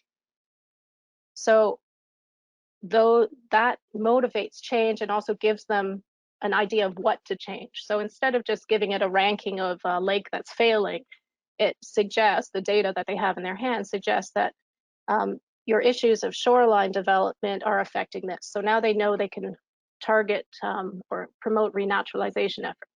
Or it can talk about calcium levels. So maybe they want to inoculate the uplands with their wood ash, things like that. So it sort of directs their efforts. And then, so those two things, you've got science and data, and then you've got this collective communication that we believe on this program, or that we are communicating that we have these principles and we want to adopt these practices. So those two things become a powerful agent of change, because if you have many people on a lake flying the Blue Lakes flag, or many lakes flying the flag, it communicates not only to other people that this is of value, it communicates to newcomers on that lake that they're entering a culture or community that practices these things. It creates a platform and gives you the tools to talk to your municipality or governments about your principles and the issues. So it gives you the information and the tools and the voice to speak at higher levels about what's going on the lakes. Does that make? I'm hoping I'm. It's a. So that's another program we have. That's a lot. That's a lot. So it sounded like you were handing a baton to Barb too at some point there. So maybe Barb, you could accept the baton and take that where you want to. Yeah, and I'll briefly just touch on some of the points that Leora made. I mean, she's my go-to person for behavior change, and has been really integral in helping us do better in terms of, you know, reaching people and helping to, you know, make changes. So one thing that we do, I guess one of kind of the tricks of the trade that we've done is get out and get data. So we've surveyed people across Canada with our Lovely Lakes program, kind of finding out, you know, why people are coming to the lakes. And you touched on this a little bit, Leora, on, you know, the images that are out there of this pristine environment, and that's what they're purchasing. So if you Google, you know, lakeshore living, everything is not sustainable. The images that come up, and you know, I know we're all working trying to change that, but you know, we went out and surveyed, you know, a few thousand people asking, okay, well, what do you care about? What do you value?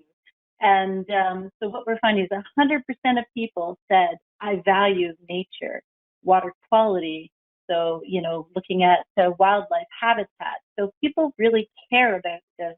But what we're finding, there's a huge disconnect between, you know, what they value and their actions on the land. And that's where we try to come in with our various programs is bridging that gap.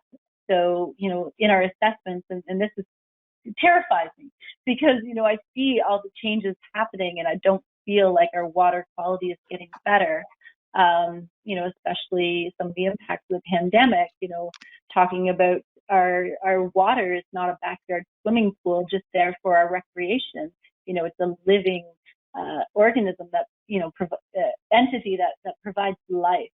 And, you know, as Shirley was talking about, so how do we bridge the gap between people's values and their actions?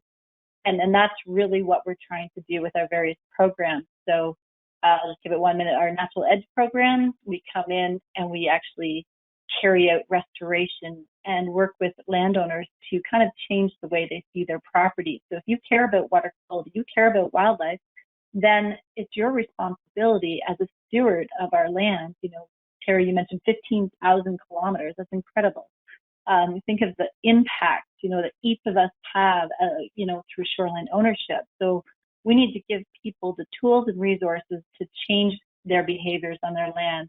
And through partnerships with, you know, so many different groups and organizations, we hope to build capacity with other organizations, giving those tools, things like the Natural Edge program. So we have the online native plant database and an app, so we can go out and create planting plans and then give the landowners the plants they can go out. So it's just building programs that kind of fit that need between values and action and sort of breach that barrier. So I'll pass the baton. Thank you. Yeah, and I don't want to dominate, but actually I forgot to, when we did surveys about people's values, when we piloted the Blue Lakes project last year, and we will be launching it this year. So we don't have data about its efficacy or how it will impact, but we did survey people's attitudes, and it actually wasn't money or equity that they were really valuing at the highest level for these cottages or these lakeshore residents. It was actually the heritage value and the cultural value so the legacy that they were leaving and the cultural, I guess the recreational, but it's that family history or the activities that they've always done at the lake. These are the things people valued more than equity, more than money. And that was really interesting. So they value these activities and these experiences, yet their practices, like Barb is saying, that the attitude and the behavior don't go together. So Okay, that, so I'm going to interrupt right there. It might seem logical to pass this to Terry because he's talking about colleges too, but I don't want to do that. What I want to do is recognize that not everybody who is interested in aquatic biodiversity is a property owner around a water body. And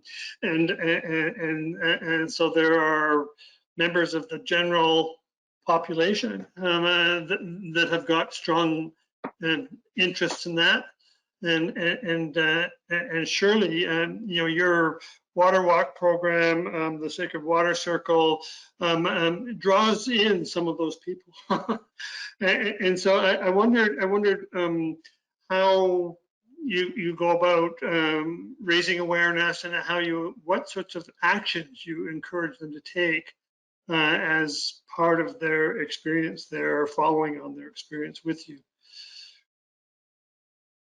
Where shall I begin?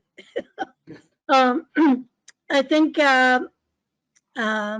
Josephine Endowment, who is an elder that walked this was just a concern at the Medawan Lodge, where an elder was very concerned about the water issues.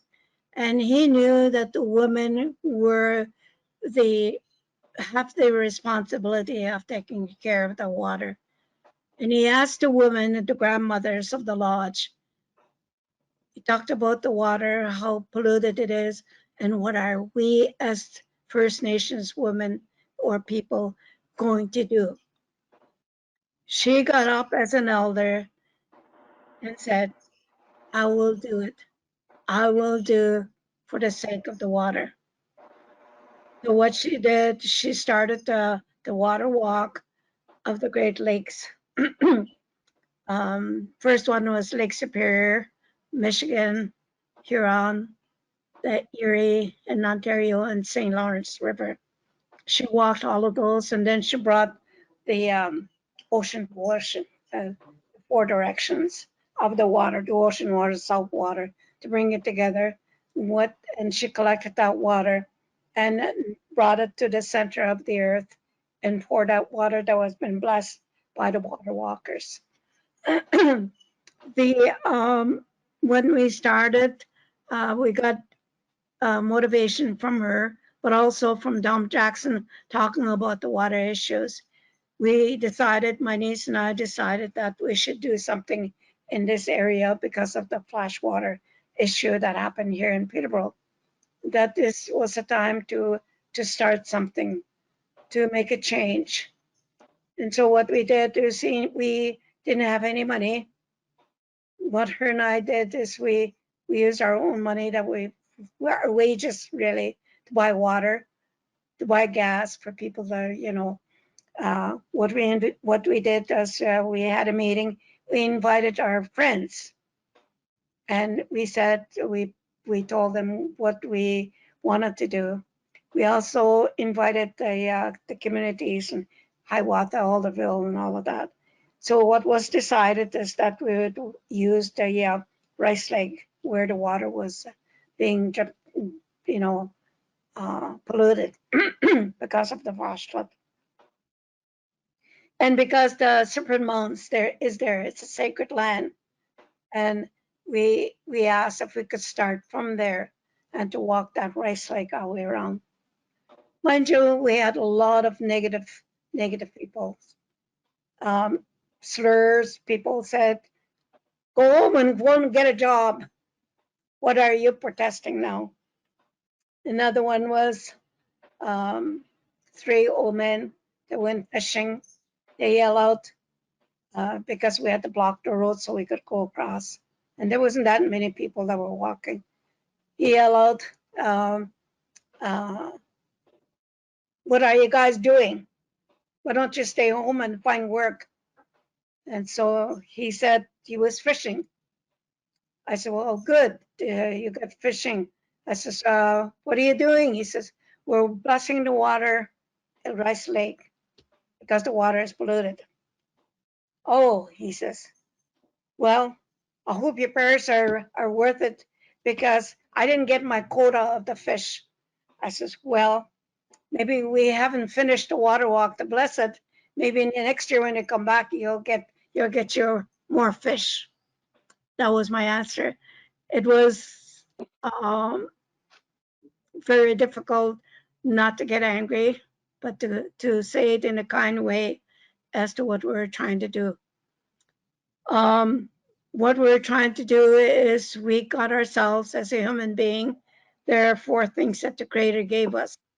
The spirit itself, created the human being, which is ourself, your fellow human being, which you people are here, your fellow human beings, your community. Your community is you, your mother and father, and your children, and extended family. And then from there is your nation. And how do we work together in order to solve this problem? We started with ourselves, our family, because my niece was, and friends that we have who were concerned about the water. And then we sent a word out. Are you concerned about the water? We are doing the water walk. And a lot of people emailed me and said, what is a water walk? And I had to say the water walk is about carrying the water that you have blessed to all the 4 directions, and that it's a people getting together for the common good of something. And if you want to, in a spiritual way, walk with us, you're welcome to it. You're welcome to walk with us. Another thing is, do you have to be a native? I said, no, you don't have to be a native. The only thing that we ask, you don't bring your bicycles or you don't bring your dogs, because that really takes away, because you have to sacrifice each step as you do. You're carrying that water. You're carrying something that is meaningful. Each step of that is the water that you're sacrificing. And so because of that, that they were concerned for the water, they walked with us. At the end of the walk, we asked, what have you learned? What did you experience? Well, a lot of it was, they said, well, I have blisters. Yes, that's part of something that we have to go through. When we do something, you sacrifice, we do get injury for our bodies and that. The other thing is we asked not to bring children, babies especially, because highways are very dangerous. We didn't want anybody to be get run over, or somebody getting mad at us because we were walking on the side of the road and just slowing the traffic. Yes, that was a problem also. We did ask the policeman to escort us, and I think that really helped, because as soon as people saw a policeman, they would not, nobody didn't throw any eggs or stones at us or anything like that. So those kinds of things we had to look at. We also had to look at a person who takes care of the feet. We stopped at water. We told people to dip their feet into the water and soak them. It's like soaking your feet in a tub, and that's what, to nurture themselves. And also at the end of the walk, you've been walking all day, you'll be sore. Again, we asked them to take a hot shower and a little bit of salt if they have a tub, and that. So in that sense, because we cared, it was one of our things, and being kind to them, they came back to walk with us, and they wanted to finish it, because I came with my car, I carried the water and I carried the food and things like that, so they don't, because they get nourishment. So I was that person. It's interesting, Shirley, that you've raised 2 really important points that I've picked up on. One of them is that you start with people you're familiar with, and you build that family, so it becomes more than just your immediate family. And the second thing is you create an environment that is safe. And you've mentioned the animosity that you experience in some locations, and so finding a way of making it safe for people who would be upset by that animosity, and making it safe by not having children and so on involved in the walks. That's really, really important part of things. And I wanted to pick up on and ask Terry something that picks up on something that you said. So Terry, what I'd like you to answer is the question I asked earlier about awareness and so on, but collectively. So you deal with whole associations of property owners, and you have to get them thinking together in some way or another. Sometimes it's as advanced as producing a lake plan, and sometimes it's just coming to agreement on some of the things that might be done on the lake. And I know, and you know, that lake associations are not, they don't represent everyone on the lake.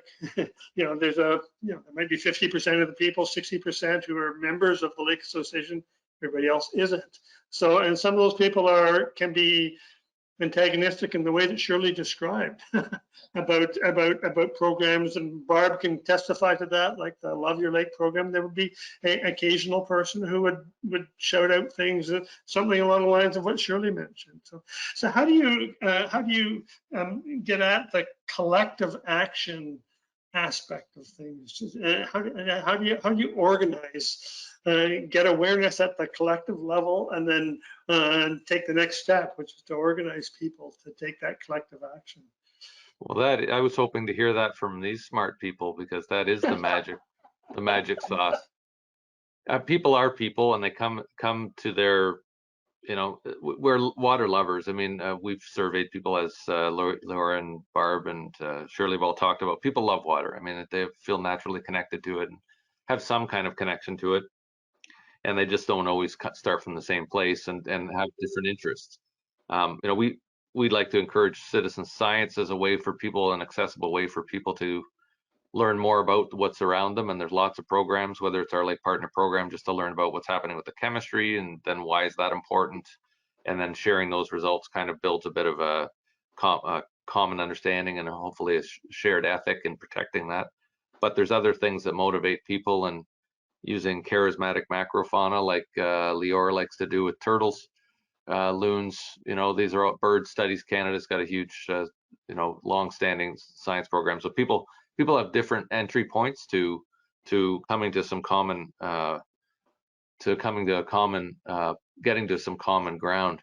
The lake planning process you talked about really is not coming up with a document so much as having those conversations about what the community values are, and what things we want to see in the future, and who all the stakeholders are, and what the different interests are, because there's lots of, amongst the people that enjoy our lakes and rivers, there's lots of people who have commercial interests that are that are anglers or hunters, that might own property, might have tourist type of operations, and they all have a shared interest in the health and sustainability, but they may start from a different place, and they may have a different understanding. So having the conversations across with unlikely characters, and the Biodiversity Council is in fact quite a bit like that. I mean, it's got interests that one might not naturally think are of a common, have common backgrounds. There's industry associations and government and First Nations and non-government interests, and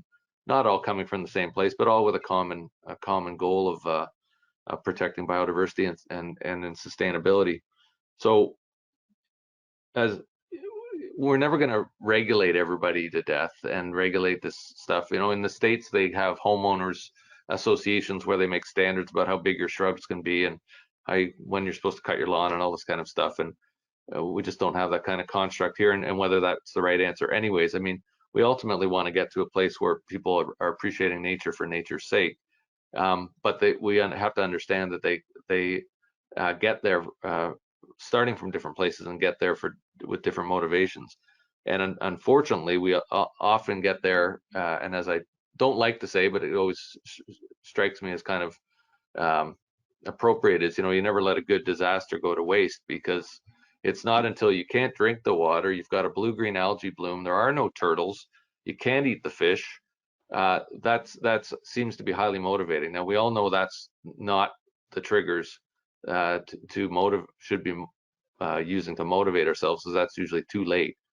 But it can be a powerful tool. You know, fear isn't the first thing I like to go to, but it seems to, it's in the mix. I'll say that, because the fear of loss is something that's tough. And I'll mention this, and maybe this will strike a chord with the Shirley and her intergenerational stuff, is that, you know, I'm old enough now to sort of appreciate sort of the concept of shifting baselines. Like when there's a lot of people new to rural, and we want people to be out in nature. I would love when urbanites, you know, get out and actually appreciate nature and understand it and start to connect better with it, because we all need to be part of the solutions.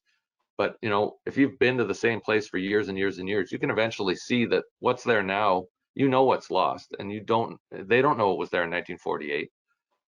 You know, and so new to rural, so we need to continue to make those connections to the past to say, you know, this is the values and the reasons this place was special, you know, back when, and those are the kinds of things that made it special, and let's not lose them. And so that's part of the challenge of you know, having so many people and so many new people experiencing it, is that they don't always have an appreciation. So providing opportunities so they can understand what's there and appreciate it. A lake plan's an opportunity to articulate what the community has said is important. There's lots of other NGOs and local groups and resources that have knowledge about a local area, where the more you can make that available, people can understand and appreciate, you know, what's there and what not to lose. People are people, and there is always contention, because people are selfish and self-interested, I should say. But we have to help them realize that there's selfish self-interest in doing things for the commons, because you know, to Leora's point, people really feel a sense of legacy about water. It's whether they've camped in the same place, they've been grown up in the same location near the water. It's something they feel very deeply and very treasured, and that's a strong motivator. And we have to try and embed that in. You know, it doesn't take long for that to embed in people. People feel really attached to places and the sense of place and the creatures and the ebb and flow of a place really quickly, and those things have deep roots. So connecting the generations, connecting long-standing users and residents of areas with new people can all help to make those connections and hopefully embed them in people's sort of sensibilities. Thank you. Shirley, does that resonate with you? Yes, it does. Yeah. Oh, I lost my train of thought, what I was going to say. Oh, at the end of the walk, we usually ask, you know, what have they learned? What did they experience? You know, so from that, we have testimony, you know, what they experienced. But only you can tell your experience. That experience cannot be experienced by another person, but only that individual. We are taught that way also in our culture, that only you can experience it. In our culture, there was never any strap or discipline of any kind, like hitting or anything like that. What we were taught was discipline different. We were asked to go and sit by the water and to listen to that water. When you finish listening and evaluating yourself, what you have done wrong, you come back here as a mother and father and tell us what you have done, which is a very, very difficult thing to do, because you have to face your mother and father to say what you did was wrong and that you'd never do it again. For going to the water, because I know we felt bad because we were being punished to go to the water and to listen to it. You know, that water, the sound of that water, wash that negativeness awareness from your body. It gave you a joy and peace to listen to that water. So they talk about when you are feeling bad about yourself or something, is you go to the water and you talk to that water, you listen to that water, and that water will talk to you. and it will give you peace in your mind and your heart. These two, they work together. To have a good mind, to have a positive mind is what they tell you. Even the ERCOT people, they said at the end, they say to have a good mind. So in our culture also, they talk about when we use sweetgrass or sage, you purify your mind so that you have good thoughts, so that you can talk to another human being in a good way, to make that lesson, whatever you're going to talk about, in a good way to that person that will listen to you. Do we have also to bless your eyes so that you can see the beauty of that other individual? And when you see the beauty of that individual, that other person will see that also. Those are some of the things that came to my mind when you're talking about the peace and also the mind itself and the joy of enjoying the water, the joy of being in the water and cleansing yourself. Those are some of the things that we talked about as the water walkers. How will we talk about water? At the end, usually we have little hearts. And by the way, when we did the water walk near Clearwater by Shamong Lake, up that way, there's a clear lake. There was a lady that was sitting there waiting. She knew about the water walk there. She waited for us. It was not an Anishinaabe lady, but she stayed with us. She wanted to tell us a story. When we got there, we included her in, and she gave us water. And she says, I want to tell you about this water, this lake here. She says, we decided that not to let motorboats come here to this land because we think that this is a very sacred land, sacred water. He said, in that water, he says, we don't know how these stones form a heart at the bottom. When the sun comes and it reflects that on top of the water, there's a heart there. And I saw that also, that there's from those stones, when the sun shines, that those stones, not the surface, but the image comes up on top of the water and is shaped like a heart. So they talk about in our culture about the water. The water loves us and we love the water.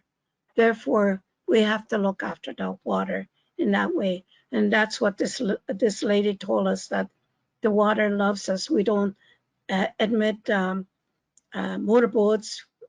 I know people enjoy. So the only thing that we'll allow to have people come is use canoes or paddles, and so that we don't use any chemicals and we put in that water. Hey, I think you said some really important things, and the message about why people love water, why they love nature, the message that Barb gave about when they did their surveys, they found out that 100% of the people valued nature and so on. Those are really important realizations. But what Shirley you just focused on that we really haven't focused on that much is the importance in being aware of where you've gone wrong. and admitting that you've not been doing it in a way that's sustainable, and then trying to find a solution to that. And we're out of time, but I just wanted to, and we can run over by a couple of minutes, but I just wanted to give Barb and Leora an opportunity to say something about that, and that how you take the step when you talk about naturalizing shorelines and redesigning them to create biodiversity, how you make people aware that they're not doing it right. You can't, I'm pretty sure you're going to say you don't slam them.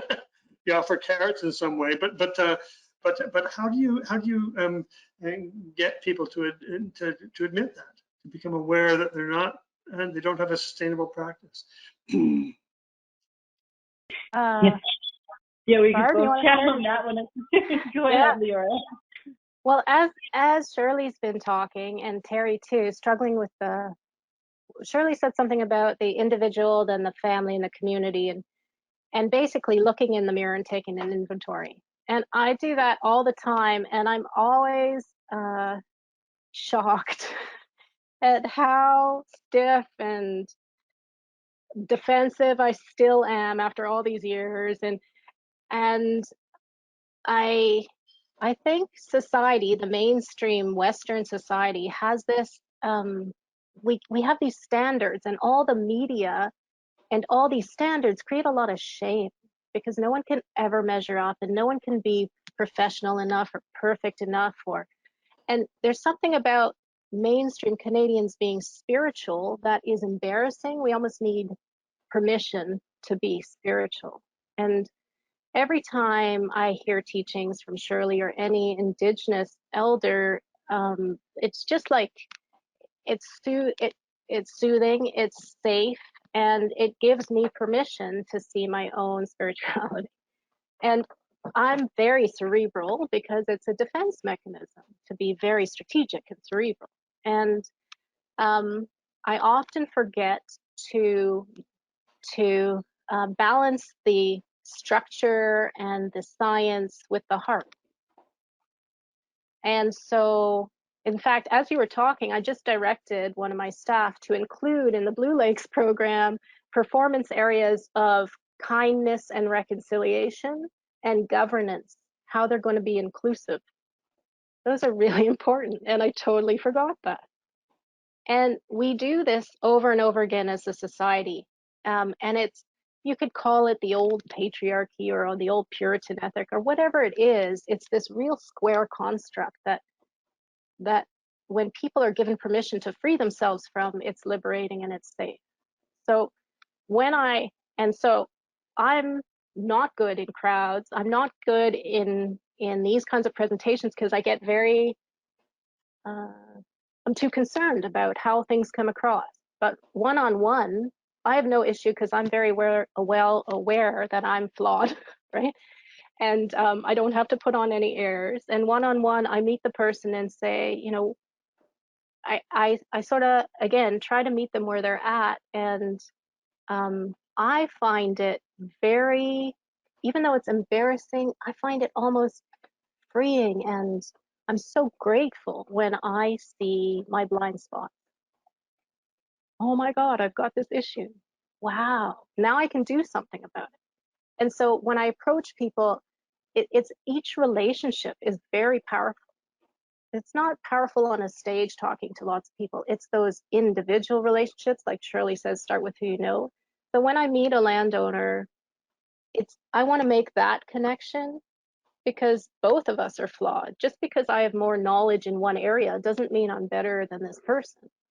So I kind of I ask them, I almost, because I'm actually naturally introverted, and I am new to sharing at that level. I actually am quite meek when I talk to people, and I sort of want to get to know what they're thinking and why they chose the decisions they're making. And when you talk to a person with genuine inquisitiveness and you actually really want to understand their world and their perspective, that opens up the ability to say to them, well, that's great, but did you know? And there's no problem. And then it's more accepting because now you understand why they've chose, you know, this huge boat to whatever. And actually, did you know, if you have a wake boat in this very shallow lake, it's going to be an issue. And then it's sort of giving them a pill with a lot of sugar. Right. Answer your question. So part of your answer is that it's a lot easier one-on-one than in a public meeting to deal with people and ask them and figure out how to help them change, right? Yeah. And if you're on that stage, you can't talk at the same level, but if you're on that stage or in a larger group, it's important to share tools and knowledge without judgment. So it's the same thing at a different stage. It's always that lack of judgment and that safe space, and it's the language you choose. And even though this seems like not the beautiful sauce that Terry's talking about, it's not magic, it actually is the only magic we have. Mm-hmm. That's my answer, I guess. I don't know if that's a good answer or not. Barbara, does that fit with you?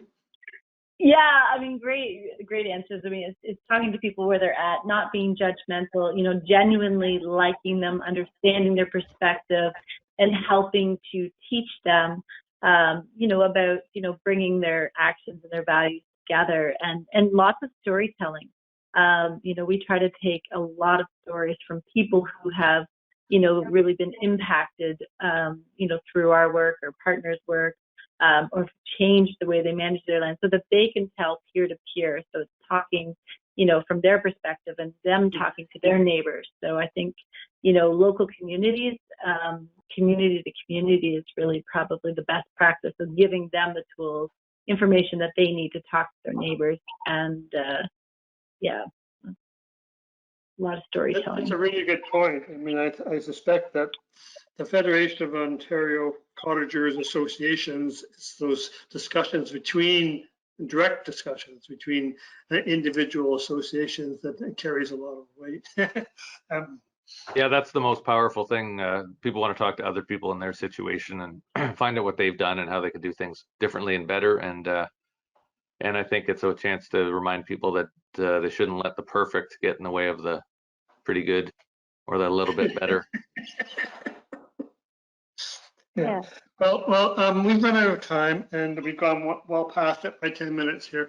And so I'm going to have to close this down, but I wanted to thank you all, Leora, Terry, Barb, and Shirley for your tremendous contributions here. It's been really useful, and there's a lot of fodder, a lot of material for people to think about.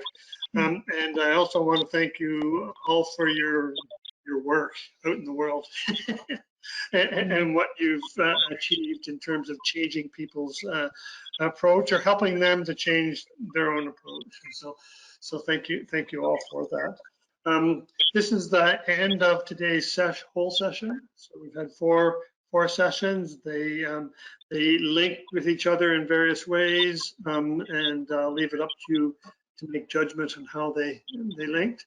I will repeat what I said earlier, is that I'm going to put together a follow-up resource guide. It'll just be a couple of pages of links and references that people who want to follow up on these discussions can do so. And I've got some material from some of you on the panel here, and for others of you, I've actually done my research and dug out a bit. But if you have anything else that you think that I should include in that resource guide, please feel free to send it to me. I want to send it out sometime tomorrow, so it would have to be quickly. But thank you for that, and thanks again to the facilitators in the Biodiversity Council, to Colin Cassens and his people in the Invasive Species Center, and I wish you all good health. Thank all the best, you. everyone. Much appreciated. Nice to see you guys. Bye. Bye. Bye.